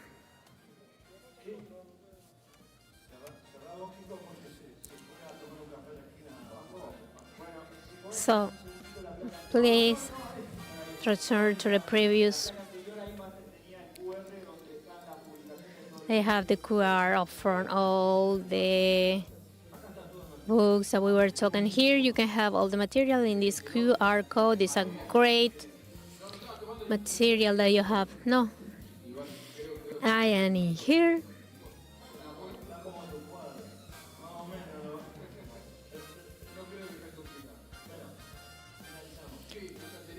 We have some questions. Filipe Luis, when he was on the stage, he talked about what is the most difficult to win after winning. Please develop that concept. That's the excellence to win after winning. That's complicated. Yes, it's very difficult. There is a great technician, I think this for volleyball, that are from Argentina, Julio Velasco. He said something related. It's difficult to being hungry after eating. So it's difficult. After winning, it's difficult, but I don't take away from the Argentina selection because they were winning from the 2021 Cup America, and then they win the finals. He went to confront Italy, then they have the Qatar, and then the Cup America, and they won again the Cup America in 2024. They have win after winning, so I will not dispose that. You were saying about the Italy case. We're talking about South American football. focus on the development of South American football, the growing and maintaining being excellence. What you're reading about the Italy situation? Because it's not something casual. These three continuous work on. Well, I believe that the Italian football has lost their identity. They are not playing like Italy, not like the Italy that I met when I was a child. If back in the years, if you want to be a winner, you need to move over the Italy's. I don't know what happened. They are not playing like the Italians. You just said we need to continue doing the South American football, playing with the South American identity, and this is related what you remarked from Italy. Well, they are into this process. We were several years without competing against the European until an Scaloni come. I say this with a property, not because I know more, because I'm an old man. Perhaps you didn't so play in Carlo Bianchi, Nega, you know who there are, but I saw them play. And this Argentina is playing like them back on the time. And Argentina was a lot of years searching, we didn't know what, till they come and they start playing like those Argentinas players. You are a fan from the San Lorenzo team? Yes. I seen playing the Cara Sucias. When I was a kid, they went to play in Uruguay, the Montevideo World Cup that is playing in January, and they played at that. They played around the ball. They play around the ball like this team. So Argentina, when they return to their roots, they achieve everything that they achieve. So they were searching something, I don't know, but that's the truth. So returning to our roots, we are going to see a video. I take advantage of you both. The video that we have from Messi, that Messi is with us from Miami this seminar. Hello, everyone. I will like to invite you 13, 14 of April, the South American football seminar. I hope that you can assist to this event and to enjoy it. Enjoy it and all the best. Big hugs to everyone. Leo Messi was giving a speech. It's a very special moment for Messi's career. This is probably his last World Cup. What did Messi mean for the South American football? Without words, I can only say that when I directed the Paraguayan selection, the first game was against Argentina in Cordoba, Argentina. In the moment, all the moments of Messi were extraordinary. So we need to suffer and then to enjoy it without words, speechless. He's going to play this World Cup. I'm without doubt. God forbid that anything happens, because someone said we're 2 months from, and someone talked about Cuti Romero being injured, and he cannot play the World Cup. We hope that nothing happens. Thank you, Professor. Thank you for being here. Good afternoon to all of you. The passion that Professor Peluso gives to the tactical study, he leaves a great legacy, as Kiko pointed out. You can all download the books where the current situation of the mutation of tendencies in South American football. There's a pause until 3 o'clock now, a coffee break, to continue with the second phase. There's going to be a panel of players that are references. It's a conservatory and Martin Tocali is the coordinator of the goalkeepers. He's a world champion in 2022. And Gabriel Businger, he's from Vasco da Gama Club, and he will have a study case. A brief break, and in 45 minutes, we're back. Enjoy. Thank you.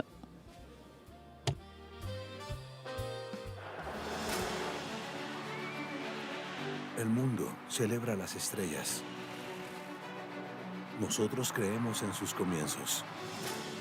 Sudamérica, cuna de talento, pasión, identidad. Porque Sudamérica es fútbol, es cultura, es historia. Es el lenguaje que nos une. Es el ADN del fútbol sudamericano. Por eso, desde 2017, CONMEBOL impulsa el desarrollo del fútbol dentro y fuera de la cancha. Una iniciativa que trabaja en cada rincón del continente para fortalecer el fútbol desde su base. En 2025, ese compromiso se tradujo en hechos. Hechos que hoy impulsan el desarrollo a través de 4 pilares estratégicos. Gestiona, educa, construye y juega. Gestiona es el eje que pone en movimiento el desarrollo, el que asegura transparencia, planificación y buena gobernanza, el que alinea procesos y fortalece a cada asociación miembro para crecer con reglas claras, fortaleciendo la estrategia de la CONMEBOL, el legado de nuestras leyendas y la lucha por la inclusión. Educar es transformar el juego, porque no hay desarrollo sin formación. En 2025, impulsamos becas, seminarios y manuales. Más de 15,000 personas en 50 países formándose para el futuro. Porque educar no es solo enseñar, es dejar conocimiento, es preparar el fútbol del futuro.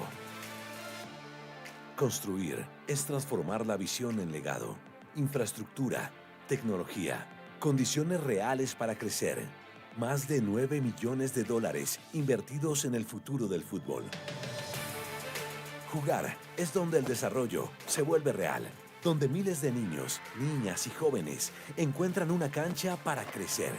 Más de 53,000 participantes creciendo en toda la región, porque competir también es formar valores. Detrás de cada atleta, de cada árbitro y árbitra, de cada equipo, hay un proceso, hay formación, hay gestión. Esto es CONMEBOL Evolución, el motor que fortalece nuestra base para hacer más grande al fútbol sudamericano. Porque cuando el fútbol crece desde la base, cree. Y cuando cree, todo el fútbol evoluciona.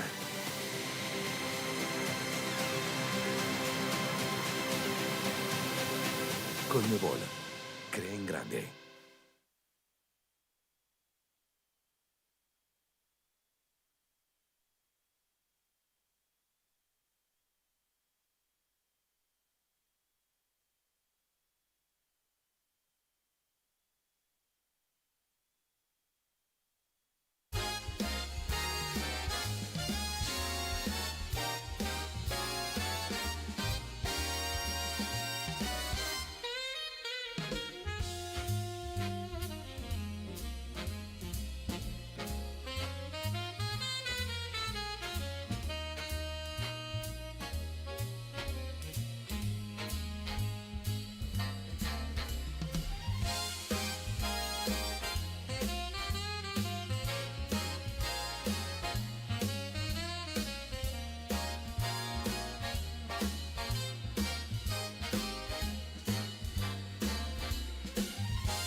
Buenas tardes nuevamente, bienvenidos. Espero. Good afternoon again. I hope you had a good lunch.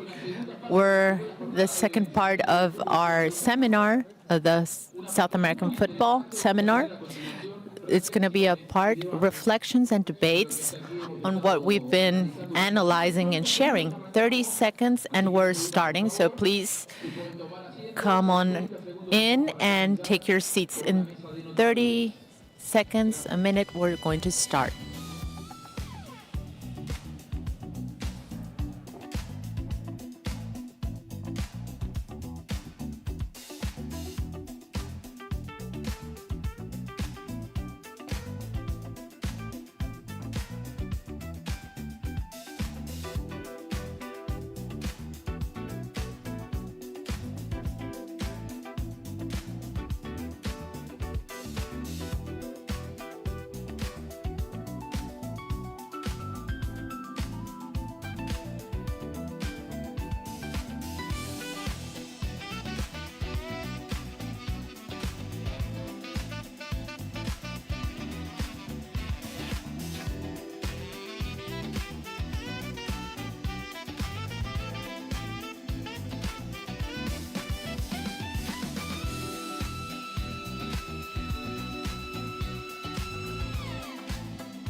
Muy bien, comenzamos. Okay, we will start this afternoon. Thank you for continuing with us physically here and the thousands that are connected online by streaming from different parts of the world. This is the first South American football seminar in 2026. Hopefully, we'll have much more challenges ahead. And let's make a work table with notable people, reflections of what we've heard. We've had great presenters here. And some of the phrases that we highlight, we have highlighted them, and we will talk about and debate on what we've heard up to now with great personalities of world football, champions of American Cup, of Libertadores. We'll start with Martin Palermo, that we asked Martin to come up on stage. Applause for Martin Palermo from Argentina.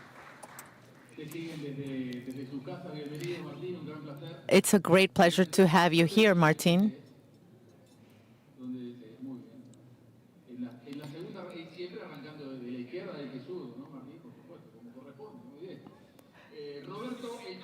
Roberto Acuña, another great personality, Roberto the Bull Acuña.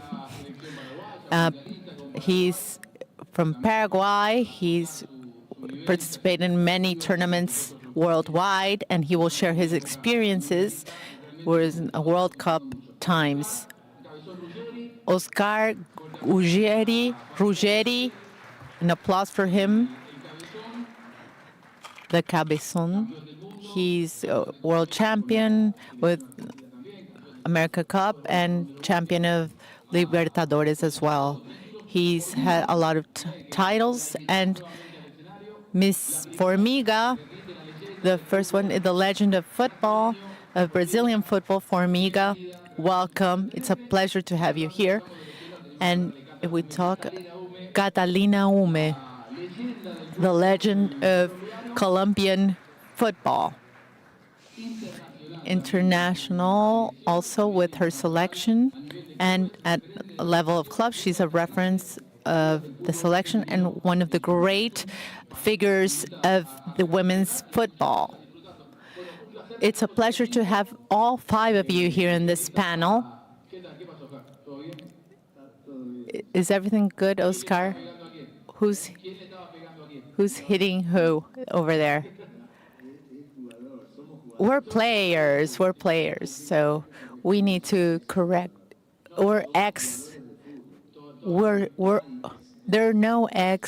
There's no ex-doctors or ex-attorneys.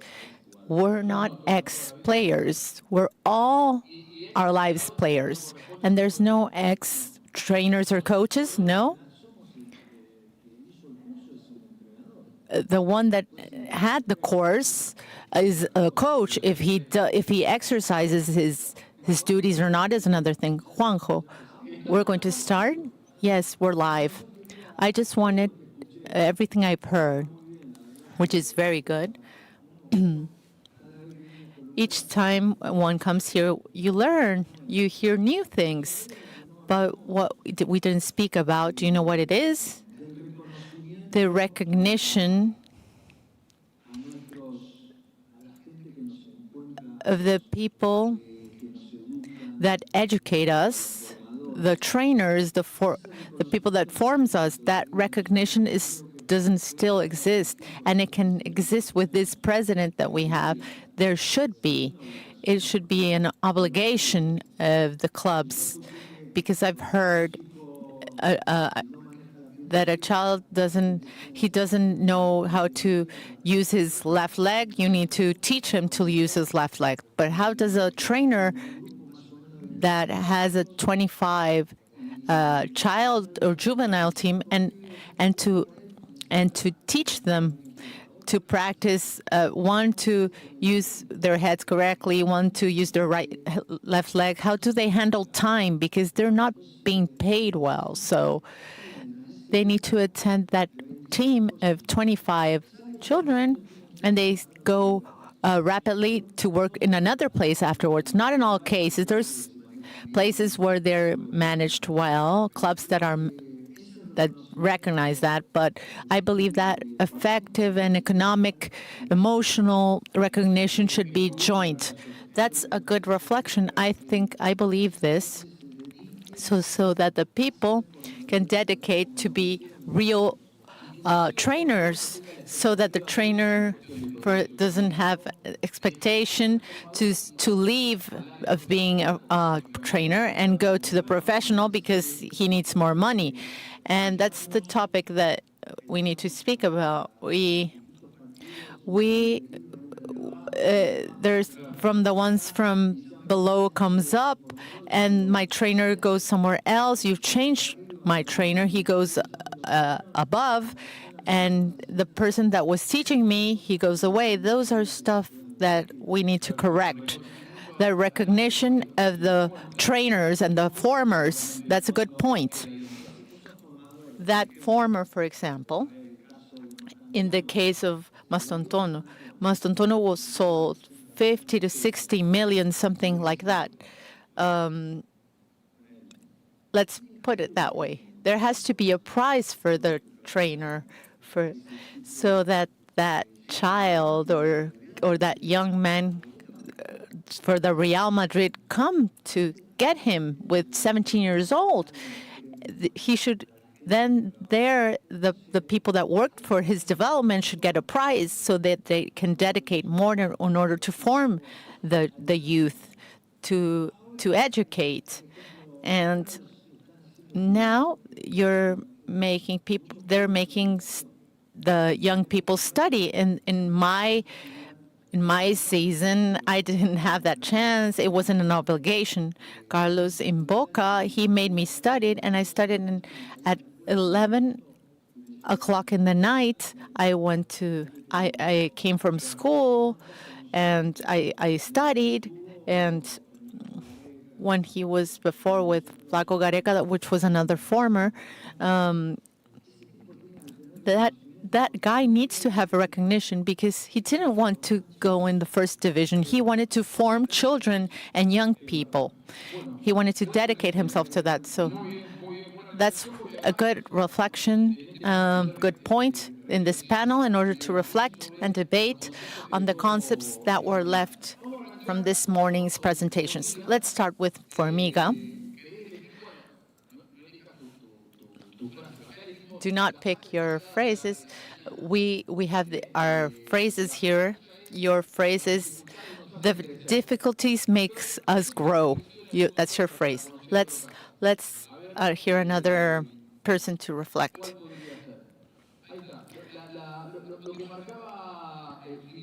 Filipe Luis. What's difficult is to win after winning. Filipe Luis said this morning, what is difficult is to win after winning. I will start with you, Formiga. What is your experience of winning after winning? Is it hard to maintain success? I believe, I believe, But all the histories make us confidence to win the other play. Something that I believe that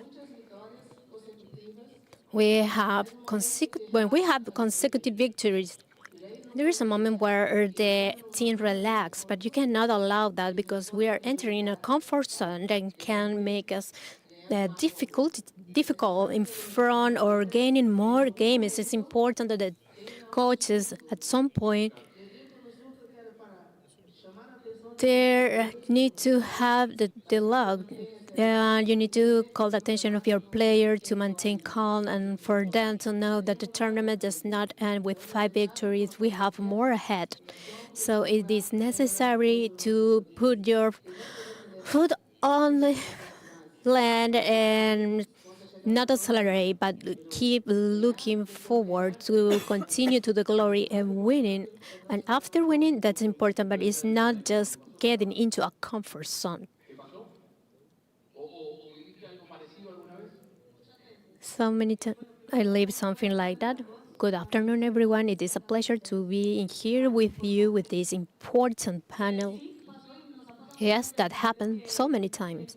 I think that the female football comes from this evolution in the mental level to turn this business.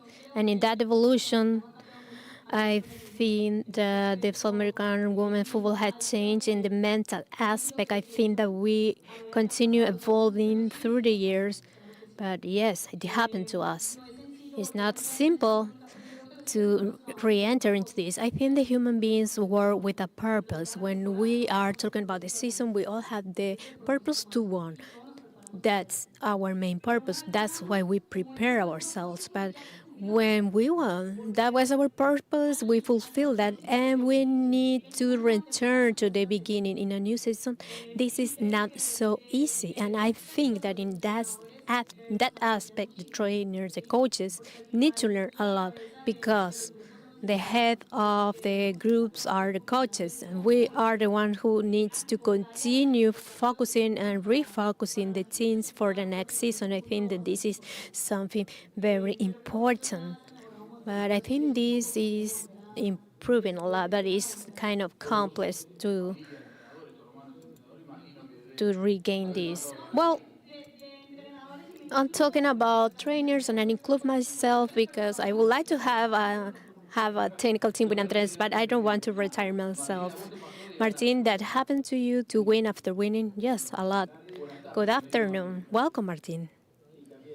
Well, it is important to be here, listen each one of the speakers who talk about their experiences and especially talk about topics that I think that in my situation, the good thing is that you continue learning and have your education and you think that the ones who are talking is better than us.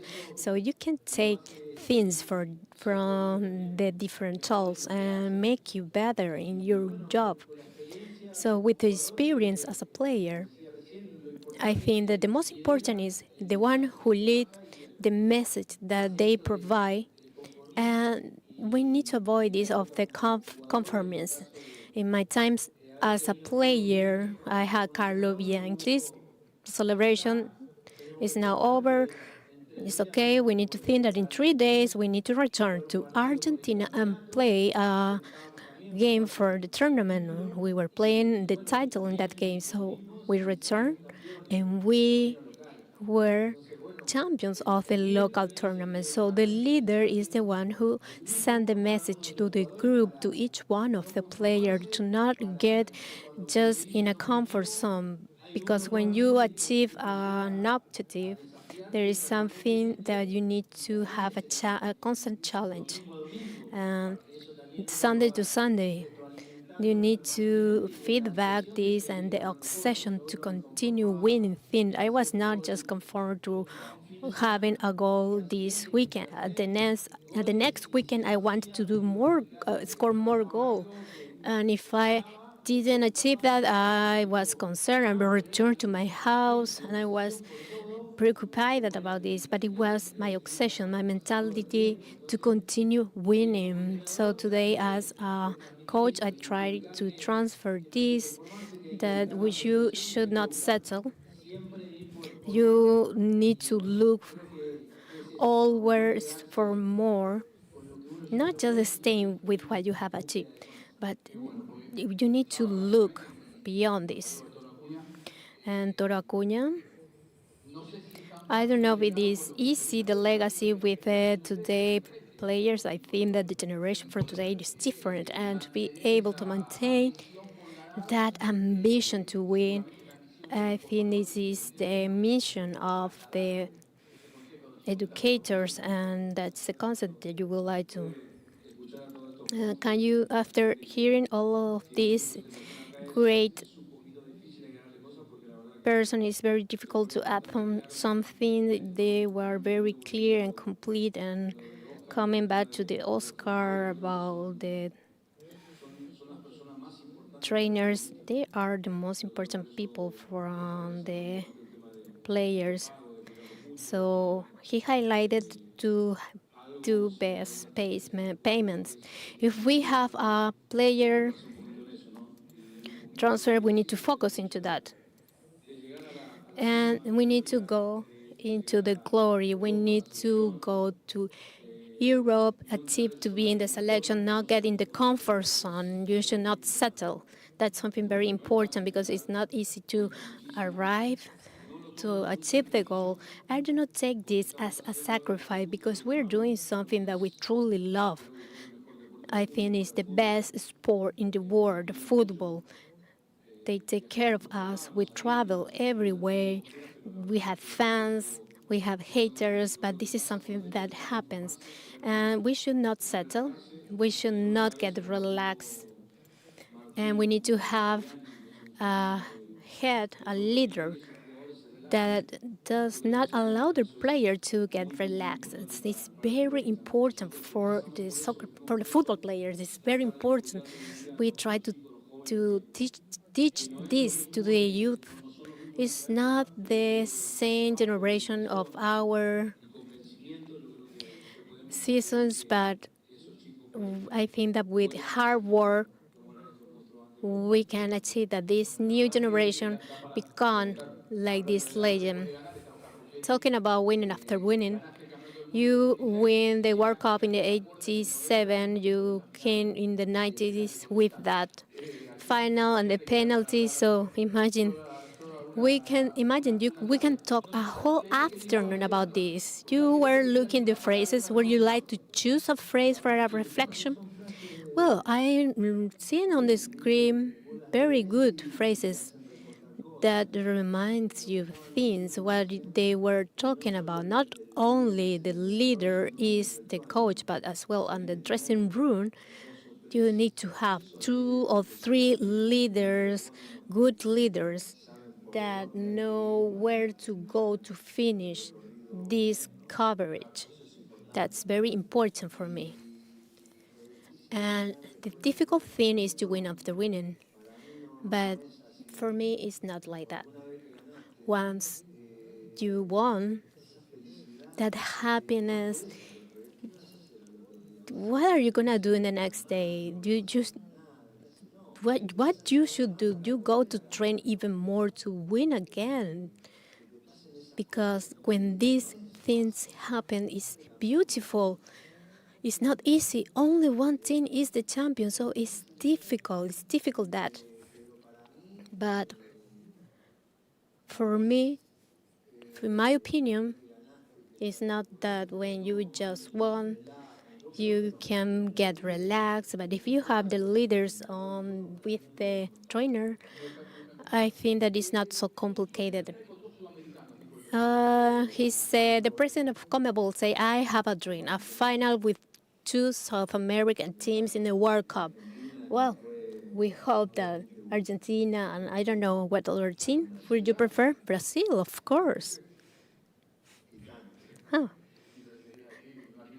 Just imagine Argentina and Uruguay, perhaps. I think this could happen very soon. That will be something difficult. You have played in Argentina and Uruguay in the 86 in the round of 16. You were in there, and it was the most difficult of all. Well, we won 1-0. They annulled a goal to Diego. I don't know. I don't remember.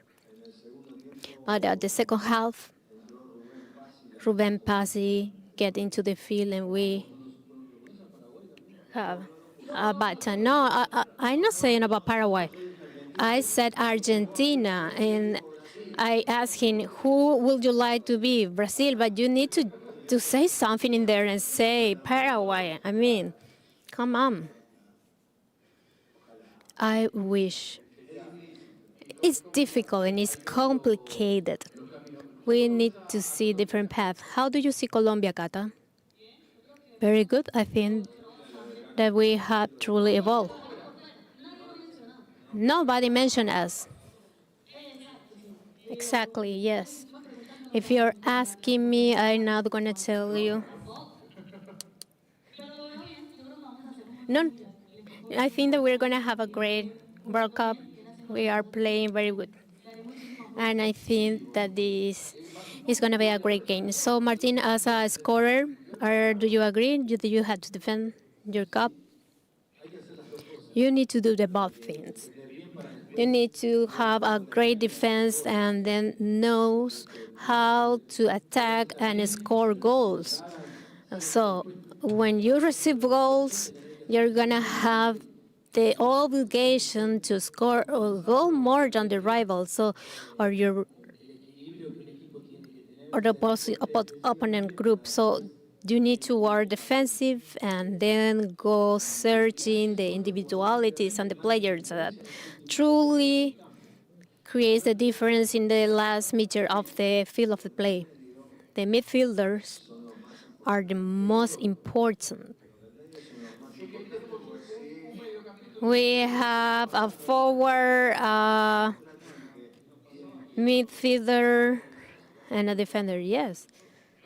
Gamarra was always the figure of all the games thanks to us. So what Pangrasio said, in a World Cup, the winner team is the one who has less injured players.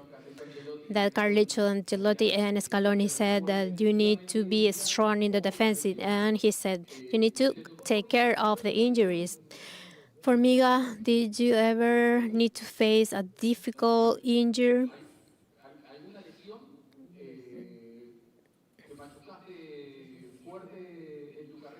Did you have an injury?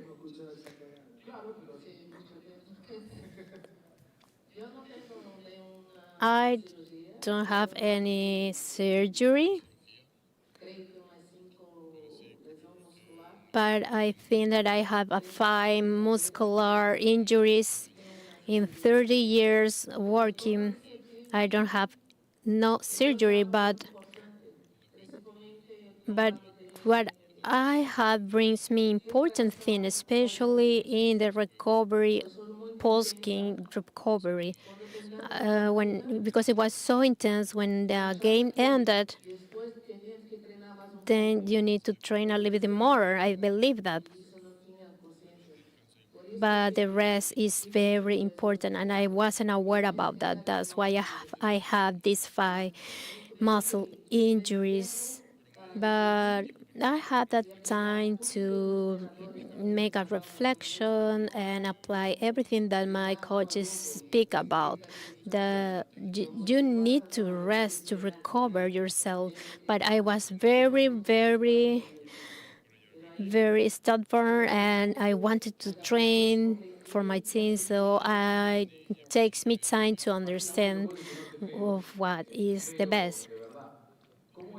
What's the mentality of a football player when they have an injury? What is their motivation, the hunger, their family, In 1999, I have my first injury. It was my best the worst moment. And yes, with the hard sprint, I have this goal. You say, this. With the ligaments, you are achieve the 100 score goal, yeah. But the difficulty is the after.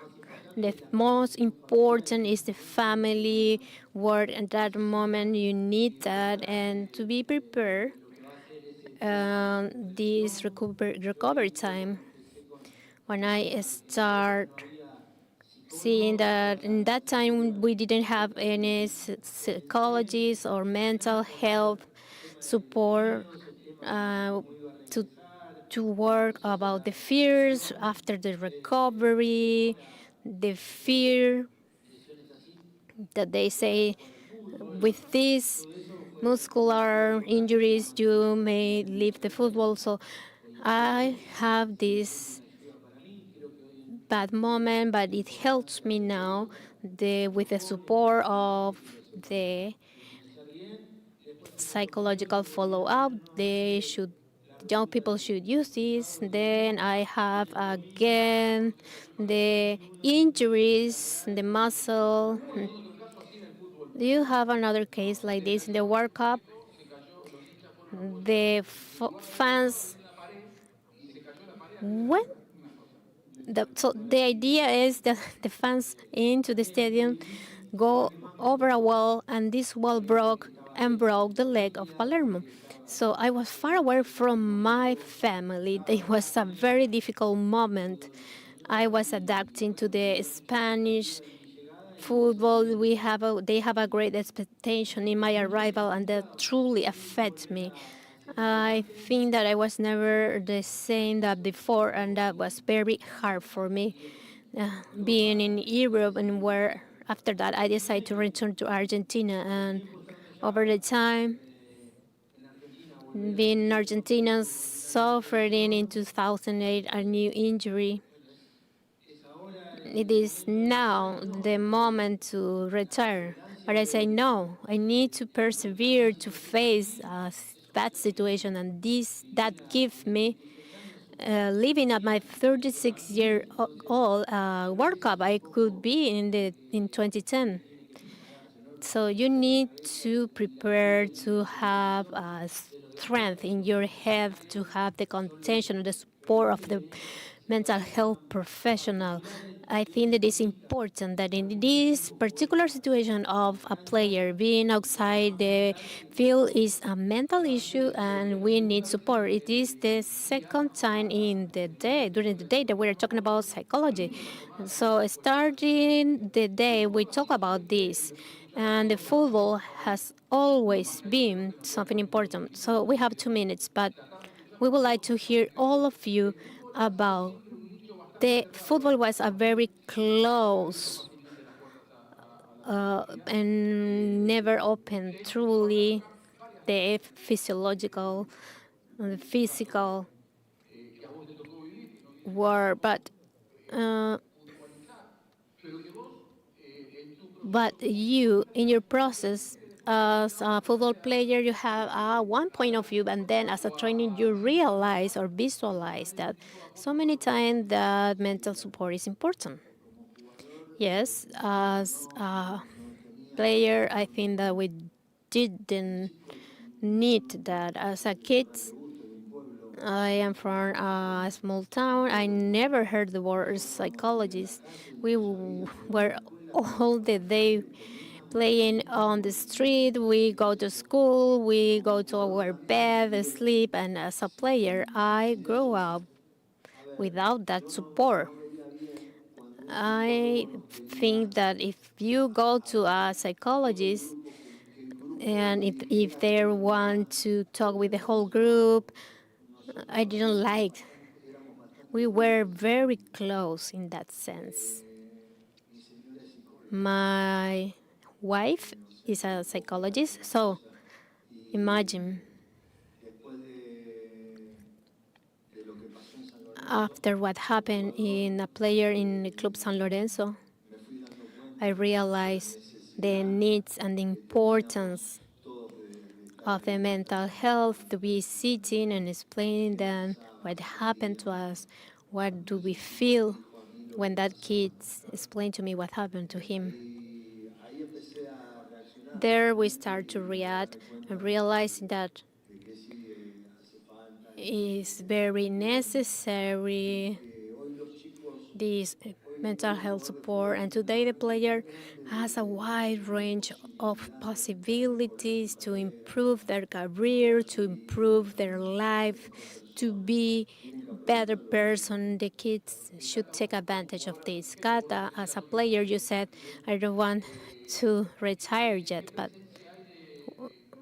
what do you believe about the psychological support today in the football that you have?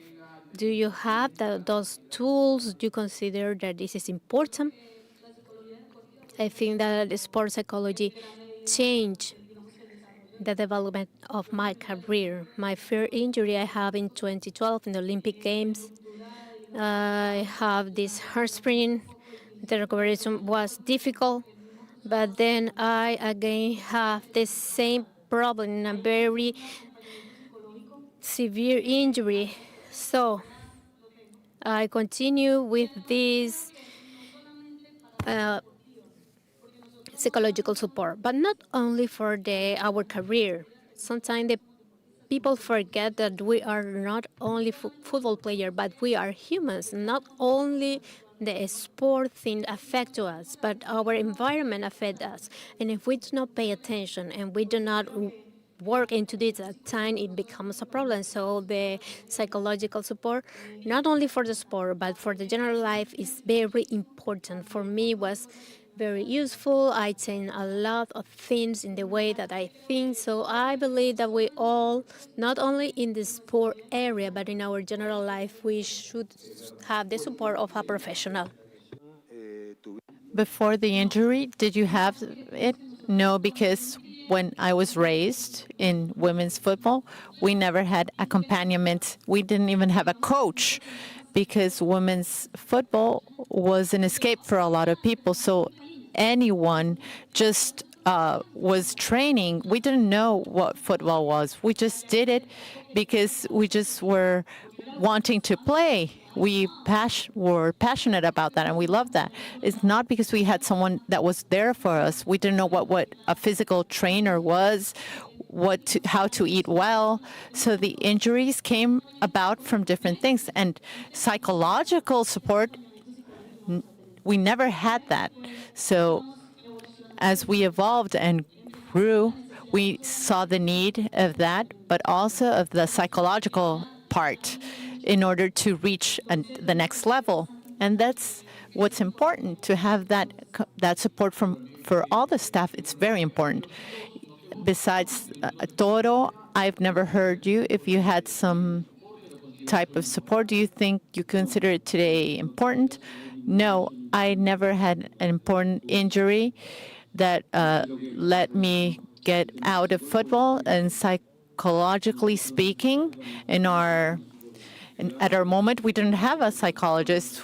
Our parents just prepared us to go through that path. Everything evolves, and now that we understand, besides we take the pulse with our fingers, now we have other tools. So everything that adds up for the well-being of athletes is evolving. One last question, so that you can reflect between yourselves.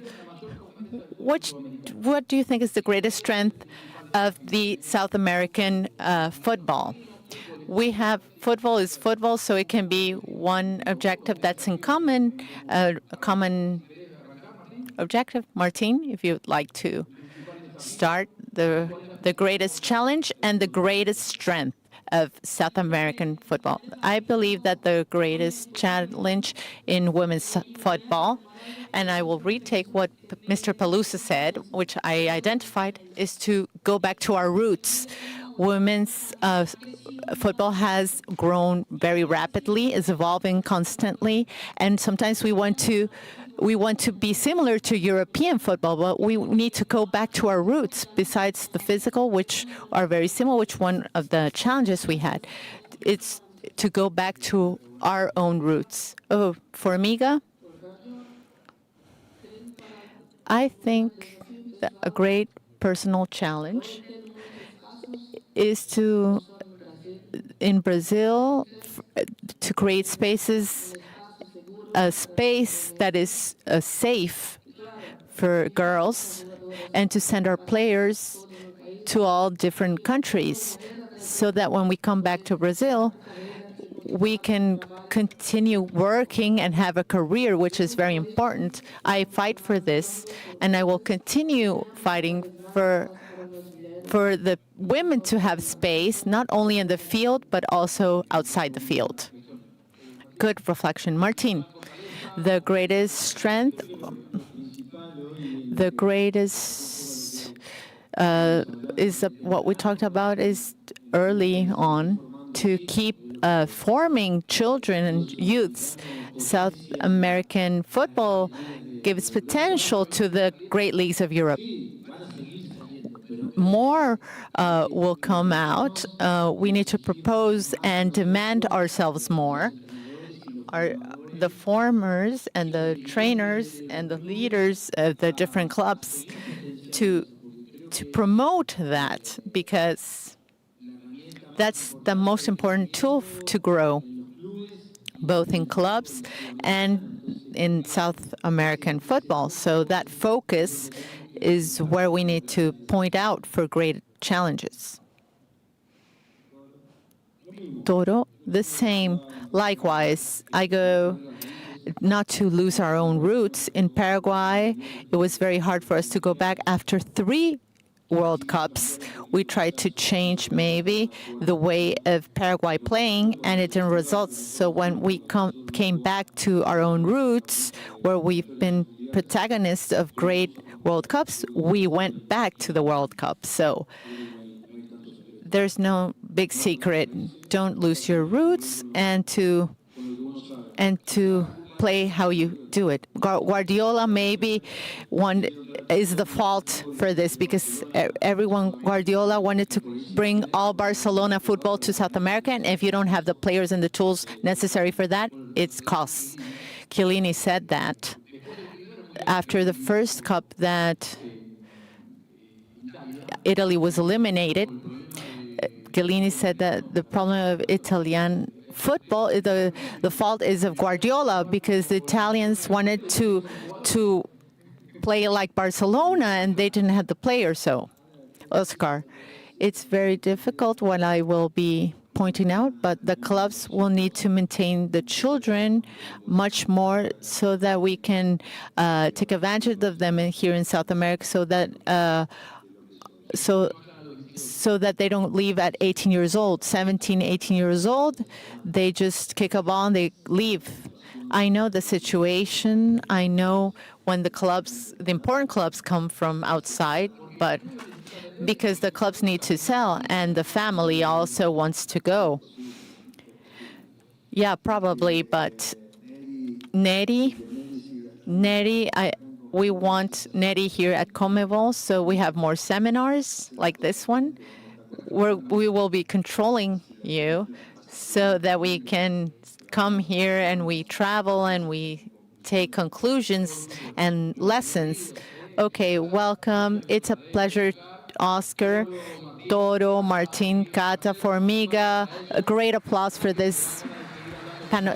I would like to continue speaking with you to keep learning, but thank you. Our schedule. Continue with your testimony. We will continue. There's 2 more things in the agenda. The last but there's another world champion, not as a player in the field, but as a trainer of goalkeepers. The ones that are in the day-to-day, he's the best the goalkeeper trainer in the world, someone that has evolved the Argentinian football without being on the field himself. But the concepts, the preparation of goalkeepers from his administration in the Martin Tocali is a reference in the matter.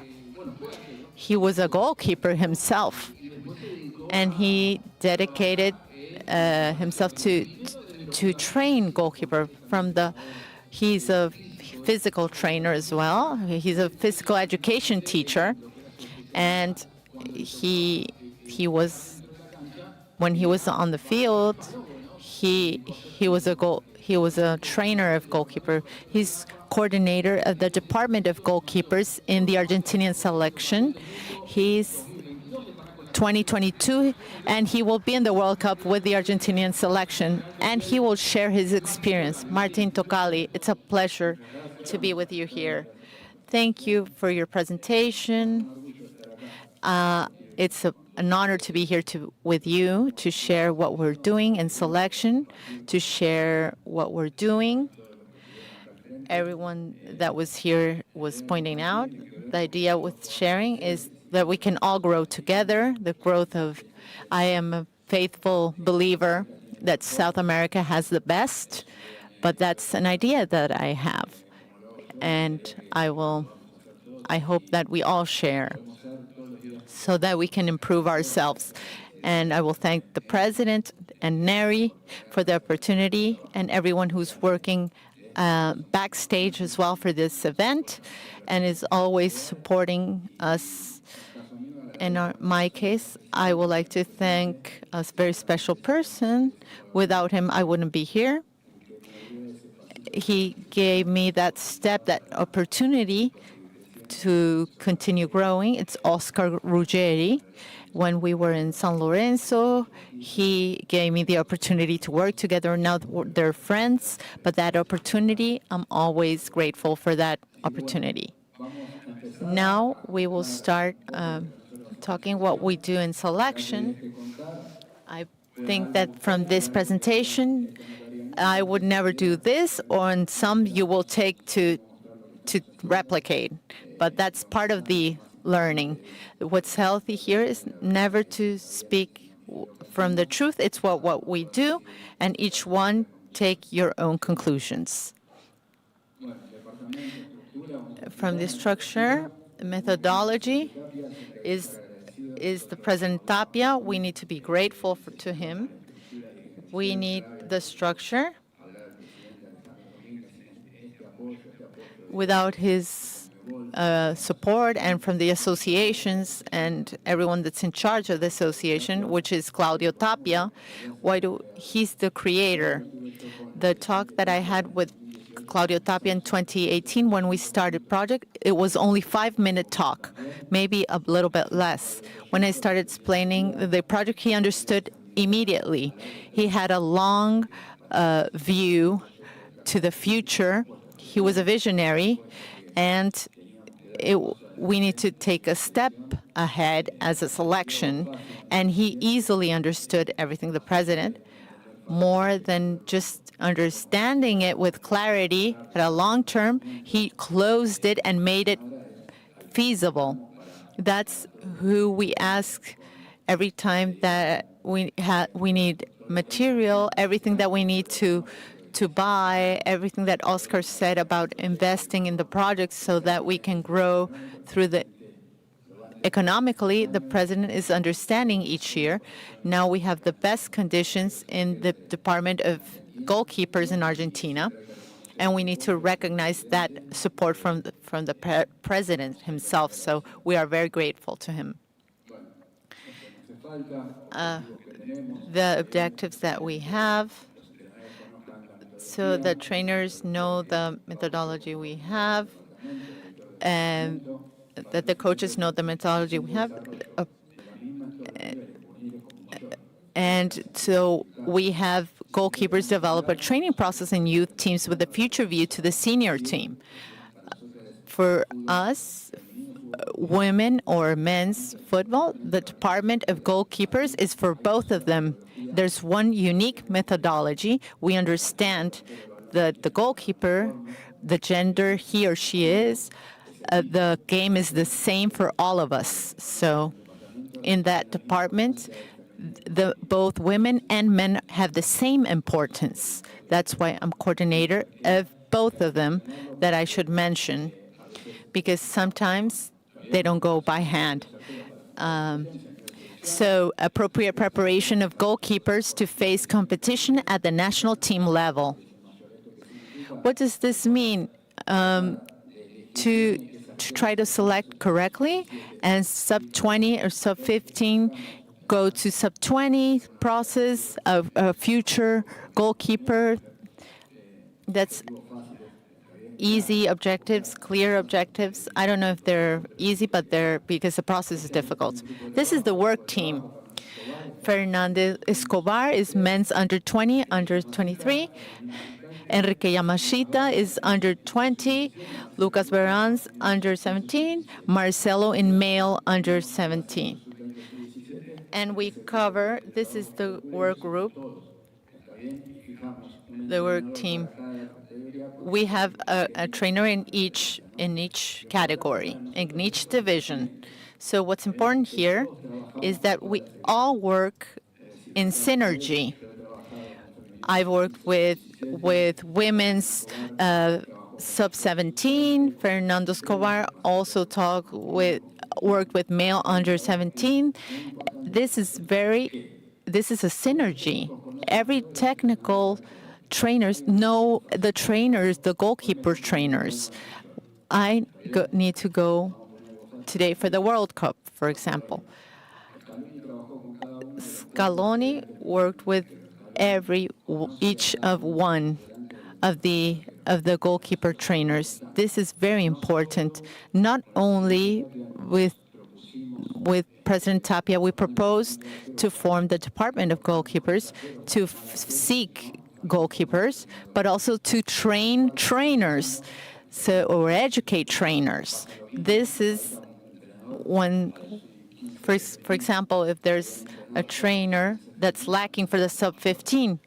So that approach here is that there can never be a lack of trainer for any division. Today, we consider the importance of winning that selection, that we don't have that every day. The importance that the trainer has to be there. One day is a lot of time lost. So we never lacked any division, nor male nor female, in the last 5 years were lacked. This is very important for all of us. We need to see the pillars in which we base ourselves, but each one has their own work or task clear. We have a database where we have all the uploaded, all the trainings and the methodologies. All that databases can be seen by all the trainers. If Fernandez Escobar needs to work with female sub-15, he knows every goalkeeper's name, how she played, how she was doing in the club, everything. Everyone needs to be formed. It's good when the goalkeeper goes to the sub-17, you call them by their name, you ask them what happened with their family, you know what he was doing or she was doing on the weekend, so the goalkeepers are comfortable with this work. And this quality that there's no trainer, it doesn't matter what happens, everyone has the same possibilities. So it's very important for us, and especially, let's name it, for the principal one, which is the technical,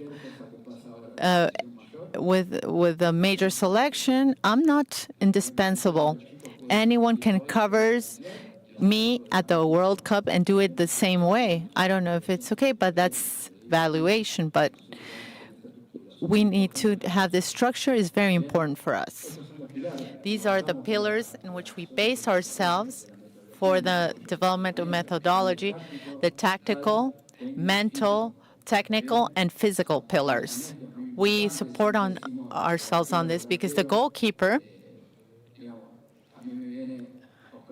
maybe Oscar Ruggeri comes technical and says, why didn't...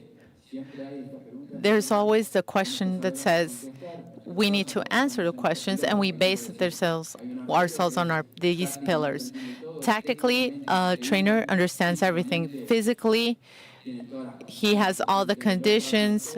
He's rapid, he's fast. But mental part, he doesn't want to go out. So it's the integrity of these four pillars of a goalkeeper that need to be vinculated.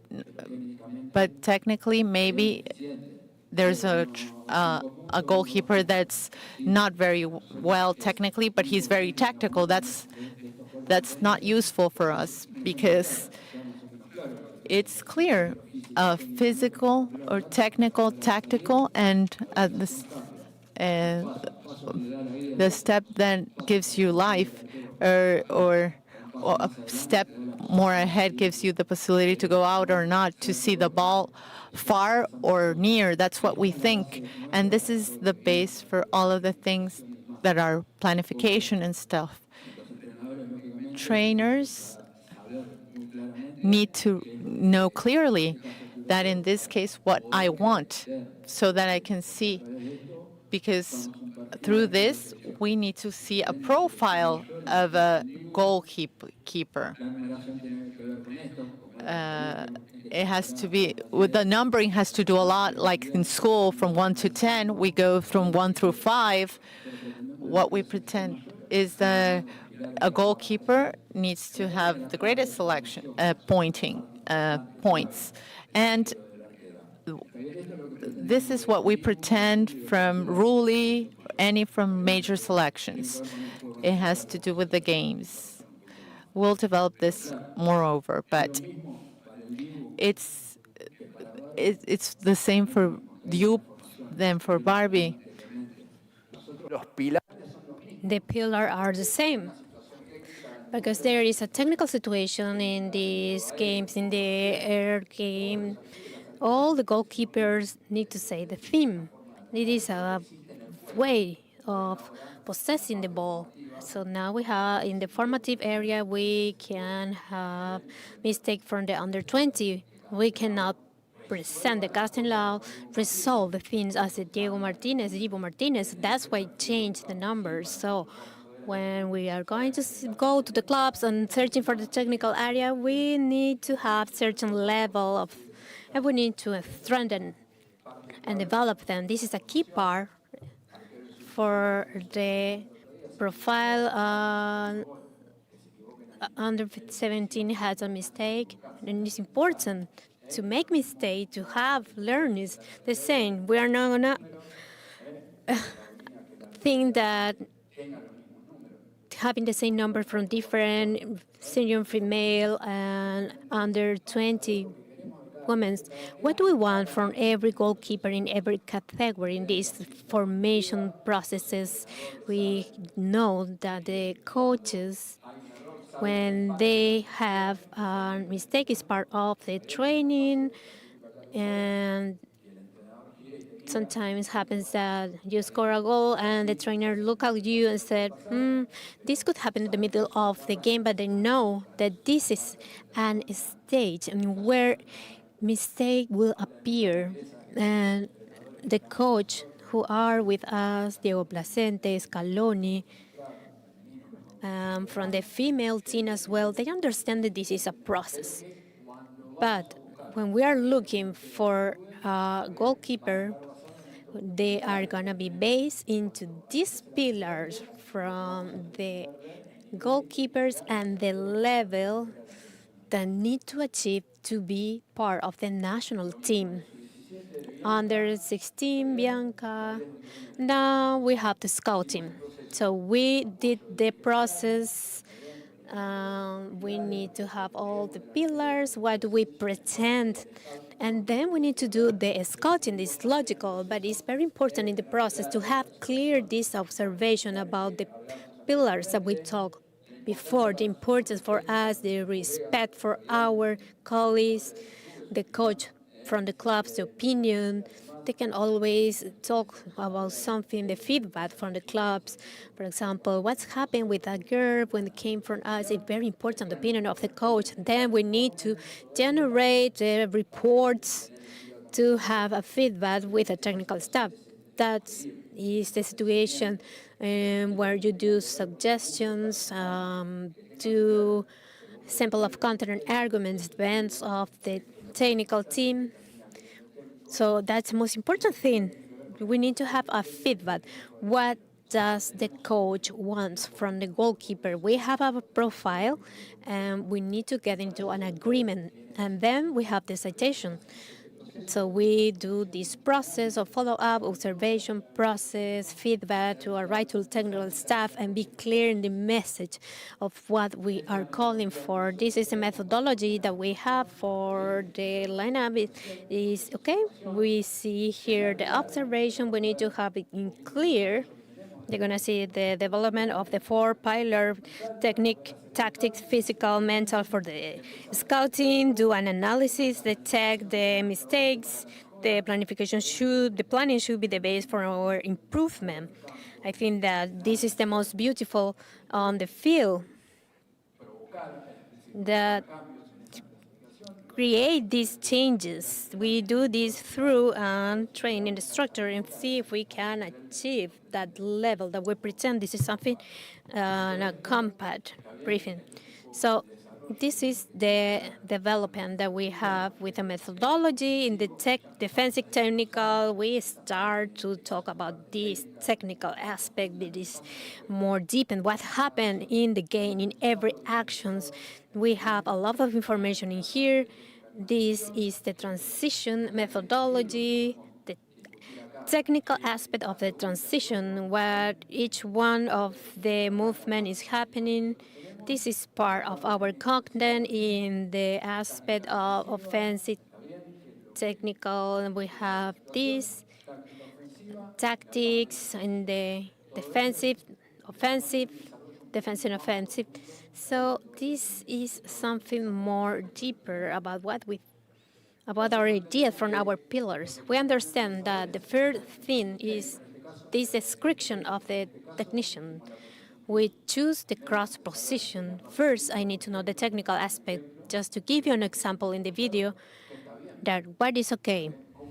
How do you do this? The hands positions, the reading of the play, all the aspect in the technical areas to understand what is wrong, to correct what we said previously.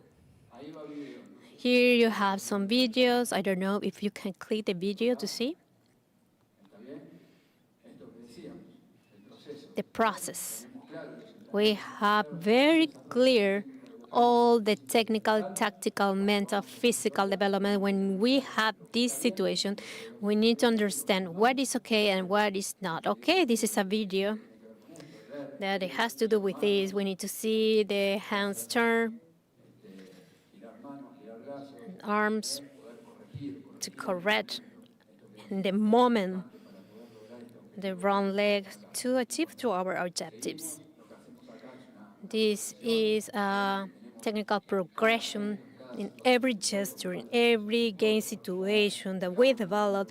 Here I'm showing some things, obviously an explanation of how to start that progression to go from lower to biggest. And we are looking at situations that are close to the game through a methodological progression. Especially, you have more time in the juvenile or the formation category. So we are seeing here that every work should sum. What situation could the ball come? Real situation, as Claudio said, you need to understand the analytic areas in where you can repeat, correct. We are convinced of that correction, so we can move this into a more important progression. Now we are seeing here an analytic area. We are looking to strengthen to the technical gesture. Sometimes we need to correct. This is the progression, the same in this case, the block X, as you call it. Every coach may have a terminology for this variation. We show you two gestures. we have this development to understand what is okay and what is not okay. So for the correct execution, to be clear with the goalkeeper. In here we have a situation. We have the description of the situation. We have the video to be more clear, where the goalkeeper use a variation. It's important this. We have a clear situation in this image. Having the gesture, the ball does not pass, the ball may pass or not. Remember the weight of the situation. If you do something that is not okay, it's going to be a goal. It's not the same, so it's important to try to look the perfection, preventing the ball. And it's not only important as a coach to understand it, but for the kids to see this visual techniques. It's important that they get used to see these common errors so they can understand what is wrong, what is okay. Again, the common errors, the same situation with this area from female and male football, this development, the importance to have a progressive teaching in the technical gestures, game situations.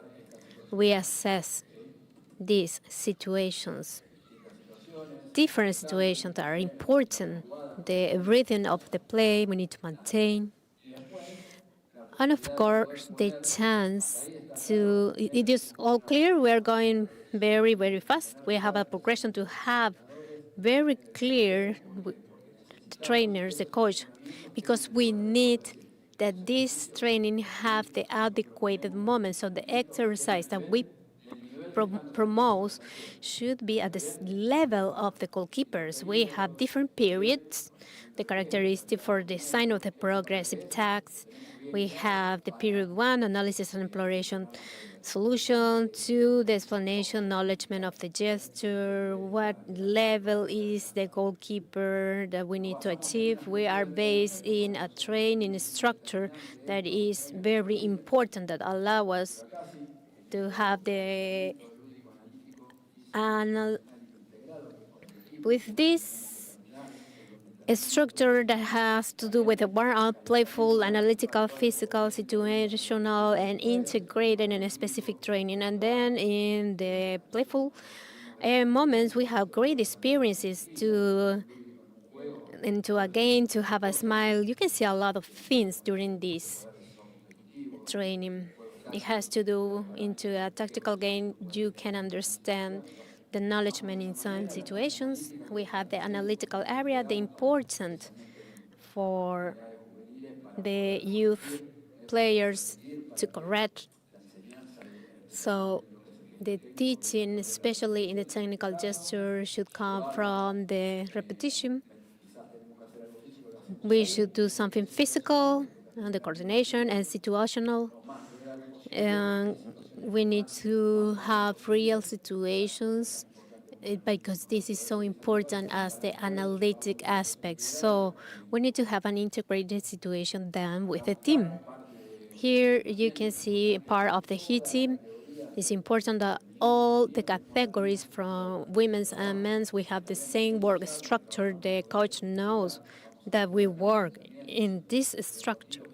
This is a short video of the warm-up, the hitting, the warm-up, how they are preparing for the next exercises to go to the real play.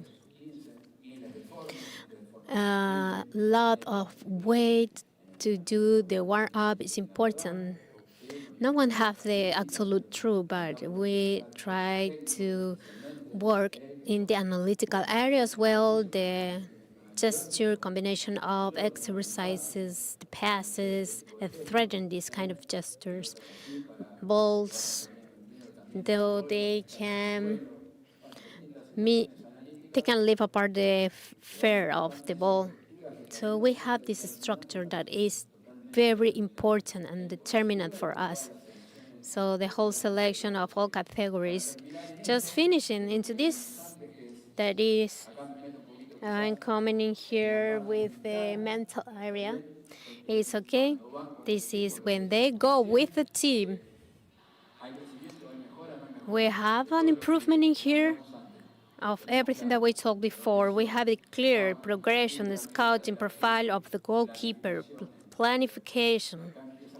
And here we start working with a mental area. Mental. It's not the same thing when they're playing with us or when they're going with a team into the games.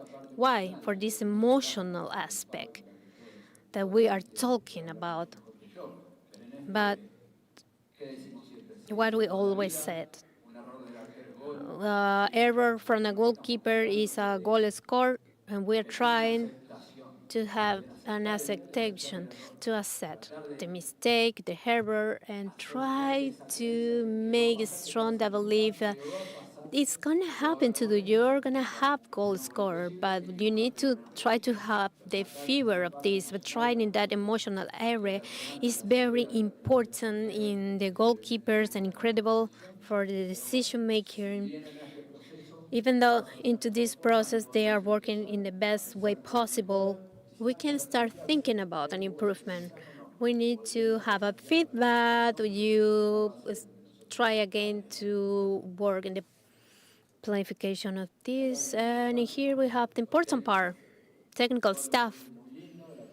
Everything that we see is beautiful, it's okay, but now is this teamwork that is fundamental to be able to work, to choose the squad of the goalkeeper, to suggest who has the last word into this. Is the coach.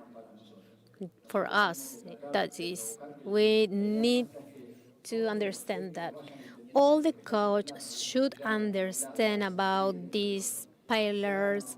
This should be a normal dialogue with them so they can understand this exchange on this aspect. For example, choosing the goalkeepers, they need to understand what we are talking about, and they should understand that our opinion is not a decision.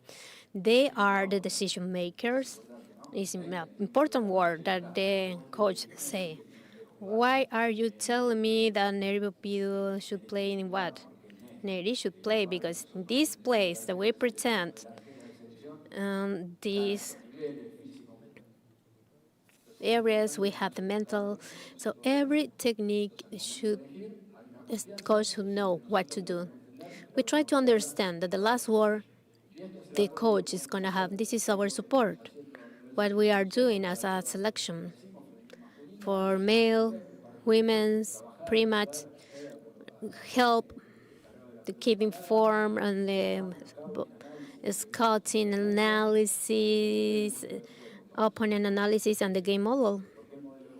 Why? Because the coach is important how the coach is going to play. That's what Claudia explained, and how us as a trainer, a helper of the trainer, help them. Today, I think that the goalkeeper should defend the goal, so I should defend, and then we have the offensive.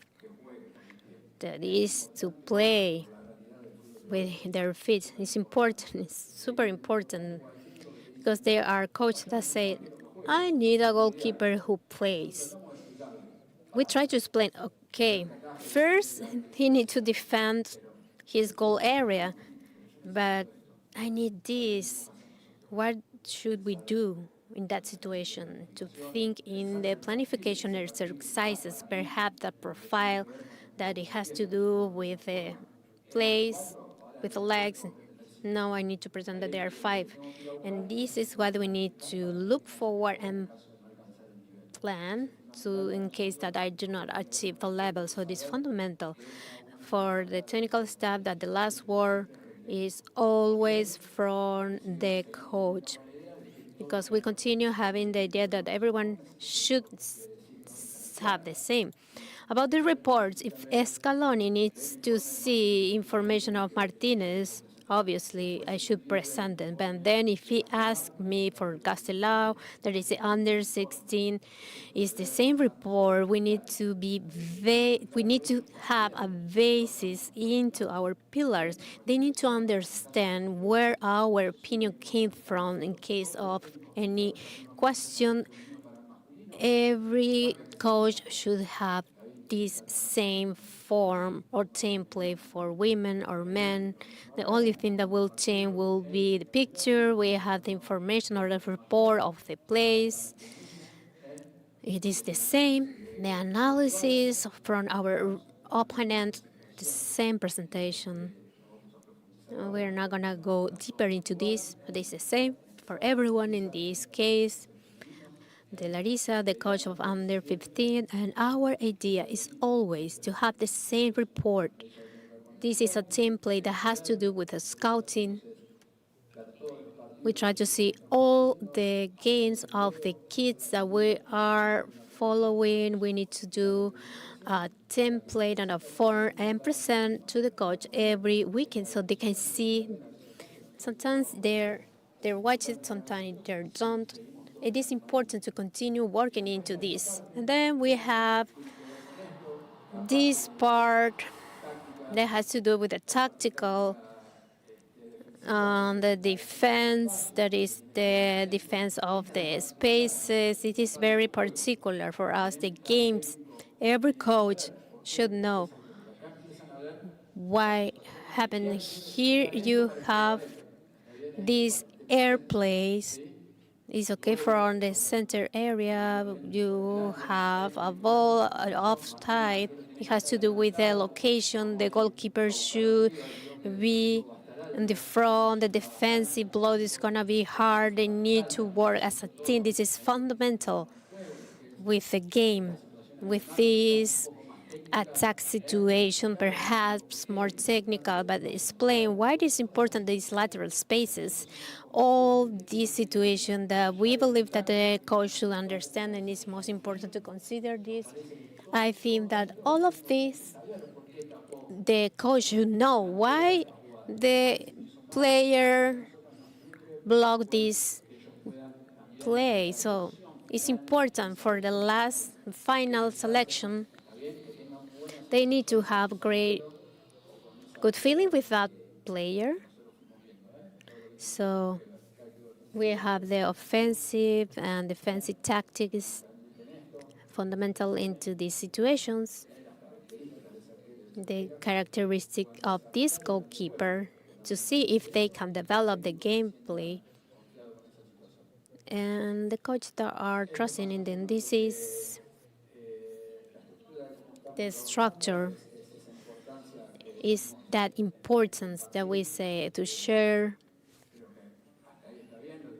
I think this is all. So we need to have this important into this department that nowadays is working very seriously into this structure that we have in the AFA, that the football is one football, is not woman or male football. I am proud to be here standing in front of you and understanding that the goalkeeper should have the same savings.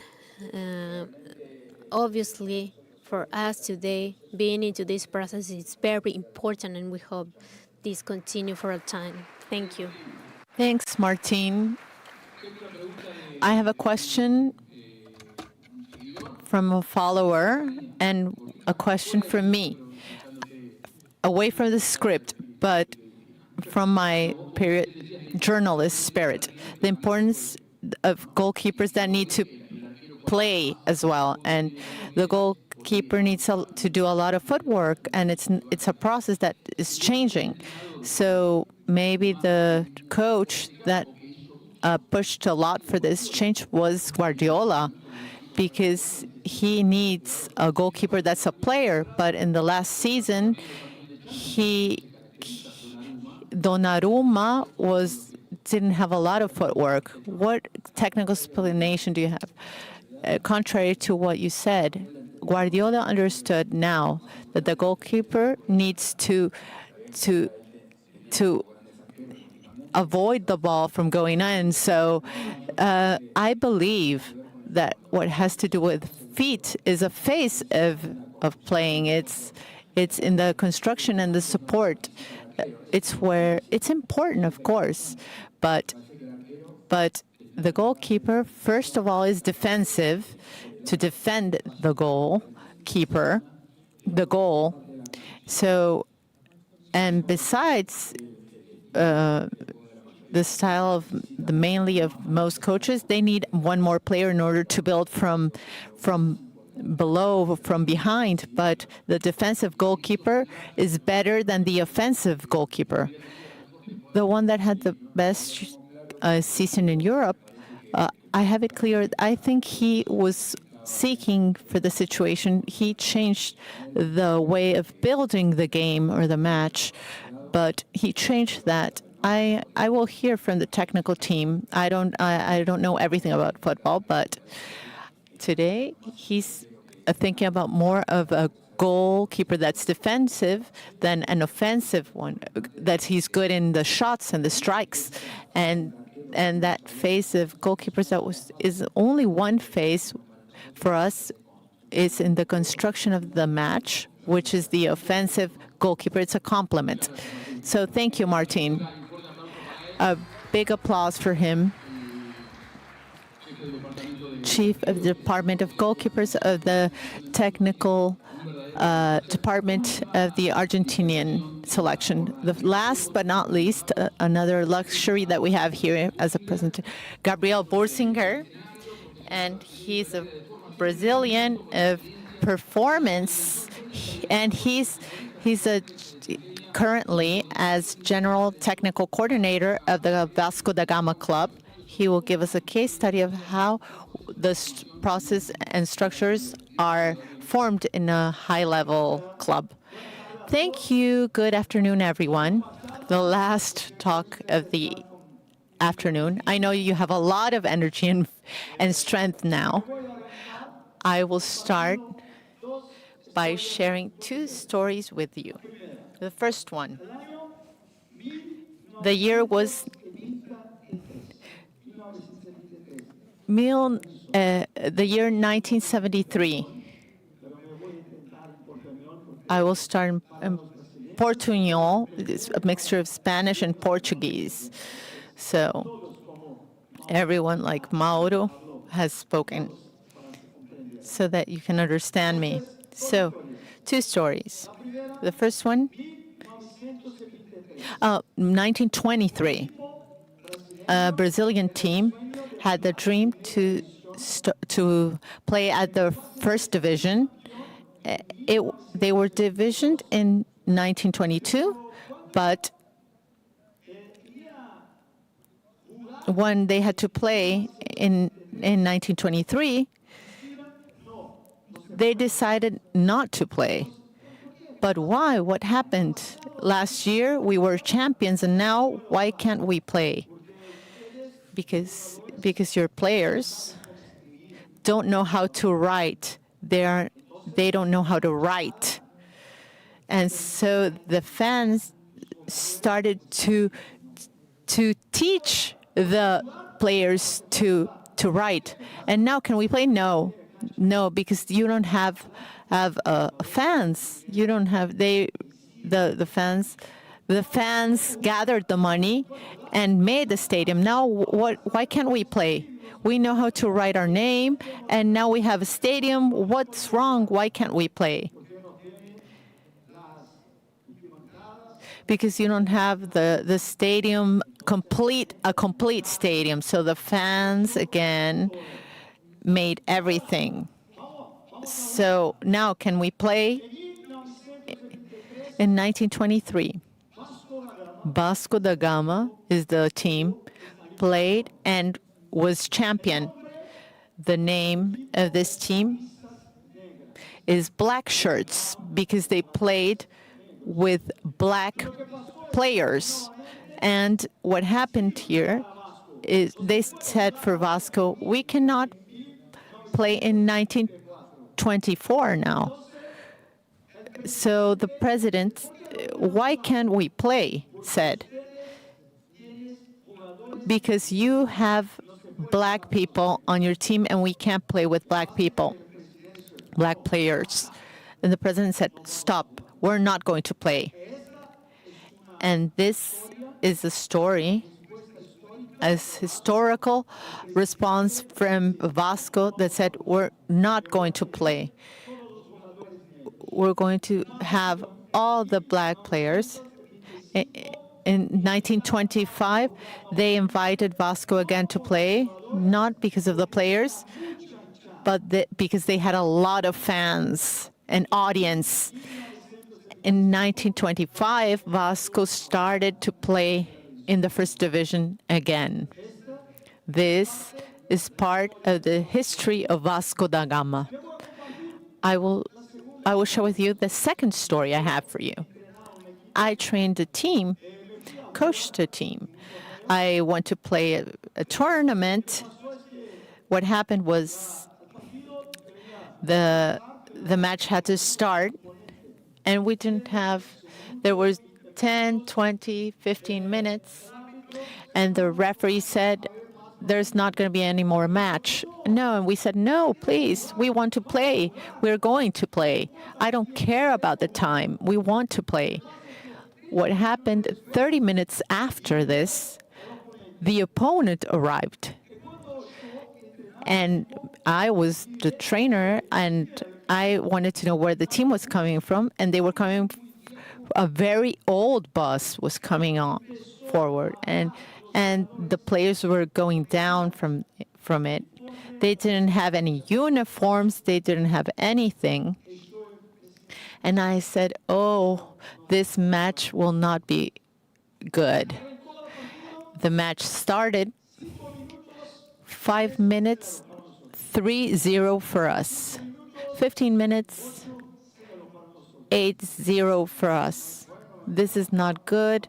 The formation, this is not good. When the first period stopped, I just couldn't, I just looked at the rival, and the coach didn't know what to do.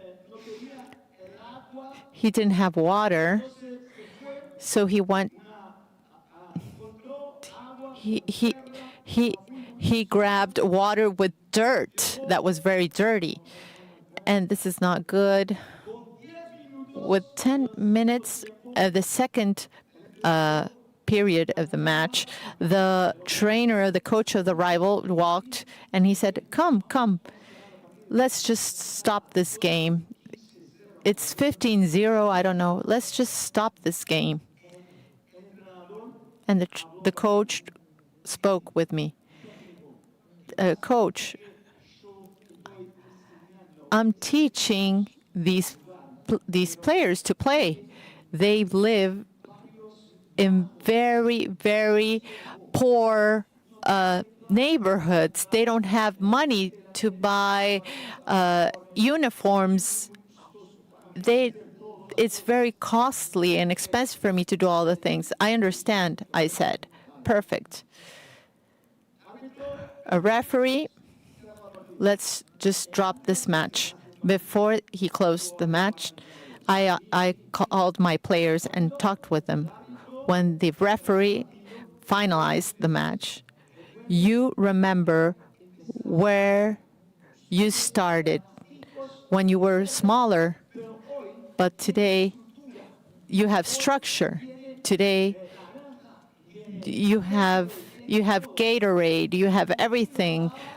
Like Formiga said, they didn't have anything when you started. Do you remember? Yes. But when the referee finalized this, I will invite the coach with the opponent to come, and all of you will give Gatorade, fruits, water, everything, and you give it in order to honor the trainers and players. After that, they said, Coach, today it's not us that were playing together because we need one from another. Your job is very important for us. So here it is, water. I took my shirt off and I gave it to them as a present because today you're the real coach. Why did I share these two stories with you? Because I think that many of us, when we start in our career as technical directors or coaches, we didn't have a lot of structure. So this is what I will be talking to you about, is the development of trainers and technical directors, innovative practices and creative practices that are low cost. Now that we have a structure, lots of you that are hearing this presentation, the 50,000, many of you don't have a lot of structure. So I invite you to reflect with me today ideas that are creative for low cost, to generate ideas that are creative and that are low cost for clubs in different contexts. That's our goal. Marketing, elevator marketing, what is that? Imagine you're in an elevator with a very important person like Neri, for example, or Alejandro. You have 30 seconds to speak with that person in the elevator. You can speak about everything. Sometimes it's very important what to speak about in order to impact in 30 seconds to the person that's hearing, to sell the ideas, because the coaches and directors, coordinators, all of us, we need to be creative in 30 seconds. You don't have more time. When I have 30 seconds with Mauro, for example, in order to impact, because he has a lot of stuff to do. So Simon Sinek wrote a book, Start with Why. Why? It starts with why. It doesn't start with what, because the emotions are the ones that are being influenced. The emotions are what makes us to buy stuff, not rationality. So we are emotional, not rational. South Americans are emotional. So what do we need to do? And the 30 seconds you have with the president in the elevator, you talk about efforts, surpassing, improvement, conquers, noble causes, identity, humility. You need to train. You need to train 30 seconds in front of the mirror, because this is a very important practice for everyone that doesn't have a lot of budget or structure, and we need to convince others to help you.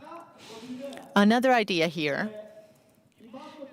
In Vasco, we have the key for performance indicators. And we'll give you an example.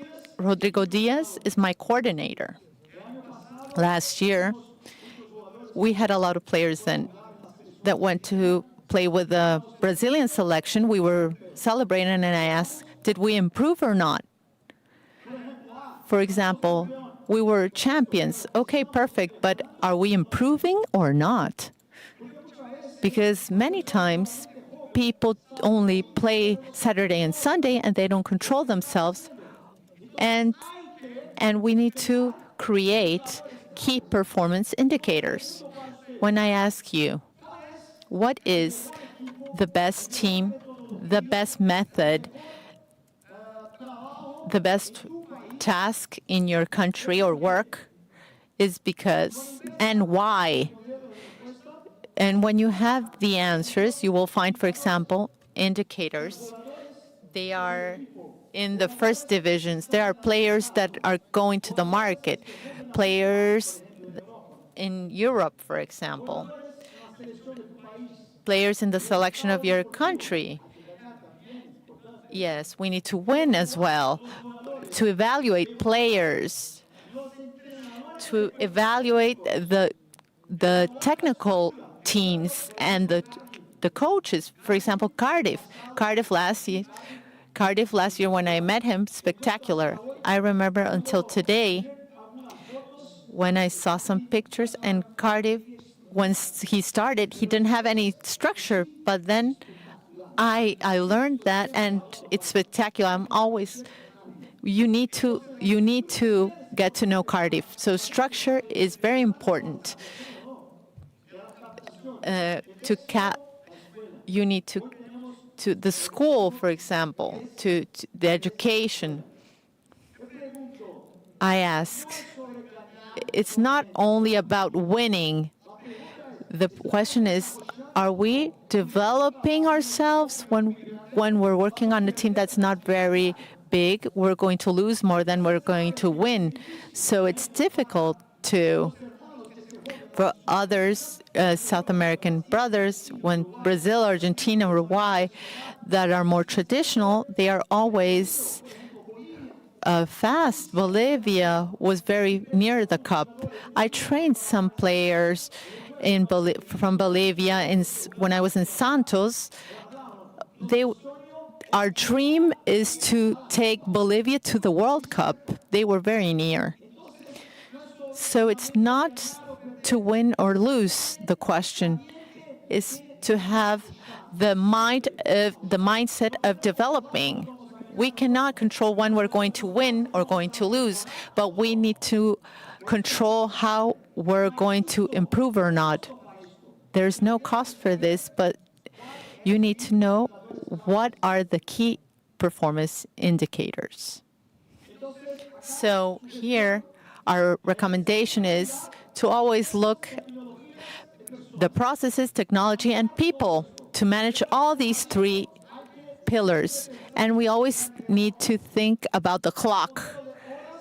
The hours are the decisions at a long term.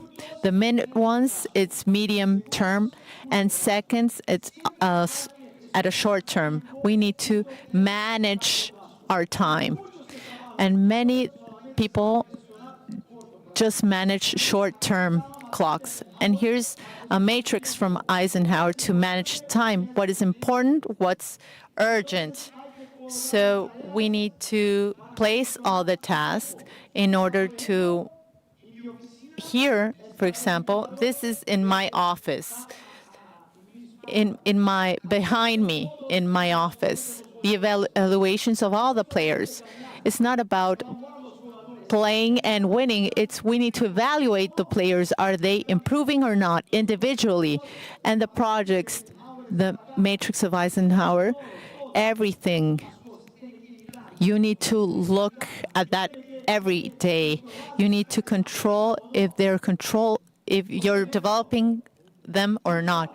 Futsal, for example, we have PC as a trainer, as an expert in futsal in Curitiba. Our president, Pedrinho, our technical director, Pedro Maestro, they started in futsal. They're right there in that picture up above. And then they were champions of the Libertadores with Vasco in 1998, then with the Brazilian selection. And today, he is the president and technical director, the importance of futsal as a method to develop.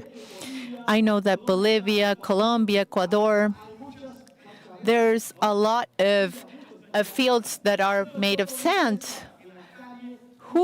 Which of us don't start in the streets remembering our roots? In Vasco, there's always sand. How do we learn to play? By playing. We always learn to play by playing. We South Americans, on the streets. If you talk with Formiga, where did she start? With the children. We played freely. I remember when a coach from Vasco asked me, Gabrielle, are the children playing after school because they study at the morning and then they have lunch and then they have free time? And then at the afternoon, they train. After lunch, they're all ready. Why can't they play? They're children, they're boys and girls, they need to play. They should play after lunch already. But before our girls and boys started in the streets, with barefoot. And you were free playing without trainers and coaches. And you arrived at the clubs with 13 or 14 years old. And now they're arriving with 6 and 7 years old. What are we doing with the method? As Professor Peluso said, copy and paste. What are we doing? Copy and paste from other methods that are not South American. No. We need to remember what we are. We are a continent that has the best players in the world that are always getting away from here. They start in the streets. So we need to leave children freely to play. 13, 14 years old, we need to leave them. Yes, at the afternoon they train, but 5, 6, 7, 8, 9, they need to play and have fun. Another thing, the culture code. There's a book. There has to be a culture of winning. An example that I have here is a man that has a restaurant, and he's an owner, and he had 10 restaurants with the best structures. And they asked him, what can I do because I don't have money, I don't have structure, but I have a restaurant, and I want to improve. And once a man that trained people said, if you train leadership in people, you're going to have the best restaurant. And he started to train the people that were working. After 5 years, the best restaurants were from him. And with the money he invested in structure and other stuff. But he started with the people. How can I, Gabrielle, develop or improve our club, my club, if I don't have money? Start developing coaches, because coach is the most important, is always talking with the children. He's the leader. So you need to develop coaches, the focus on coaches. In the relation between trainer and coordinator, or coach and coordinator, the limit between proposing and imposing is slight. That's why it needs to be sustained by sincere and honest dialogues, opening space for creativity and autonomy of the coach. There's coaches that are only forming teams, but they're not forming players. We're forming teams only, but not players. We need them to reflect how to develop players better. Another thing, every time that a technical team comes here, stays here 2 days, when he goes back to Vasco, and Wednesday afternoon, I ask, what did I learn? What made sense in the course? What did I see in that course that can help Vasco? What relevant topic did I see in the course that I can discuss internally? So when everyone goes to the technical team, everyone goes back to the club. And we have a space to share our experiences and learnings. What is the cost of that? Nothing. Everything I'm explaining here has no cost. Another thing, make trainers to reflect at the end of each, if the technical team did a good job, to evaluate 1 through 5.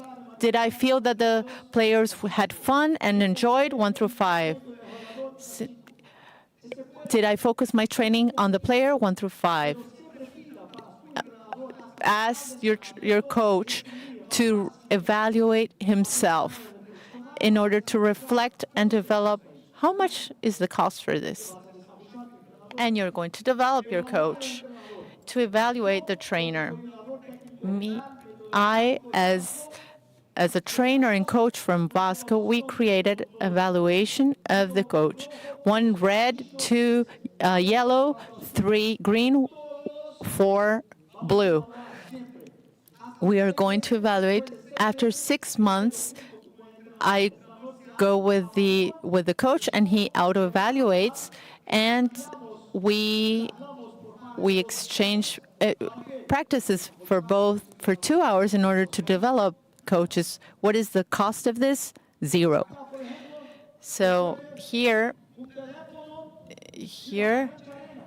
this is a sand field, and the trainer is. Can you remember what you talked about to the players, and you develop them?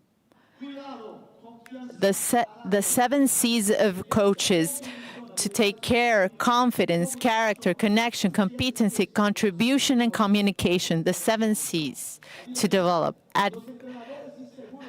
The insecure coaches do not inspire players that are full of courage and creative.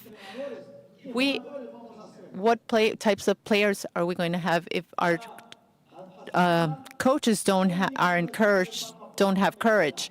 6 indicators are key for the quality formation. The red line is what we do in the club.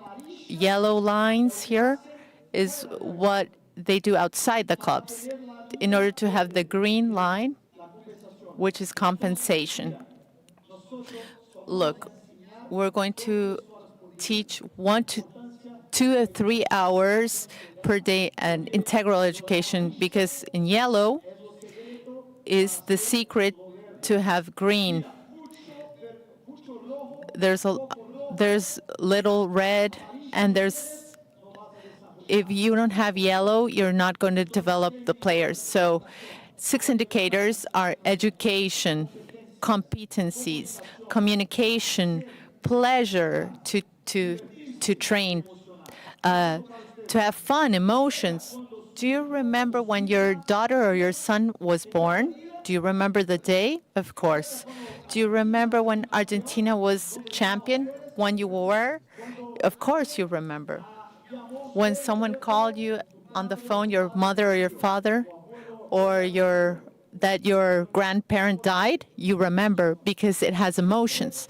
Every time that you have emotions, you have memory, education, and you learn and you develop.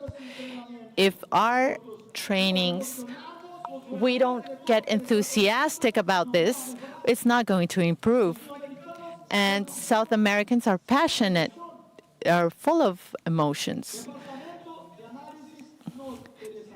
Department of Analysis of Development, not of performance, but of development. We need to focus on developing, not only on winning or losing. The level of games, as Alejandro said, we need to improve.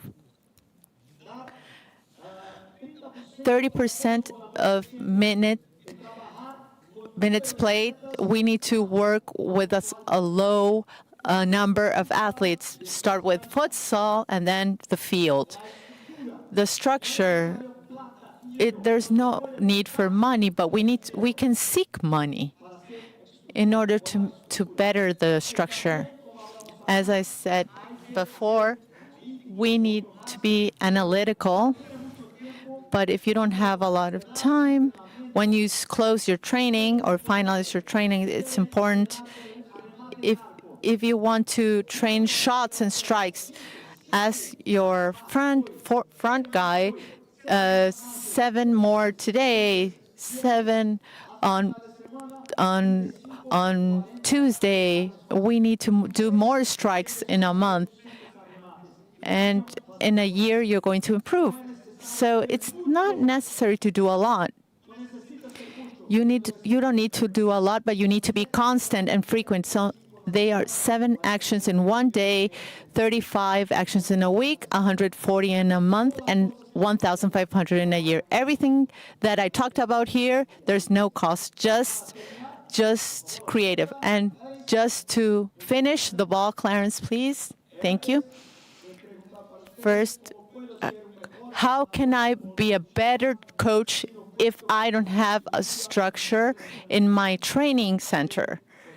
You can write, you can reflect. In YouTube, those that are in YouTube, you can reflect as well. I started my career working in teams with no money or structure to arrive at Vasco or big clubs, to be here, which is a dream for me. I had always had to look for solutions without money. Vasco didn't have money. But you need to find it. We need to be creative. To close this session, I have one question here. I know that many of you know I have a ball from CONMEBOL. Who wants that? I want it. Who wants the ball? Everyone. But only he rose up and grabbed the ball. Alejandro started talking to us today. Who wants to improve, develop, and win? The ones who win are the ones that want to win. He rose up. And you, what are you going to do with your career? Thank you. Congratulations, Gabrielle. You are a showman. Actually, to maintain the people, being the last speaker, having everyone present, it was not easy, and I congrats you. I learned with my teacher, the Professor Peluso, and he was earlier. A great Spanish management. You told Portugal. Well, I think that's okay. So congratulations, a big applause for Gabrielle. We learned a lot, very didactic, very dynamic. Thank you, Gabrielle. Now we are closing this first day, and we are thankful to all the speakers to share your acknowledgement. Thank you for the one who are online. There are people that will return and watch. And we are gonna update everything in our social network and in our YouTube official channel. We have the last award prize of the day. Now we are gonna have the QR code to participate with a lot of people. Now the people are joining in this game. You have the instructions. One of the players, I think it was someone who was in here. What happened?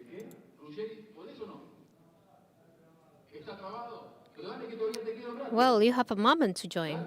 Come on.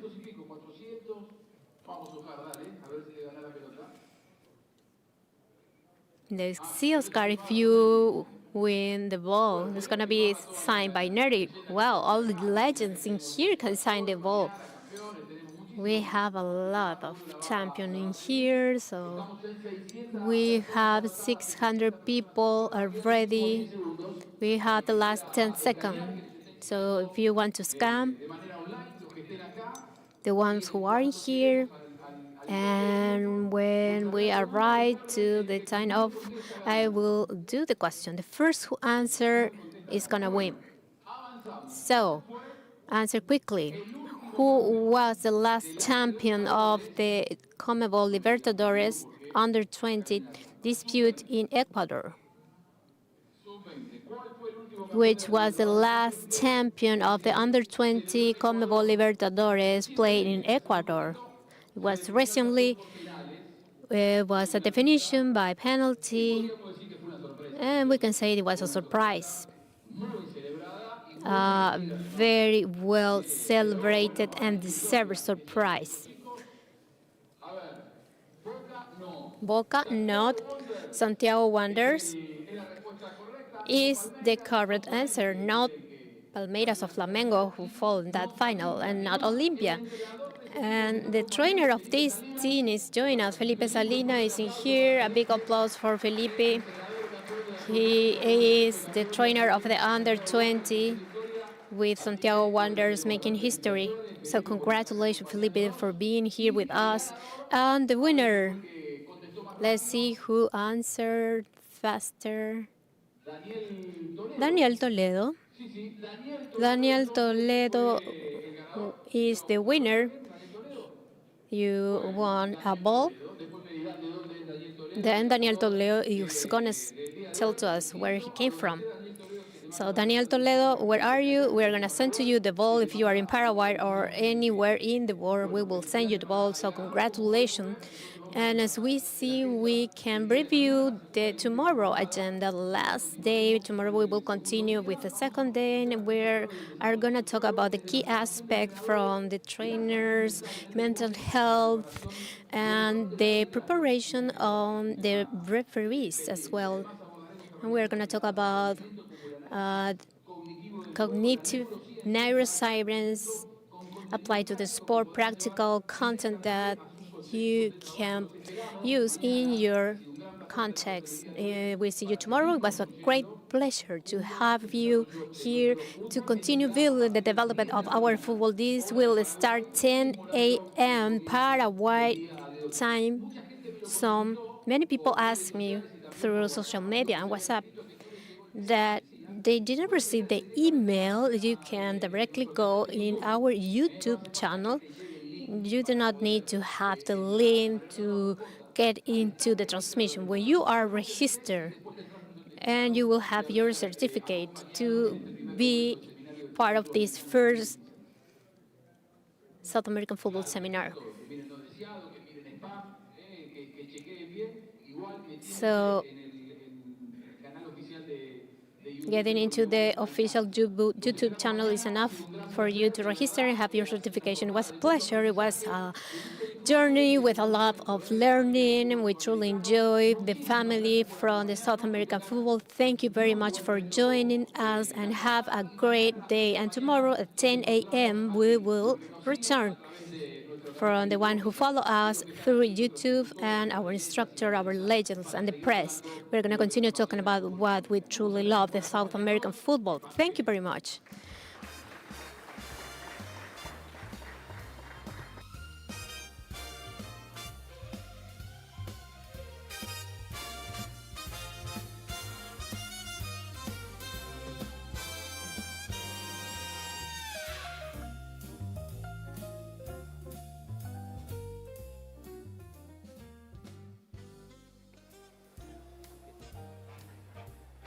Les pedimos, por favor, a los instructores de CONMEBOL que se queden para una charla que les van a dar a continuación.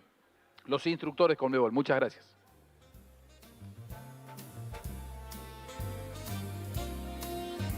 Los